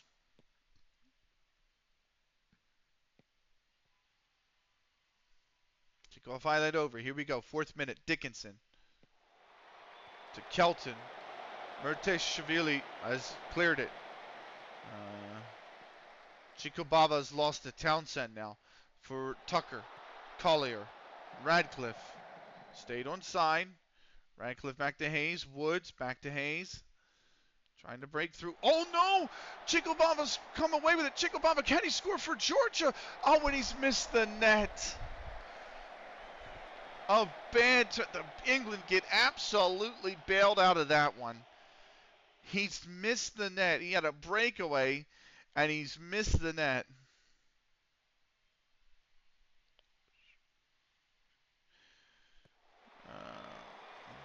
Tusiala, his corner, grabbed by Needham.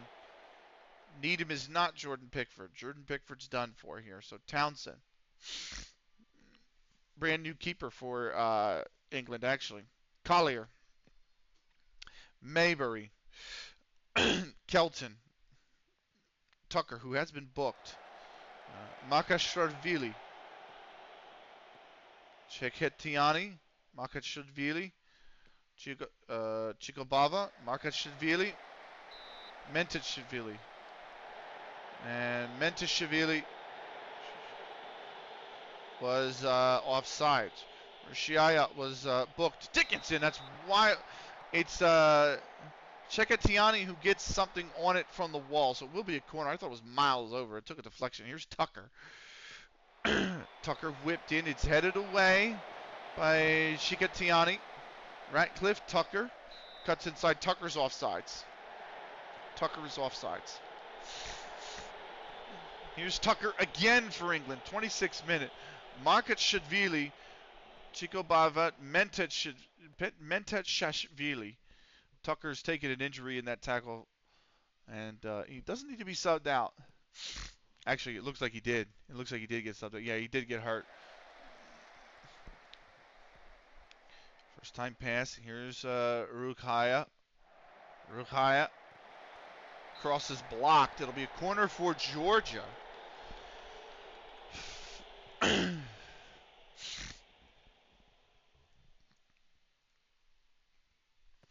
Sulaya, and that's grabbed by Needham on the back post.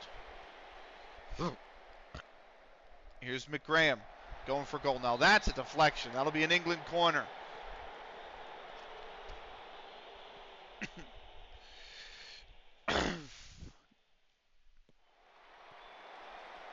Headed away. Radcliffe comes down with it.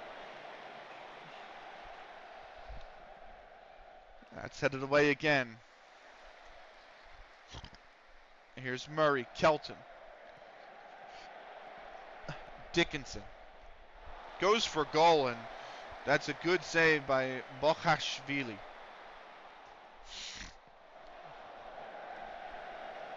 Punts it forward.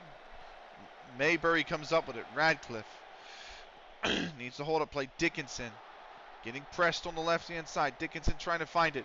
Goes for Maybury far post. A little bit overhit. Maybury just catches up with it. Cut back for McGraham. McGraham. Murray. Murray. Woods. Back to Murray. Looking to take it on the left-hand side. Murray looking to beat his man. Dickinson. Back for Kelton. Kelton. Is he going to cut for Maybury? And that's a good save. It'll be a corner for England. Maybury whips it in to Shiala, and Darbaidze will clear it.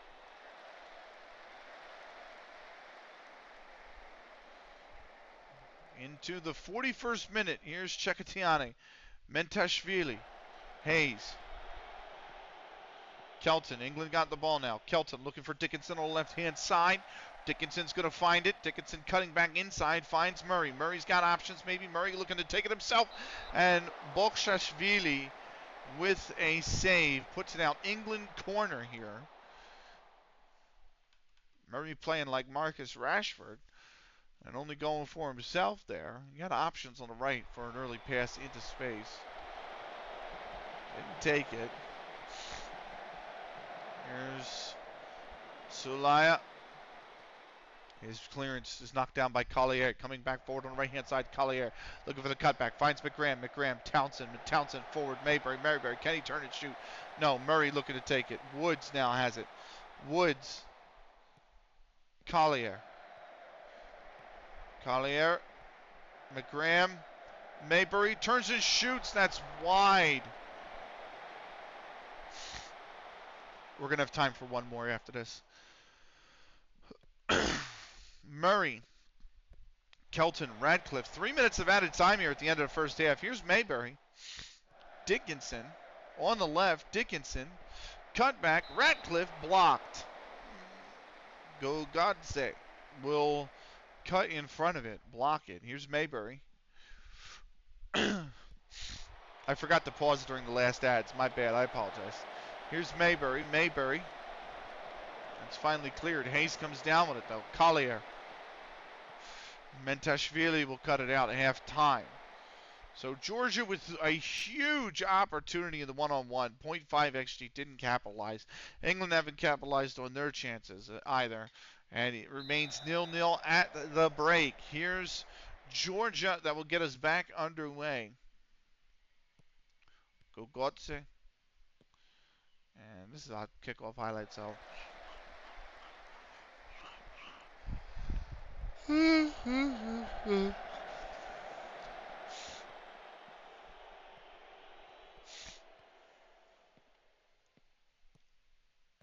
Shiktiani, Mentashvili, Collier, Suyaila, Kelton. It's cut out by England. Here's Dickinson. Dickinson on the left.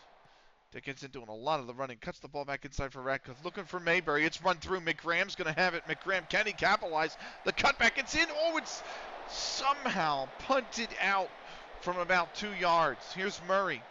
Kelton.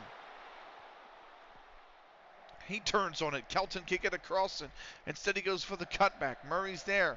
Finds Collier. Collier, is he going to shoot for goal? No. Suaila with a tackle. That's the end of the highlight. And then that's a bad giveaway. That's a really bad giveaway. Ratcliffe's got an option on the left. He finds it. And Dickinson. Dickinson. Is there going to be a cutback pass? Maybe he's taking this too deep. He does find Murray. Murray can't get it. Kelton, and Balkashvili somehow has come down with that. I don't know how, but he has.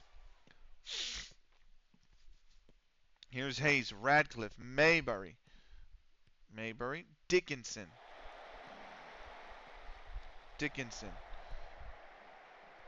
Kelton. Oh, Kelton still has it, and Kelton from 10 yards has somehow found the skies.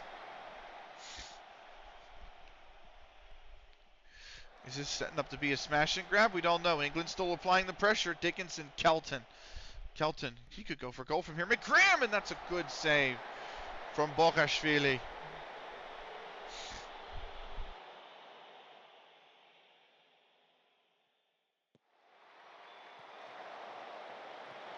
England make a substitution. Makashvili will clear that. Here's Mentashvili. Oh, that's a good shot. Needham's going to get across for it, though. Here's Collier. 63rd minute. Mayberry. Cut out. No. Still unsettled. McGraham goes for goal. He is nowhere close. Here's Balkashvili. He starts with a free kick. Looks like it might fall George's way. Can they hold on to it, though, is the question. Shuaila. Gogodze. Kachi Paradze. Darbaidze. Gogodze.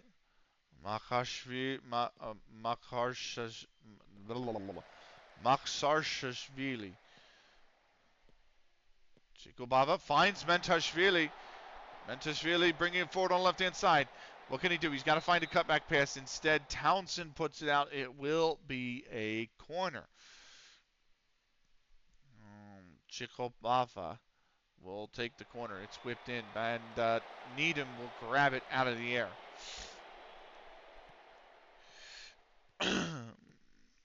Radcliffe. Running it down on the right-hand side, looking for Mayberry. He's going to find him. Mayberry, McGraham. He's got plenty of space, and he lets himself be closed down. He still finds Mayberry amongst it all. Makashvili, and that's a really bad giveaway, but Balkashvili will come up with it. Larkin, Dickinson, Mayberry. Oh, he's found McGraham in space. McGraham, it's blocked. It's offsides. McGraham offsides. Here's McGraham again, goes for Mayberry, down, it's on sides, and Mayberry! Georgia fall asleep on the free kick. Finally, the defense is broken in the 68th minute. McGraham, nobody's picking up these guys on the far, maybe that's as easy as you like, and Mayberry still needed the post to put it in. He almost bottled that. But England do take the lead. Sulaya. Gogodze. Makarashvili. Gogodze. Darbaidze. Hachiparadze. Needham. Here's McGraham. Free kick. Off the post. Off the outside of the post. Georgia need a goal. Larkin, Kelton. It's England with the ball right now. Larkin. Balkashvili punches it clear. They don't even break off that. Here's McGraham, 76th minute, dangerous free kick. Off the wall and over. Will be a corner. Carl Smith in for Jack Dickinson. McGram to take the corner. Whipped in. It's headed up. It's not out. Rukaya clears it. Here's Hayes. Larkin. Woods. Back to Needham. Townsend. End of the highlight. McGram with the corner now. 79th minute. McGram whips it in. Headed up. Not out. Free kick. Carl Smith as fouled. He handled the ball. Here's McGram again. McGram has had about 3 or 4 free kicks in that exact spot on the pitch. And he's hit the wall every single time. McGram will take the corner here. Whipped in. Derbadze will cut it out. It will be another corner, which McGram will take again.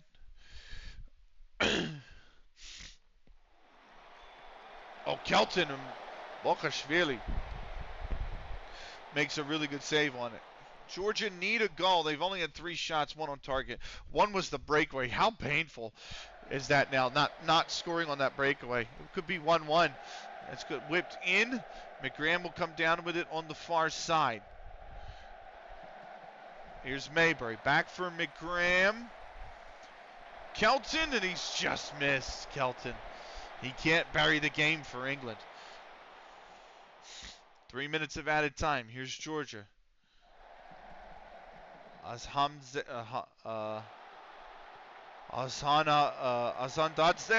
It's cut in. Woods has it. He needs to clear it. He punts it out. It's going to go for a throw. Georgia are going to have possession here. Azandadze. Oh.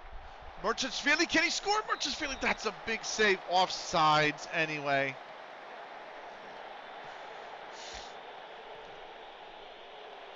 Woods, Collier, Radcliffe, Kelton, Radcliffe, McGraham. The full-time whistle goes. England don't look great, but they get the job done. Colm Mayberry in the 68th minute. It's enough to give England the 3 points. They now have 6 on their group stage campaign. They are going to be through no matter what. No matter what, they're going to be through. And we are going into one final match day. So Israel, Levy, one of the Levies, they have 5 Levies, scores in the 40th. Varga for Hungary was dismissed from play in the 53rd. Matic in the 44th for Serbia. Mladenovic in the 61st as well for Serbia. 2-0 for the Serbs over the Austrians. That's pretty much killed the Austrians' chances. So England are through. Belgium are through. Greece and Georgia are fighting each other for a chance at 3 points and maybe a chance at the round of 16. Israel are through. Serbia are through. Hungary and Austria are going to be doing the same, but the goal difference for both of them is pretty ugly, in all honesty. So it might keep them out. Sweden's got them 3 points. They might go through as well right now. So that's where we are at. New level 11 season draws near. Promoted from level 12. Here's all the clubs. Norton Athletic, Great Park, and of course us, as well as the teams relegated from level 10. Wool United, Project Fitness. Oh, Tololton. Tololtown was relegated. That's a shame.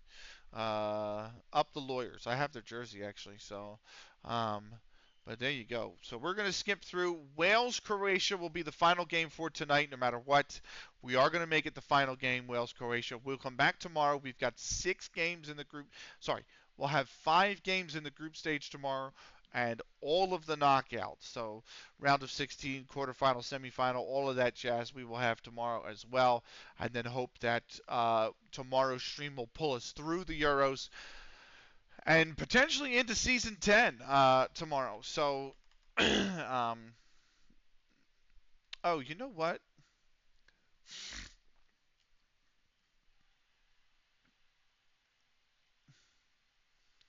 I just don't understand. I'm kind of sad. I don't understand where I messed up the numbering.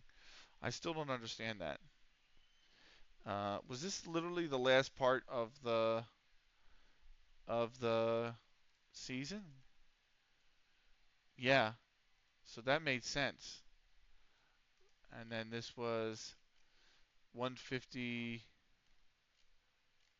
156.1, 156.2, and then 157, 158, 159, 160, 160. Yeah, I have no idea how I fucked up the numbering. Absolutely no clue how I fucked up the numbering. That's gonna make me sad, man. That's gonna make me sad. Uh, this is what 68, 69, 70, 71, 72, 73, 74, 75, 76, 77, 78, 79. That makes no sense. It shouldn't end on an odd number. It should always be an even number. Oh well. Matthew signed a new 2-year deal. Foster has, Parks has, Walker has, Wright has. Uh,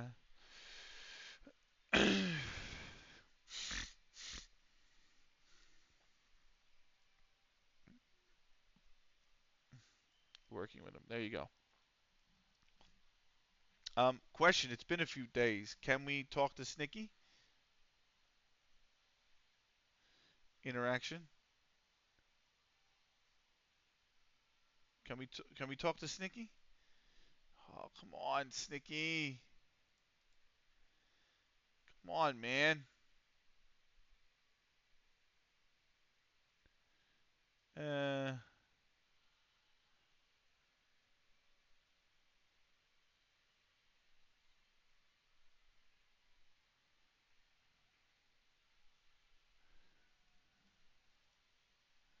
God damn it.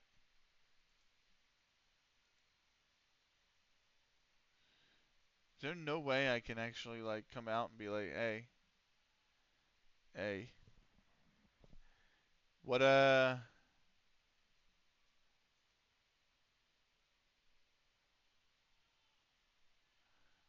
guess not.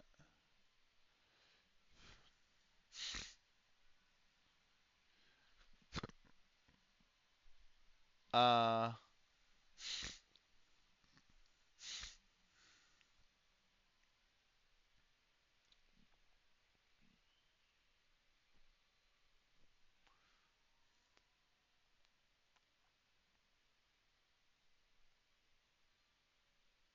okay. Hey, whatever. A few more days. Spain beat Turkey. Monreal in the 56 put them up 1-0 before Tayfur Aslan in the 58th leveled it for Turkey. But then it was Fraga in the 65th, Monreal again in the 87th. Spain 3-1 winners there. Chechnya, Ukraine, absolutely goalless between those two. So those two, that is not good for either of them. So now Ukraine is going to have Switzerland. Portugal's going to have Czechia, and they both need to win. Czechia and Ukraine, they need to win their last two games. So Turkey, Spain. Spain are on 4 points now after their draw with Wales. And whatchamacallit. This is a big game. Wales win this, and they're pretty much going to be through to the knockouts. Let's see how far we get into this, or how far they can get. Wales in the red, Croatia in the white with the red check. And we are going to be underway very, very shortly here. Wales, 3 points would go a long way here. The George Haylands Stadium. Wales in the 4-4-2. They are 1-1-0 in their last two. Croatia in the 4-2-3-1. They are 3-0-2 in their last five. Let's see how they can do. There's the tables. Wales will jump into second place if they win. Croatia will jump into second place if they win as well, but only on goal difference. Wales will have it by a point. Let's see how both teams fare. And Wales underway. Final match of the night for us.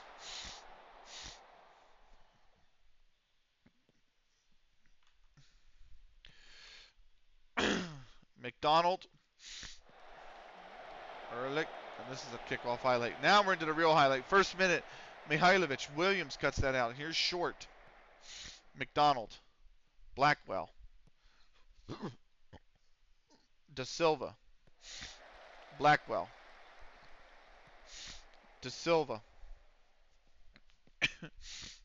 Evans. Williams. Finds Page. Good ball movement from Wales. Page cuts around. Williams gets ahead to it, but it just goes over the bar.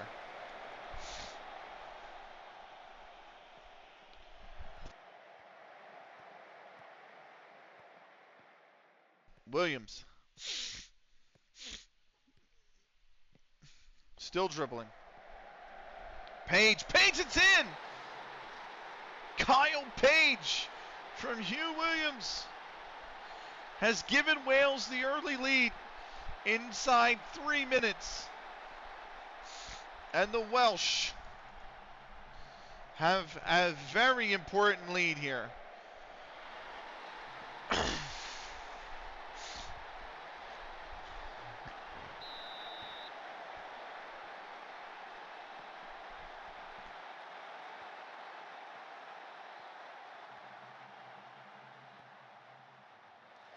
Let's stand for this last one. I actually have to use the freaking restroom again. 7th minute. Williams now. Short. McDonald. And it's blocked away. Still comes away with those Williams. Evans, he puts McDonald's in. McDonald's in space. McDonald's! And Jagic will just usher it out for a corner. Blackwell. That is absolutely terrible corner. Page does come down with it for Wales, though. Da Silva, Blackwell, Short. What was that? Mooney, Roberts, cut away by Galovic. And that is tackled away by Williams. Page has it, and Wales keep coming. Here's Mooney. Page. Bring it up on the right-hand side. Page with the cross. It's blocked. It will go out for a corner for Wales.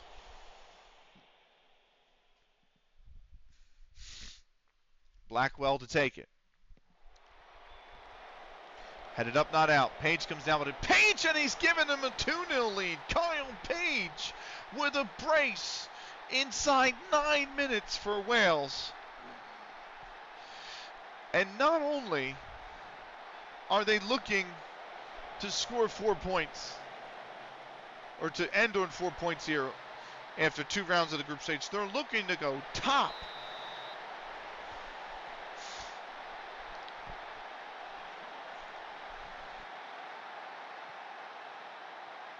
It very well could be that they go top. It very well could be. They are level on goals right now or on goal difference with Spain. Spain is ahead only by 1 goal scored. Roberts, and it's 3! Ben Evans. VAR going to check.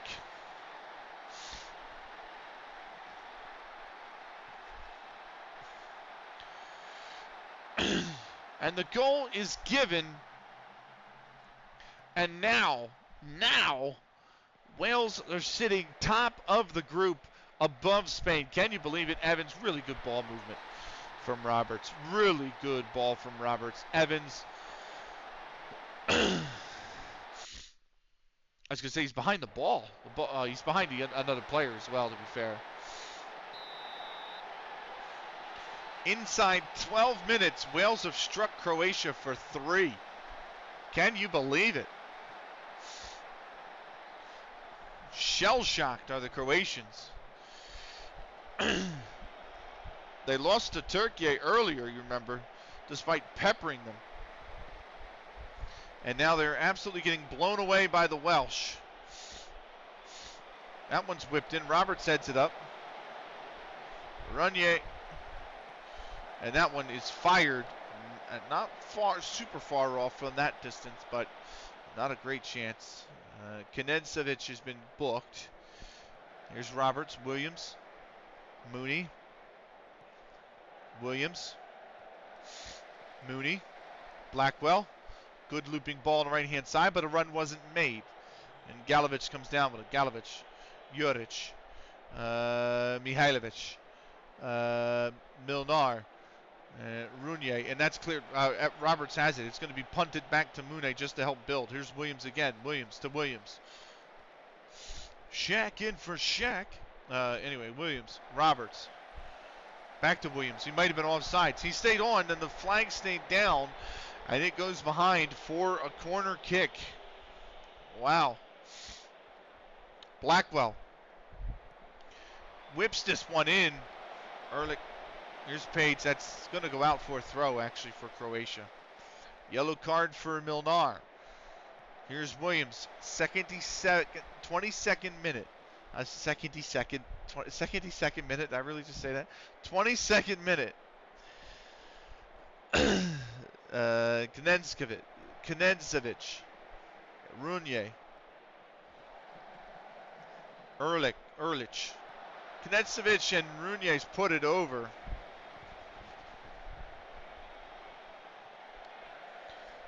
It was a turn and shoot, and he couldn't control it. Milnar. Croatia looking a little bit more dangerous recently. Here's Juric. Ehrlich. Bakovic. And that's put out for a corner. Croatia have a corner.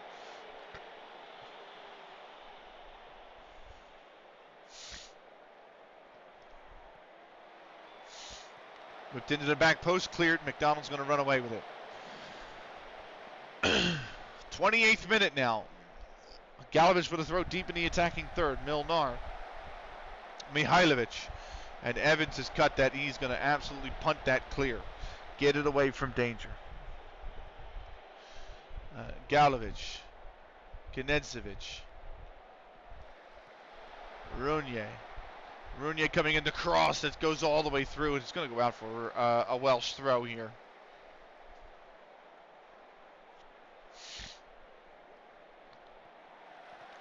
Milnar for Croatia. Forward, Runier. Is that a penalty? It's a goal kick. No penalty given. VAR says no as well. 32nd minute. Headed up, headed away. The Croats come away with it here. Ehrlich. Kraric. Galovic. Milnar headed in, back post, and that's just wide. Runier, that was so well timed, that header. That was so well timed, and he just couldn't find a way to put it on the back post.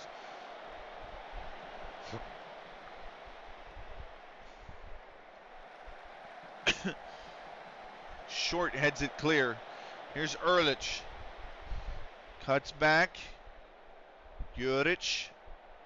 Mihailovic. Mihailovic could go for goal. He goes for goal there, and it's deflected. It will be a corner.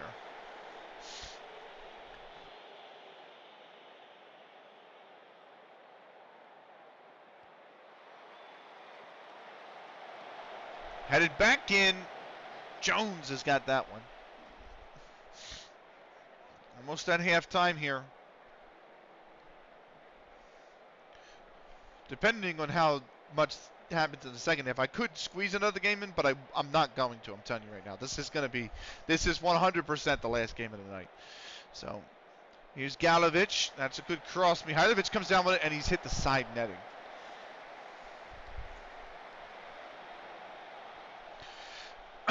Added time now.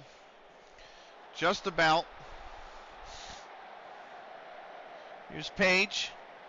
Whips in. McDonald back post, and he couldn't get enough on it to sneak it in the near post. Kraric. Milnar loses it to Williams. Evans. He's lost it. Knedzevic. Milnar. Croatia attacking again. The cutback to Galovic. Juric. Sorry, Galovic. Juric. Kraric. Forward. Runier again has it. Runier knocks it down. He's off sides. That should be the last action of the first half. 3-0 Wales. They absolutely stunned Croatia inside the first 12 minutes. And that's where we stand. 6 shots for Wales, 5 shots for Croatia. Nothing on target for Croatia. 0.44 XG for them. Wales on 1.3. Both teams 50-50 in the possession. And we're back underway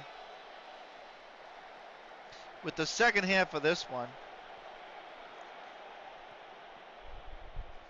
Wales are currently sitting top of the group. They will be top on +3 goal difference. Spain have +2. A 1-1 draw between Wales and Spain 3-1 winners over Turkey. And that one just fired over.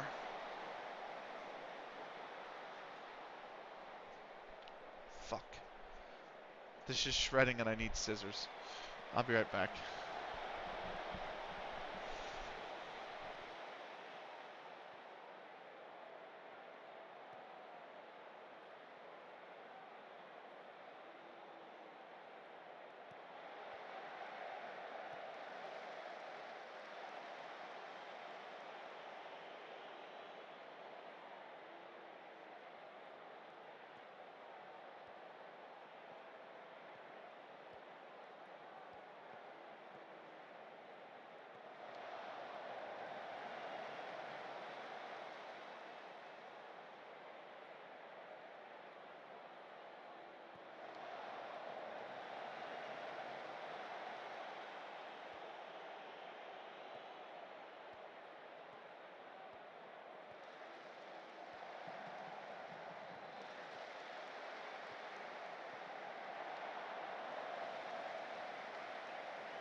I thought I heard what sounded like a goal while I was away, but I just realized it because it was getting caught on my.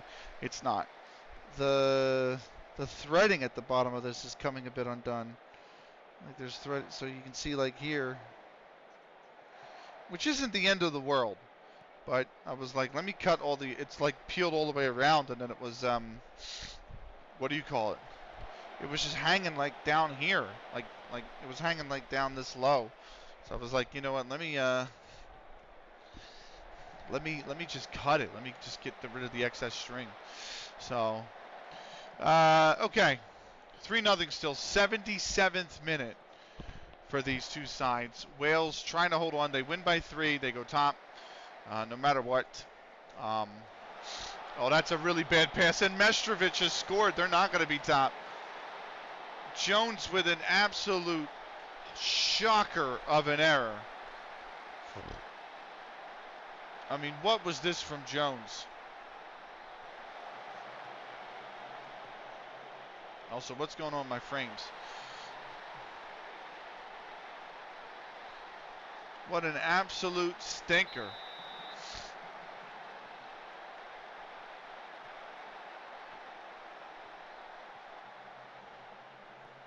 Roberts, Leonard, Hughes, over the top, offsides anyway.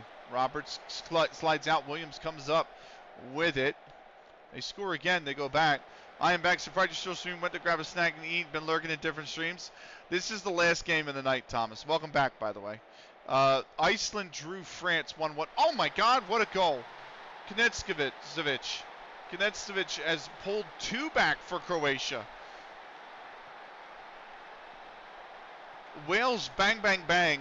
3 goals in the opening 12 minutes, and now all of a sudden, out of absolutely fucking no, what a rocket of a shot. 2 goals in 2 minutes for Croatia, and they're back within 1. Yeah, we watched that game too, but Iceland drew France, and England beat who the freak did they play? England beat Georgia 1-0. So they're pretty much through. They got 2 wins.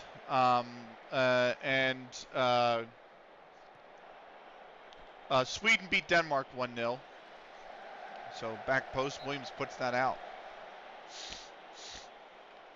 Wales don't even need to win by 3 anymore. They just need to score, and they will be topped by goals scored. So if they win by 2, they'll be topped by goals scored. If they just win by 1, they'll be second. A goal and the goal difference behind Spain. Here's Short. I mean, they were 3-0 up. You thought this game, they've got to close it out at least. Here's Gnedzevic. Cut out. Here's Galovic. Mihailovic goes for goal, and that is going to be stopped by Jones. A corner for Croatia. They're not done. They're really, really coming on strong. I'm trying to think of what other results we had. Germany absolutely crushed Scotland 5-1 as well. Ukraine drew somebody. I can't remember, but it was goalless. Maybe Serbia? No, Serbia won 2-0 their second game. I can't remember who. That one from Gnedzevic is just over the top. Here's Klaric. Hughes comes away with it, and not paying attention is his forward. Here's Ehrlich now. Klaric back. Mastrovic! Oh, when he's just hit it wide. That might have been the opportunity for Mastrovic. Honestly. This is whipped in. Nikolic will head it clear. Roberts comes down with it. Roberts looking. He's going to have to cut back inside. Here's De Silva. Short. Blackwell. Mooney. The first goal by Croatia was an absolute howler from the keeper, by the way. From the Welsh keeper.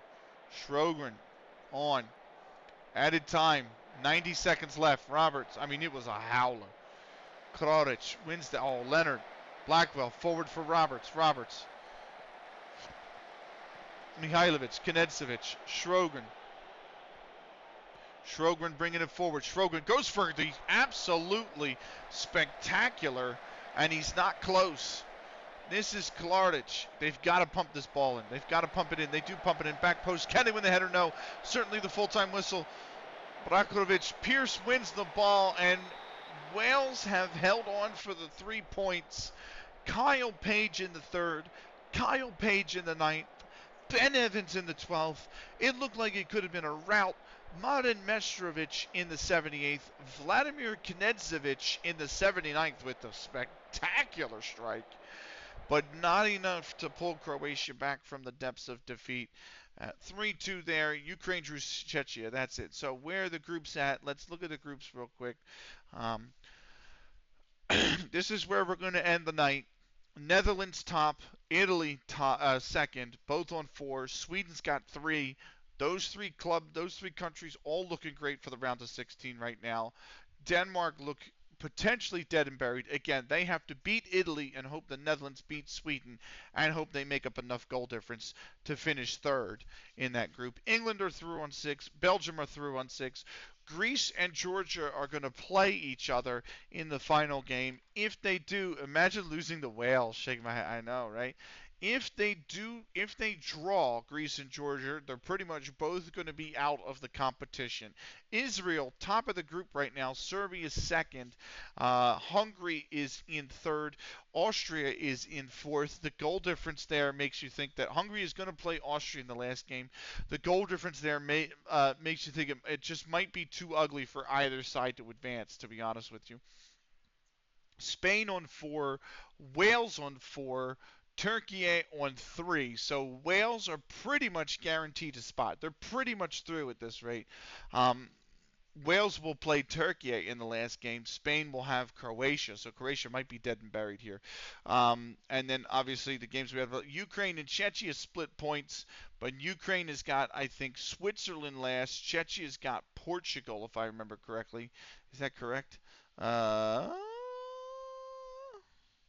Ukraine has Switzerland. Portugal has Czechia last. So possible if Ukraine can pull the rug out from Switzerland, which is that's a winnable game for them. Portugal, a much tougher test for Czechia. And then lastly, in the bottom group, Germany's the only one with 3 points. Iceland have done themselves a favor by getting a result against France. It's not going to matter if Iceland doesn't beat Germany because they're going to play Scotland last. If they can beat Scotland, Iceland will go through. Scotland are going to need a result against France. And maybe the only way Scotland really get through is maybe if they lose by a goal to France, and then they can beat Iceland by like 2 or 3 goals, then they might get through because they do play Iceland last. That's the Euros. That's also the end of the YouTube video. So for those of you on YouTube, this was CLG FC episode 178.1. We'll see you for 178.2, the conclusion to the Euros, in the next episode. Until then, thank you for watching. Take care.